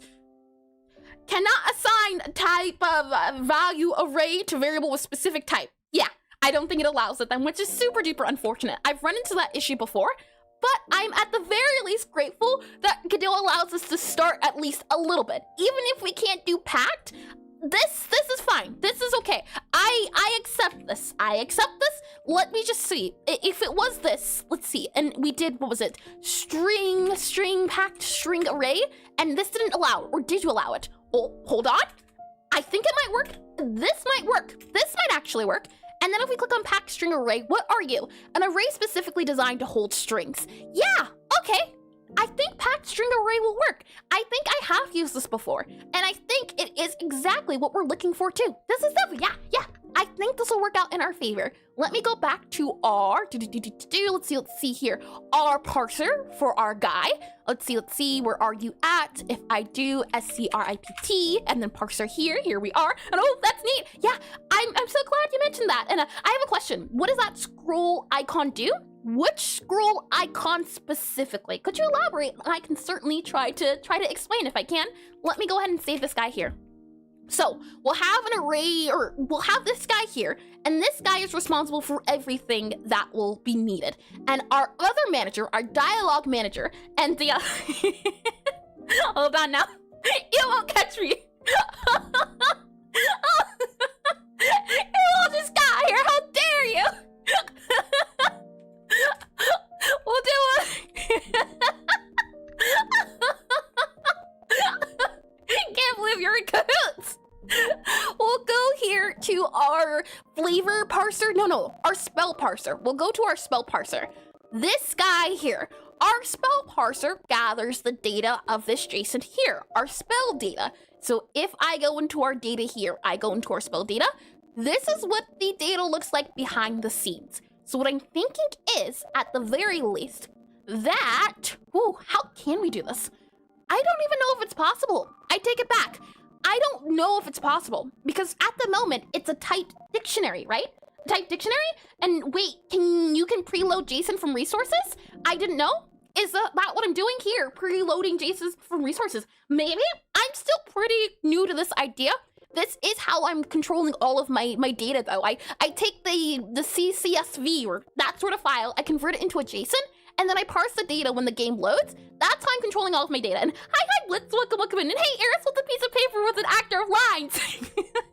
Dialogue. How dare you? I'm offended. Let's see here. Oh, what are we doing? Right, focus. Let's see. Let's go then to it. I'm free. Oh boy, freedom. I'm so glad. Thank you. We're all good to go. When I look at this topic, they always redirect using resources. I see. Well, the thing is, I do use resources, but I also use scripts in some other areas. For example, here, because I use a lot of charts and a lot of not diagrams, I use a lot of charts. So a lot of the times, a typed dictionary is usually the type of data. But what I'm thinking is, what I'm not too sure about is, should we? It's tricky. Right now, it works by checking the type and checking this thing. So it makes me wonder, do we go down? Or I have been thinking of writing convert scripts to convert the JSON to resource in bulk. And you can have ID script 1 lines and then 1025, 2025 or something like that. And it's supposed to give a type safety. I've been writing converting scripts to convert the JSON to resources in bulk. Yeah, that's kind of what I do. I don't convert them to resources, but I do convert them into data that the game can use. For example, my flavor parser, it converts the JSON into dictionaries, or it converts it into, dictionaries or arrays or whatever the game needs to use. That way, whenever I need to modify the data, I don't have to go through the resource page, because for me, I find it to be easier to look at the data when I can see it in pretty colors. So anytime I want to modify things, I can go here. I can use my color code of anything here. So I find it easier to keep all of my data here and then export it instead of keeping it in Godot, which is ironic since I really wanted a game engine where I could have all of it in a one-stop shop area. I know that there is a plugin that does allow you to do that for Godot. I tried it out though, and I wasn't really a fan of it. Nice to-do list, thank you. I'm glad you like it. And I did realize, oh, lovely. Okay, with all of that said, with no longer me being shackled, and yeah, that's what I'm missing as well. Do you mean the list or the plugin? And let me see. So we have our JSON here. I wanted to, and this is what I wasn't sure about. And can you somehow make a script in the sheet? Could you elaborate what you mean, Void? I am quite curious on that one. Let me go back into Obsidian here. So here's the current dilemma, is that when we're in the script list, we don't have a way to call these guys. Is it a case of we just say, hey, ID1, or I guess technically speaking, let's print this out or let's download this and see what the game gives us. I think that would be our best bet. Seeing what data it gives us and then kind of just parsing the data ourselves. And table editing of a resource directory, yeah, there are, what's it called, plugins, but I haven't been able to find any. And hi, Rimaru Dev, welcome to stream. I'm guessing that's Russian if I had to assume. I know a few words, but I really only know Privyet. But welcome to stream. If it is Russian, I might not, but that looks like the D for I think not da, but the D and da. Let me go ahead and click on let's see here, programming here. So I'll go ahead and download this guy. I'll convert this into a JSON. Let's download him and see what he gives us. I am very curious to see. And I don't understand why they haven't built this into the engine. I know that there's a lot of tools out there that exist, but it is a shame that editing resources there's not really an easy way to do it. I agree. Let me go ahead and do file here, download. We'll download this into a CVS or CSV. So I'll download this guy here. We'll download the CSV. I'll go ahead and do you here, download into you here. With that said, then I'll use my converters. Give me one old second here to grab the converter, drag and drop it into the JSON here. Let's see. Choose file, grab our file here, download it into here, grab that file here. Okay, and oh, hold on. This guy here. Hold on, let me show you what I'm looking at. And thank you for the follow, Valentine. Thank you. And hi, is it Hold on, Muso Kasan? I feel like I read that name earlier. Never mind. I don't think I read that name earlier. I take it back. How about Muko or Muso? How about that? Does that work for you? I can certainly try the full name, but I tend to butcher them. But welcome in, and thank you for the follow. Welcome in, and gotta go see ya. No worries at all. Thank you for the follow as well. Thank you. And Musoka? Is that a little bit better? Musoka. And setting up crafting recipes also tedious. Yeah, I agree 100%. And using factories /builders /registers helped here, so you can play with serializing as you what? Huh? Editor, custom tool database, manual built CSV editing. I kind of understand that. That is what I'm doing at the moment, right? CSV. I'm wondering, for this guy here, we have auto detect, parse numbers, parse data. There is the idea of, let's see, converting it to an array could work. We could convert it into a hash. That could work too, right? I don't remember what the difference was between the two of these. This one does an array. This one does a hash. I think that's through dictionary, if I'm not mistaken. Yeah, this does it through the dictionary, and this does it through the array. Okay, interesting. I'm gonna guess then, and I'm hoping it's the case of, we can do it through hash, then we can just take everything in the dictionary itself, possibly. We'll see. And I would go with the hash one. That's what I'm thinking. Hash might be a little bit nicer. And hi, is it Ilyasaba? Possibly? Please correct me if I'm wrong, but welcome in, and I really like what you're doing. Thank you, and data. That's always very sweet to hear. And what are we trying to do? We're downloading this data and we're parsing it to get the list of strings. So for example, when I download this, I'm going to want it to be able to say, hey, this is ID1. Now take this guy here, and this guy here, and put it into an array. Don't worry about any of this, or this. Just take these guys here. So ignore all the earlier guys. I think hash might be your best bet. So let me go ahead and bring you back into programming here. Put that all said and done. Let me go ahead and click on download here, and we'll download this guy. We'll write it into to be, let's see, script script underscore list here, script list, and then I'll go ahead and do script list data, D-A-D-A-T-A, script list data, we'll just call it that. And should it just be ID brackets? Hold on, let me bring you back into here. Give me 1 second to convert this first, and then let me bring you back into Let's see, back into Obsidian here. You said, shouldn't it just be ID brackets? Hold on, array, this is hash, hold on, convert. Yeah, okay, ID brackets. Oh, that could be, certainly, yeah, that is one way we can do it. The thing is, we already know that this is going to be the ID. I just wrote ID on here to make it easier to know that that's going to be the ID. But technically speaking, since we know that the first thing is the ID, unless we ever change it, yeah, ID 122, I'm thinking it'll be fine to do it through hash, since we can just go through this dictionary here. We grab the first value of the dictionary, set it to be the ID, then go into the dictionary's dictionary and grab all of the arrays. That's what I'm thinking. An array, Yeah, I'm thinking this will be good. I think hash will be fine. We'll go then into our, we'll go into our program here. And with that said, let's go ahead, and if I click into this guy, we should be able to grab all of our guys here. If I go into our data guy, let's go ahead and open up this guy here. And then I'll go ahead and I should be able to grab, if I go into our downloads, drag and drop that here. Let's then grab our script list data. And I would use an ID though, just in case you need to take something out or would change something. Could you elaborate what you mean a little bit, Finker? The thing is, that is the ID itself, or do you mean something else a little bit? If I go back into Godot here, we go back into here, I should be able to see it. Spell list data, Where's our, here, yeah. I would know this guy here, or do you mean saying or calling it ID itself, or what exactly do you mean? I do think this is easy enough to read on its own, and I'll know that this is the ID. You know what? How do I do it for my spell list? I do call it ID. You know what? Yeah, I think that's a great idea, since I already do have this as the ID. Yeah, let's do it that way. So, and what would you do if you need to insert a line between other lines in the sheet? That's the thing, and it's setting a fixed ID per entry. Yeah, we do set a fixed ID. That is something that does happen. And what do you do if you need to insert a line between other lines in the sheet? Could you elaborate what you mean? If I go back into Obsidian here, and I go back into here, what comes to mind is that I'll just be able to, for example, if I grab this guy here, and hydration, sure can do. On keyboard, what I'll just do is, I'll grab all of these guys, and I'll just bump it over. So now we have, if it lets me do it, bump it over by 1. And now we have this guy filled up, so, oh, hold on. I don't know if it'll let me do a zoom out. I don't think so. So let me go ahead and just drag this guy over. But ideally, I would drag these guys over. I would drag this guy over, for example, here. So I would drag this guy over. If I grab this guy here, we would drag it over, and this is where we would either duplicate it or delete it or something like that. If your spell ID shifts, you might get bugs. Oh, that won't happen. That definitely won't happen, because I know that there's a way to do this. I don't remember how to do it exactly, but I know that there's a way to automatically set it. So if it's ever the case that I need to update all of the, oh, no, I know how I would do it. If I need to reset everything for ID, I would first delete this guy here, so delete everything below it, and then I would grab this guy here, and I believe, hold on, there's a way to do this. There's a way to do this. I know that there is.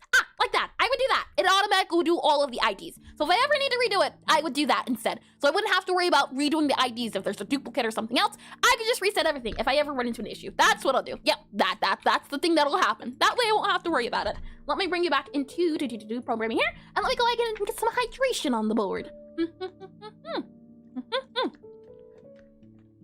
Tasty. Alrighty, with that said and done, hopefully it answers some of those concerns. It's a little finicky, but I do like how, as I said before, you can shift it and IDs will always be the same or a singular numbers. Fingers crossed, because of the way the spell sheets, or not spell sheets, but the scripts. No, not the scripts. The sheets, Google Sheets works. I'm hoping on it. And with that said too, let me also have it say the ID instead, because I do like the way it rates. That does feel nice to look at. So let me also go ahead and have that as the array here. Oh, hold on, wrong guy here. Let me go ahead and convert this guy here. An easy chicken squeezy. Hold on now. I'm guessing it's going to be easy peasy chicken squeezy. And for experience, I never reuse IDs once they're used. Yeah, usually it's been the case. For example, with my spell, what you see here on screen right now, these IDs, I haven't had a case where I've needed to redo them. So I think I'm okay. But if need be, if there is an issue, I can always at least have a good idea where to start. For example, I can even have a warning that says, warning, error. Do you know that there's already a duplicate of this guy here? That's another way I can maybe have an, what's it called? Yeah, have a warning system in place. That way we don't have to worry about that too. I'll go ahead and click on here. I'll go ahead and click on here. And now we should have in our script list ID. I like this. Yeah, I like that. It feels like it reads nicer. With that said, we can, for the most part, hopefully, just grab the way we're parsing spell data and modify it from there. Let's see if it works. So we have here, spell parser here. Yep. Okay, so our spell parser parses our data. So what I'm just going to do is, just don't mind me. I'm going to grab all of you here, and then let's go ahead and go into our, let's see. We need to go into our script parser. Yep, Hello, script parser.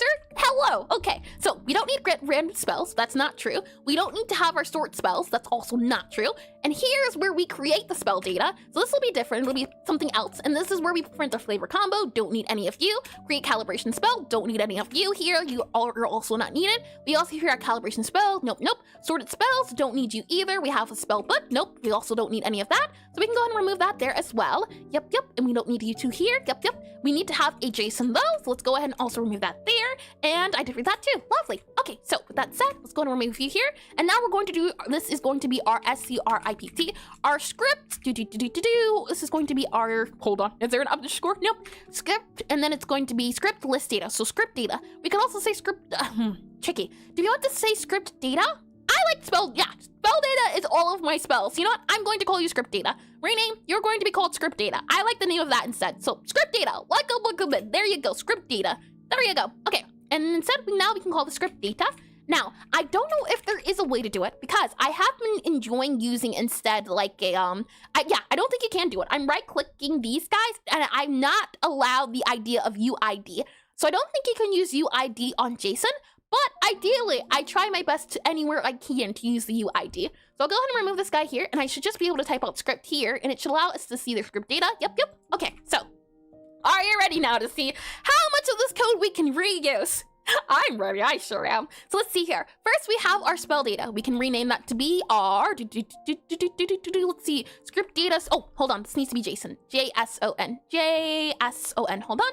JSON. This is going to be our script JSON. There we are. Okay, so you're going to be our script data, SCRIPT underscore DATA, and then we take our script JSON like that there. There we go. From there, we check to see if the data is empty. If it's not empty, then for every script, so for script in script data, we're going to parse the, not spell data, we're going to parse instead, underscore PARSE, SCRIPT, and then DATA. We're going to parse the script data instead. So parse the script data for every script. All right, and this sort spells, don't need any of that. That's other code that is something else. We also have here print sorted spells, don't need that either. All good to go for that one here. Really, it's only 2 functions we need, which is nice. Don't have to worry about too much. Alrighty, so for parse script data, we take our script, so SCRIPT here. It is a dictionary.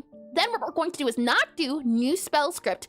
Instead, what we're going to do is we're going to do var new script here. So new script, SCRIPT, new script. And instead, what we're going to do is it's going to be a packed array. So packed string array string array here. And it's going to be empty. So we can go ahead, I think, and set it to be empty, right? Set it to empty? Yes. Okay.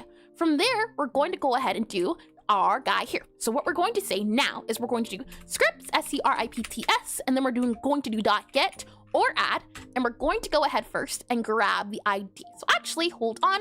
We're going to do a var for new ID. So let's see, script SCRIPT underscore ID. This is going to be an int. So we'll go ahead and set this to be an int. And then we're going to say that this is the spell, whatever the bracket of ID is. So that'll be our script. And then we're going to go ahead and say, hey, scripts, go ahead and add that new script ID. From there, what we'll have to do is we should be able to right. So now that we're in here, it's a little bit tricky. What I'm thinking is we'll have to say, and this is where looking into our guy here. So back into our script data here.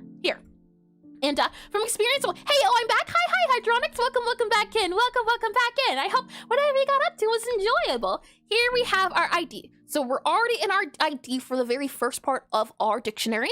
From our dictionary here, what I'm thinking is, because I think this is an array, right? This is an array, or no, this is a dictionary, and then in our dictionary array. So, yeah, actually, I think we might have to do array, possibly. You know what, let's just print things and see what we get. That's the best way I found for debugging. And what about you, though? And not at all, I regret doing that. Oh, thankfully, I don't regret what I'm doing at the moment. There have been times, many times, but I think I am moving in a good direction, so I can at least be grateful for that fact. Oh my, but that's a little unfortunate. Hopefully, you learned from it, whatever you got up to. Scripts dot, and we're going to do scripts dot now. We're going to do our spell ID. So spell ID, so spell, hold on here. Let's see. Actually, you know what? We'll remove that for now. Let's just go ahead and print here, and we're going to print out, print out, and I would like you to print out your script. So something like that there. And let's see what it prints out, truth be told. Let's see. If I go ahead and, oh, you know what? I just realized what we have to do. Hold on. We're going to have to do, not that print. We won't have to do that. I think I understand. So for for line in script, for line in script, if, let's see, if line, and then we say if line equal, and then we're going to say if line is ID, then we're going to go ahead and do break, is it break? No, it's pass, So if line is that there, pass. Otherwise, so we've skipped the first one, we skipped the first line, and now we're in the other guys. So now what we're going to do is we're going to go ahead and do pack string array, so new script, and we say new script dot, and we should be able to append, and then we're going to append here our script, and then we're going to go ahead and do a line here. Like that there, that should work. And after that, what we're going to do is say scripts dot get or at script ID, and then we're going to do scripts, so script, and then we're going to do our line ID, so our ID, so ID here.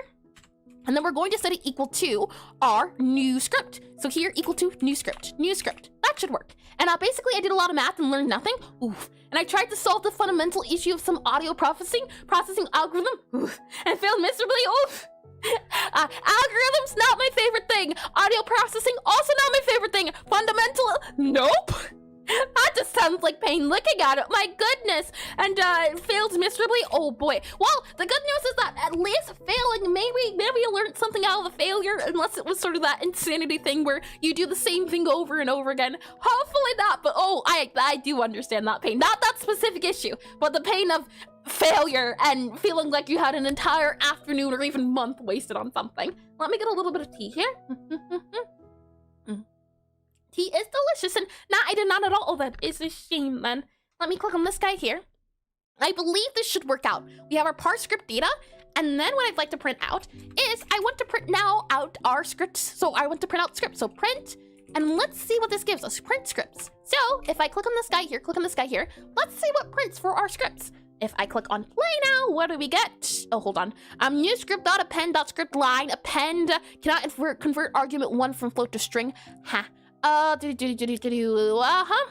New script. We're appending the line, script line. Yeah, okay, hold on. That's fine. We'll just do this guy here. We'll do this guy here. We'll do this guy here. Let's go ahead then and print out our let's print out our script script scripts and then our line. So let's see script and then line here. Let's print out this guy here, see what we get there. Close this guy here, click on play here. Let's see what happens. Why are we angry, Godot? Do you want to talk about it? Let's see. Let me click on this guy here. I'll make it a little bit easier to see if I click on where are we at? Godot. There we are. Godot. We're good to Godot. And then we go here and go here. You should be able to see it a little bit easier now. Hopefully, fingers crossed, all of the text here. It's a little bit too much. That's okay. That's all right. We'll shrink it down a little bit here. Hopefully that's a lot easier to read than the other guy. With that said, what are we seeing? So if I scroll up here, we have this. So we have 1.0. The cake is a truther. Let's not go. Gotta catch them all, and then that there. And then we have this guy here. Interesting.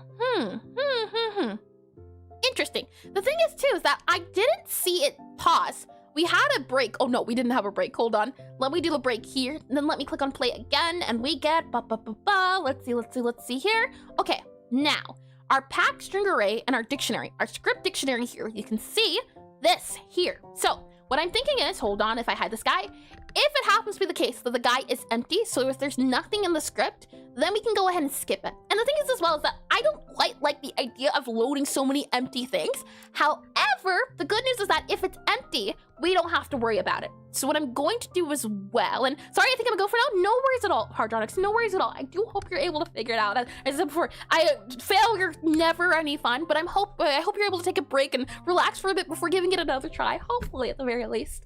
Let's see if I click on you here. New key, new value. We have our script here. This is the ID 0. And in this ID 0, we have the first line here, which is null. That's the 0 one there, and all of these guys here. So this guy should only have the extra guys. So let's see. It's a dictionary, and the dictionaries are these guys here. Oh, I see. So if the dictionary ID is equal to, it should be skipped. But it wasn't skipped for some reason. How odd. Right now, our current script line is, if I hover over this guy, current value is ID. Yeah, that's not what we want. We don't want that. Are we going to have to go into something possibly? Because when I hover over this, it tells me, this guy here, it's hovering and it's saying something, but it's not saying what well, you can't see it, but it's saying current value is ID. That's not what we want. We don't want the current value to be ID. It's the current value. So if line is ID, we want to pass and it's not doing that there, which is what I'm confused about. So you know what actually we're going to do? We're going to say script, and then we're going to say script dot, and I think we can do, let's see, erase, and I should just be able to do erase, and then if I say erase ID, how does that work? If I say erase your ID here, what happens then? We click on play here. What if we erase it? If I click on you here, we get this guy here, and now it just says at the very least that ID isn't in here. So hopefully now it should work because the ID has been removed now that we have saved it. So if I click now on you here, let's go ahead and try this again. So I save this guy here, I then do this guy here and do Control K here. Let's see now what it prints out for our scripts. So I click on play, and now what we get is, we get, it's a debugger, that's for sure, that's never good. If I click on you here, why are we angry? Attempted to add a variable type nil. Oh, I see, hold on. What we can do is say, for this guy here, for this blank guy, also, what are we getting here? Nothing, none, yeah, that's okay. So for line and script ID, what we'll say is, instead of new script dot append, what we'll go ahead and say is that if this guy is empty, so let's see, how can we say this? What I do want to do is I wanted to print out this guy here. I want to see what we get here, or a new script line here, hold on. If I copy you to here and here, and then we grab you here, and then I click on you here, let's start there, see what it prints out, and then go from there. So if I click on you, play, now what do we get? We get this guy, and it printed out null. That's fine. It's supposed to say no. That is what we want it to do. With this guy here, we want to append it, which is true. That is good to go. So, what I think we can say is that if this guy here, so if, and we'll go ahead as well and also do here, var, and then we'll say var, and then we'll go ahead and say a line here. It's going to be a string equal to you here, and then we'll say that if line is null, hold on, null. If line is null, we can go ahead and pass. Otherwise, and why is this angry here? This is already, oh, hold on, is line, var line. If line equals null, pass. Oh, hold on, var equals current, C-U-R-E-N-T, oh, I don't like line and then current line. We have here var entry. How about this? Entry. If entry is null, pass. I like that a little bit better. If entry is null, pass. And we need to do here, let's see, equal null. All right, so is that better? There you go. If entry equal null, pass. There we are. So if entry equal null, or entry, and then we'll say equal, and then nothing like that there. Okay, then we'll pass. Try that now. If we close this guy here, are you going to give us angry issues now? Since we're now covering our eyes, dotting our T's, fingers crossed? No. Why are you angry now? Let's see. Attempted to add type nil, and nil. Okay, hold on. What we'll say then is, because it's still getting a little bit angry at us, which is what I'm wondering. And this is why I'm thinking it might be, let's see, condition P, you there, yeah. Okay, well, let's just go back into this guy here and go through it, shall we? Step into each of these guys. So, let's see. Once we're in here, we are in our line and script. So these guys here, our new key and our new value are currently null, I think it is. New key, new value. Here we are. Script ID, line ID, and then a current guy that we're in, script line, it says, what are we at? Script here. So you can't see it, but it has empty, and then it has null, and then it has 1, and then 2, and then 3. Okay. And I'm wondering then, this empty guy, maybe that's why it's getting angry. If I go ahead and enter, do we get an error? No, we don't get an error. Okay, that's good. And then we do this guy again. So now our entry guy, let's see. Now the line name is __1. So from here, we do var entry line script, and the line equals that one there, and then we equal script here. And the script here is going to have something empty. So if I go ahead now and do step into, our entry guy here is going to have the, here we go. Okay, so var entry has nothing that pops up. We should also be able to see what entry is here. You can see entry should equal null. So entry should get a pass, and it does not. Am I doing this wrong? Is it not pass that lets you go to the next guy? Next, is it? Hold on. Godot 4 next, possibly? Godot 4 NEXT. Godot 4 next, maybe? Is that it? Like goes to the next loop? Next is currently in active development. Godot next, command, and then we have break, and then we have pass, break and pass, and let's see. Next, continue. Oh! Continue. Of course. Hold on, continue. There we are. Okay, there we go. Okay, continue is the one I'm looking for. My goodness. let's see. Now give it a try. Click on play again. And now, hopefully, fingers crossed. Continue was the word I was looking for. We should now, nope, we still get angry. Why angry? Why mad, huh? Type nil to value of pack string. Yeah, but you should be. Hold on, let me go ahead then. And I will also see about doing if null entry equal you there, then go ahead and continue. So let's also try if you there, continue, if you there, continue, like that there. Try that. Okay, try again. Is that better? Do you like it when it's broken up, possibly? Let's see. You have angry still. Angry still. Okay. I would want to see then if we do grab you here. I want to do remove you here instead. If you there entry null, try doing this here. So if you there equal null, possibly. What happens if we do that? I'm curious to see. We have you there, and now do we get angry 5? We still get angry 5, which is what I'm not too sure about. We have script data value condition add is returning true into this value. Yeah, we shouldn't be adding these guys though, which is what I'm a little bit confused about, which is a-okay. What we're going to do then is we're going to print out.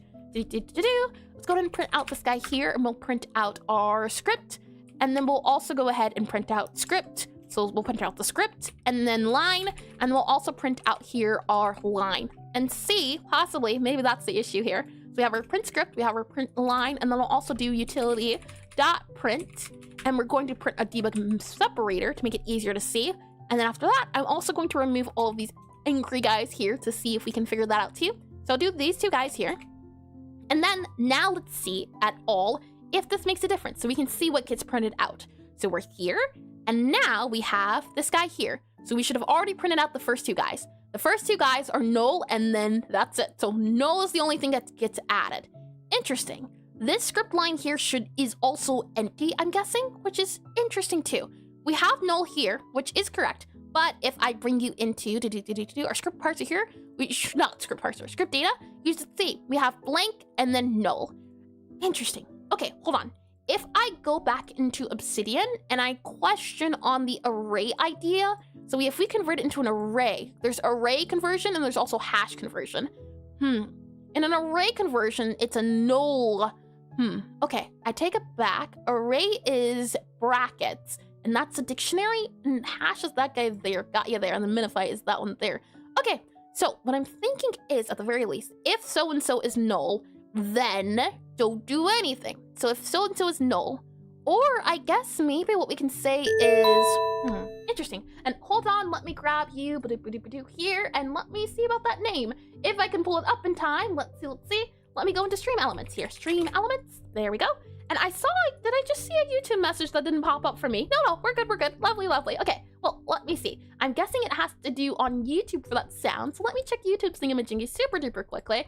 If I click on here, thank you to, is it Zionic, possibly? Thank you for the YouTube subscription. Thank you, and welcome into stream. And please correct me if I'm wrong on the name as well. Do so at Rhoda. Yes, indeed, please do so. I'm wondering, the cake is a truther here, this 010203 __.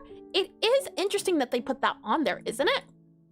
In our spreadsheet, at least, there is ID there. And let me show you what I'm seeing as well and what I'm wondering about. If I click on you here, you should be able to see the Obsidian now. Yeah, okay. So hopefully you can see why I'm getting a little bit confused. I'll put it down here to hopefully make it a little bit easier. So we have our null guy here at the very top. And then after our null, we have first our ID. So this guy here, and then we have this guy and this guy for null. And then we have this guy here and this guy here for the next guy. So it makes me wonder, why are these guys numbered, but this guy doesn't get numbered? What if we set this to be a case of just, for example, that number there? What happens if we set that to be that number? So, and then I export it. I want to see if that at all changes it. So I'll go ahead and hide this guy here. And then what we'll go ahead and do now is close this guy here. We'll then go ahead and I'll export this guy. So give me 1 second to do that. I'll click on this guy here. We'll then go ahead and do file, export, download. And then we'll go ahead and do comma separated values. And then I'll set you to be this guy here. We'll go ahead and do save here. Yep, save here. And then I'll go ahead and export that. And then we'll go ahead and make sure it is set to be a array, I believe was the one we were going for at least. Yep. And then I'll go ahead and click on download here. We'll set that to be the name of this guy here. Replace it. Yes, indeedy. From there, I'll go back into here, go back into our data file.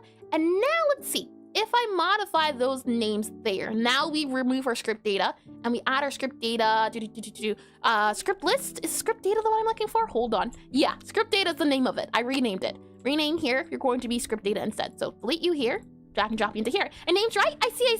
I'm glad to hear it. And your stream's been fun since I've started watching. Oh, that's also lovely to hear. A double, a 2-for-1 special. Oh, it's so lovely to hear. Welcome again. Let's see, script data, that's good to go. Okay, back into here. I have re-imported it, hopefully. So hopefully the name should be better. If I close you and then script parser here, and then we have our script data, this should be different. This should definitely be different, but unknown getting token error. Yeah. I don't think you know what you're doing, Godot. And you know, that's okay. It's all right to admit your mistakes. Hold on, let me go ahead and I'll delete you. Let's see if I go back to you here. We don't need the speech bubble guy anymore. Let me go into the files again and see if I can remove this guy here.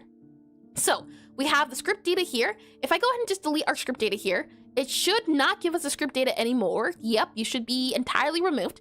Save Godot here, yes indeedy. And you know what, just to make things safe, I'm going to also not rename our script data. I'm just going to hope for the best, and we'll just drag and drop this guy now in. We should get script list data, yes. And since I changed the name in the beginning, interesting. I thought hopefully changing the name of the obsidian guy to be that 0 number there would help, but apparently not. We have 0, 1, hold on.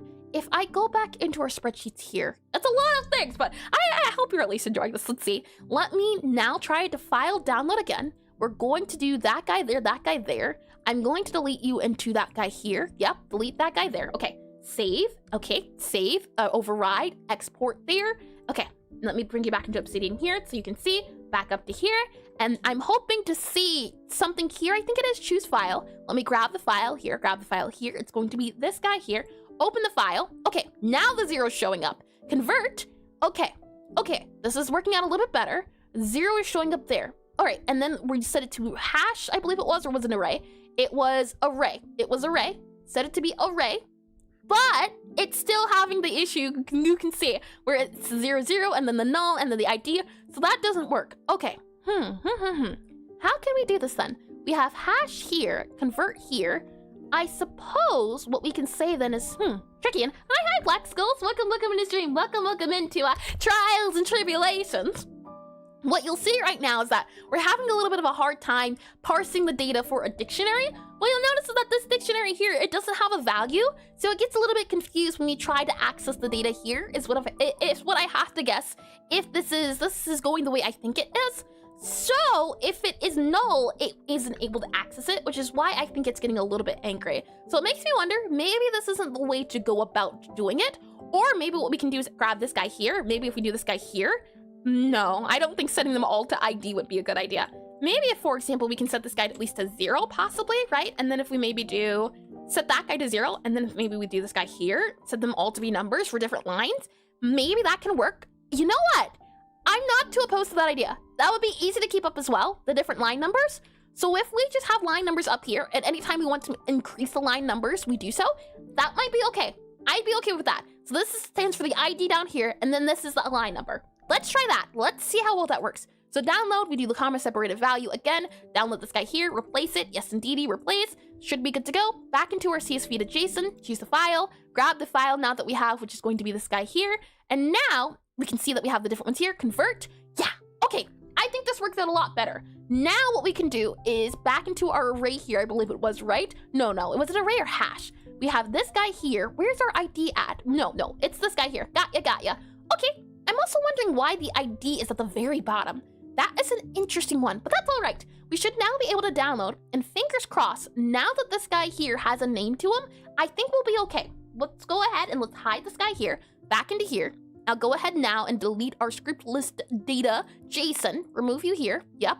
And now I'll go ahead and let's try drag and dropping this information back into our guy, hopefully, fingers crossed. So I'll just rename you to script list data. Let's go ahead and do that there, okay. Drag and drop you, replace again, let's see script data, delete script data here, and now drag and drop. And with that said, let's see if it's back into here. Are we good? No, we aren't. You just don't wanna. Okay, you know what?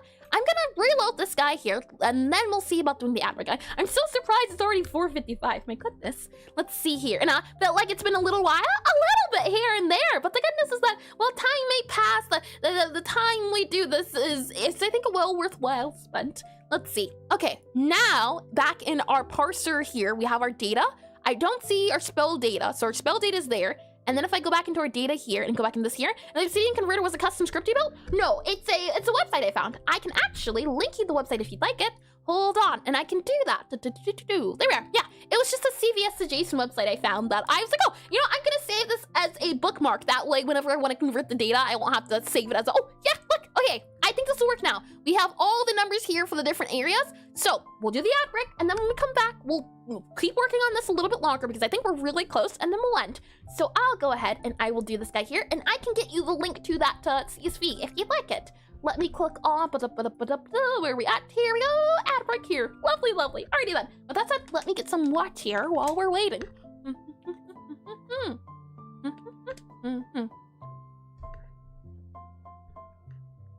Tasty, tasty. And with that said, let me also grab that CSV to JSON. Let's see.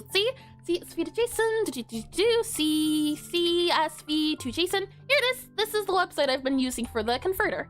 Here you go. Yep, is this the one? Let me just make sure. CSV to JSON. Yep, there we go. Okay, copy that guy there. That's the specific one. Oh, if it lets me. Delete, paste. Oh, it won't let me paste in there. Fine, sure. Paste it in there. There you go. Yep. There we go. Yep. That is the website. Let me go ahead and close this guy here. Let me close this guy. We should save that there for the tea later. And I should be able to save this guy here and here. Lovely. Alright then. We have about 2-ish minutes left before the ad breaks are up. So in the meantime, let's do some stretches for one last time for the road, shall we? Let's go ahead and we'll slowly start off to the right here. And then let's go ahead and go to the left here, like so. And then let's go to the back here. And then let's go ahead and also go to the front here, like so. There we are. Nice and good stretches. Let's also do some neck stretches too, I'd say. Let's start off by going to the left here. And I'm curious, I don't know how to code, but if I were to learn on a beginner level, what would you recommend?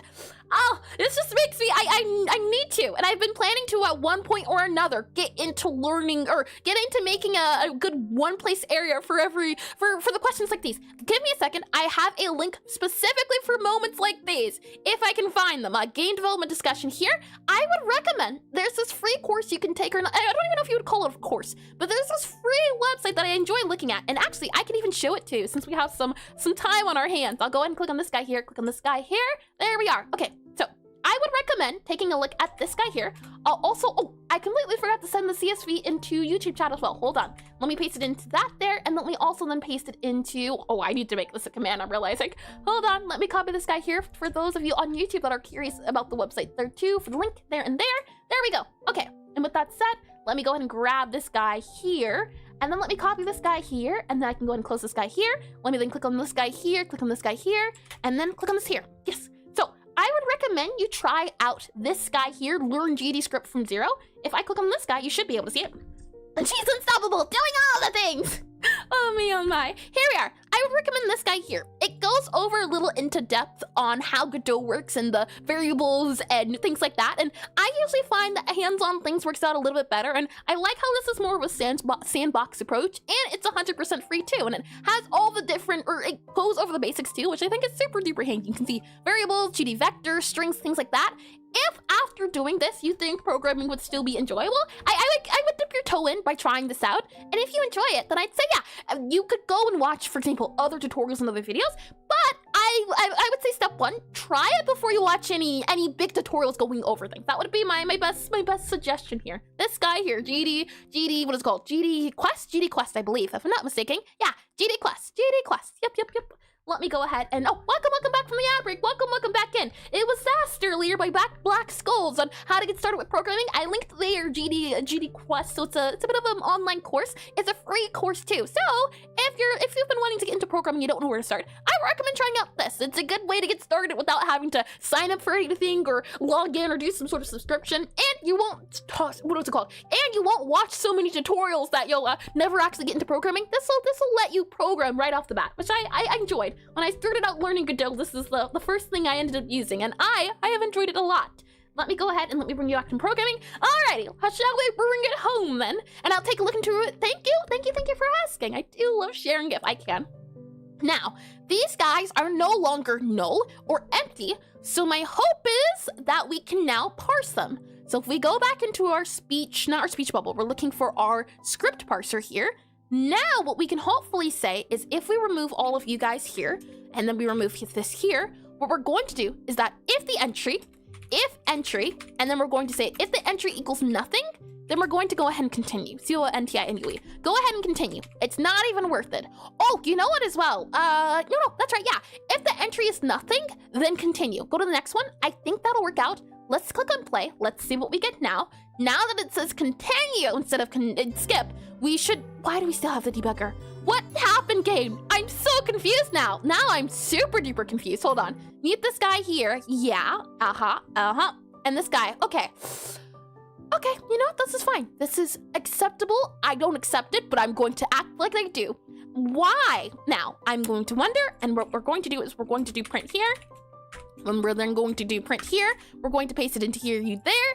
And then let's see what you print out. I'm oh so curious, Godot, since you don't want to agree to my terms. What do we print out first? We print out null, which is correct.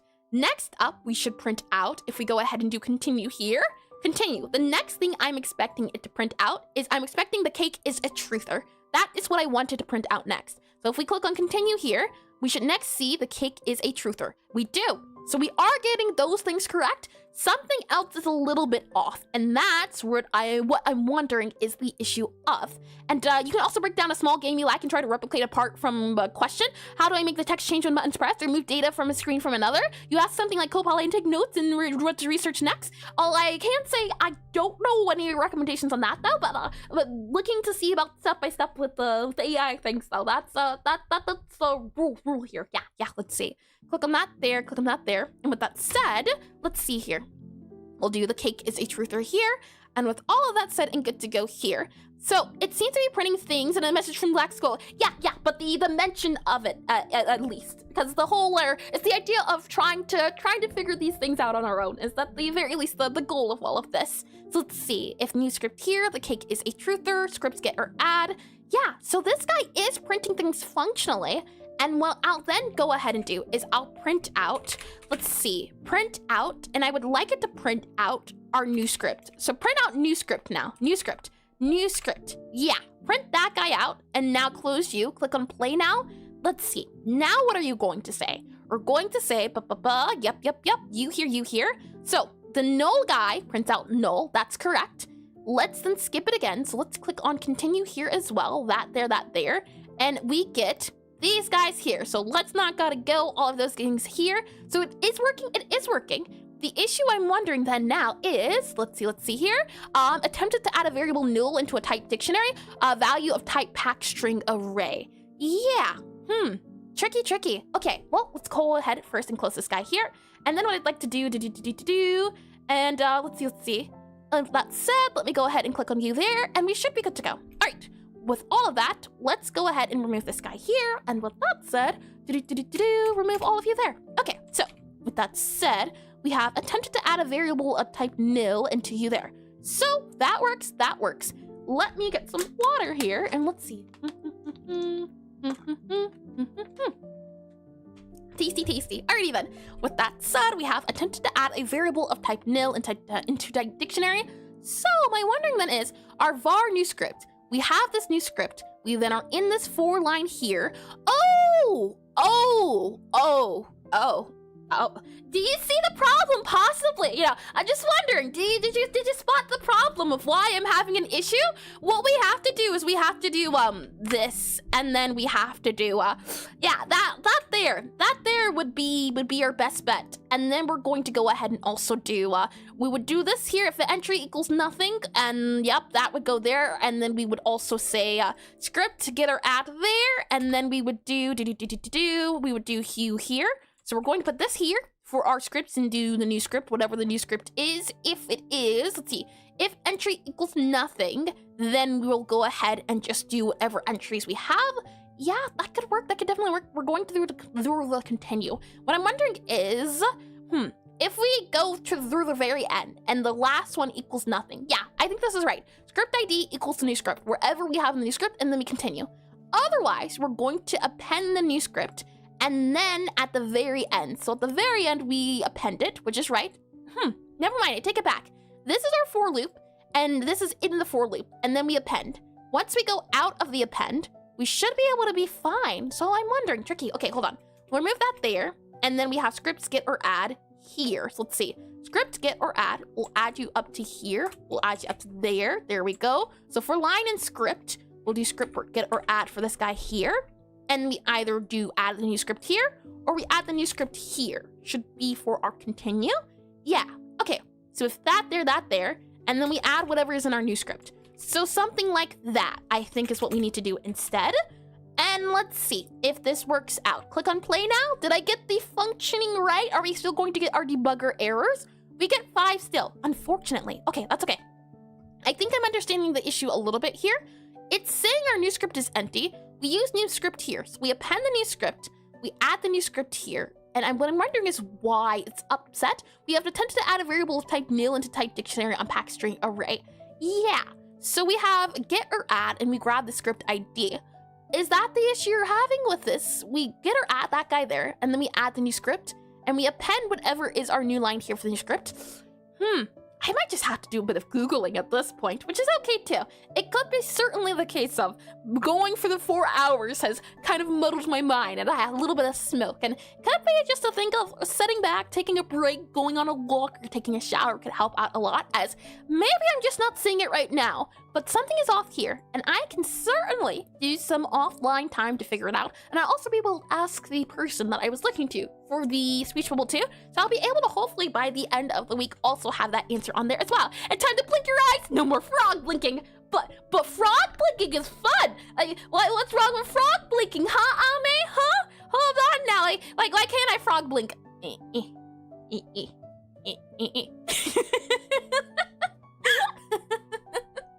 With that said, I hope to see you all same time, same place. I'll go ahead and do it here, exclamation SCHETULE. I stream from Friday to Sunday from 1 to 5 p.m. EST. Once a week, we do pixel study art study streams. So if you've been wanting to learn pixel art, maybe you can join me along in my study sessions and we can both learn together. Otherwise, I do these game development streams about once a week at minimum. Though, since I've been really wanting to get better at, or I've been really wanting to make a lot of progress in the game, we've been doing these streams twice out of the week. So hopefully next week will also be twice out of the week. If you do want, and gotta keep the brain squeezy, I gotta go get the spray bottle and keep it well moisturized and well watered. Oh my, with that said, let me also do here, exclamation DISCORD. If you'd like to stay up to date for all things Necrotype Cafe and get behind the scenes development and the devlog, you can check out the Discord. The devlog is up on there, and sometimes I hop into the Discord voice chat, into the muted ones, and we do study sessions and just try to get co-working things done. So if that is also I think you enjoy doing, consider doing that as well. Now, what is going to happen is we are going to raid a game developer that is specifically doing Godot. There are not a lot of Godot game developers at the moment, so we are going to try to see if we can add to the increasing amount of Godot people. Yes. If you're on YouTube, that'll be it for me. If you're on Twitch though, consider sticking around for the raid. It's always a lot of fun to see if we can find more games out there aside from being Godot developers. Words. It's always saying it's always. This is why we need to end it. I can't word. I hope you get my point. With that said, I'm going to go to the end screen, end on YouTube, and then I'm going to come back on Twitch. Okay? So stick around, stay to the after show if you'd like to continue for a little bit, alright? I don't need a break. You need a break. With that said, I hope you all have a lovely week, morning, afternoon, evening, girl, good night, or rest of your life if I don't ever see you again soon, alright? Bye-bye.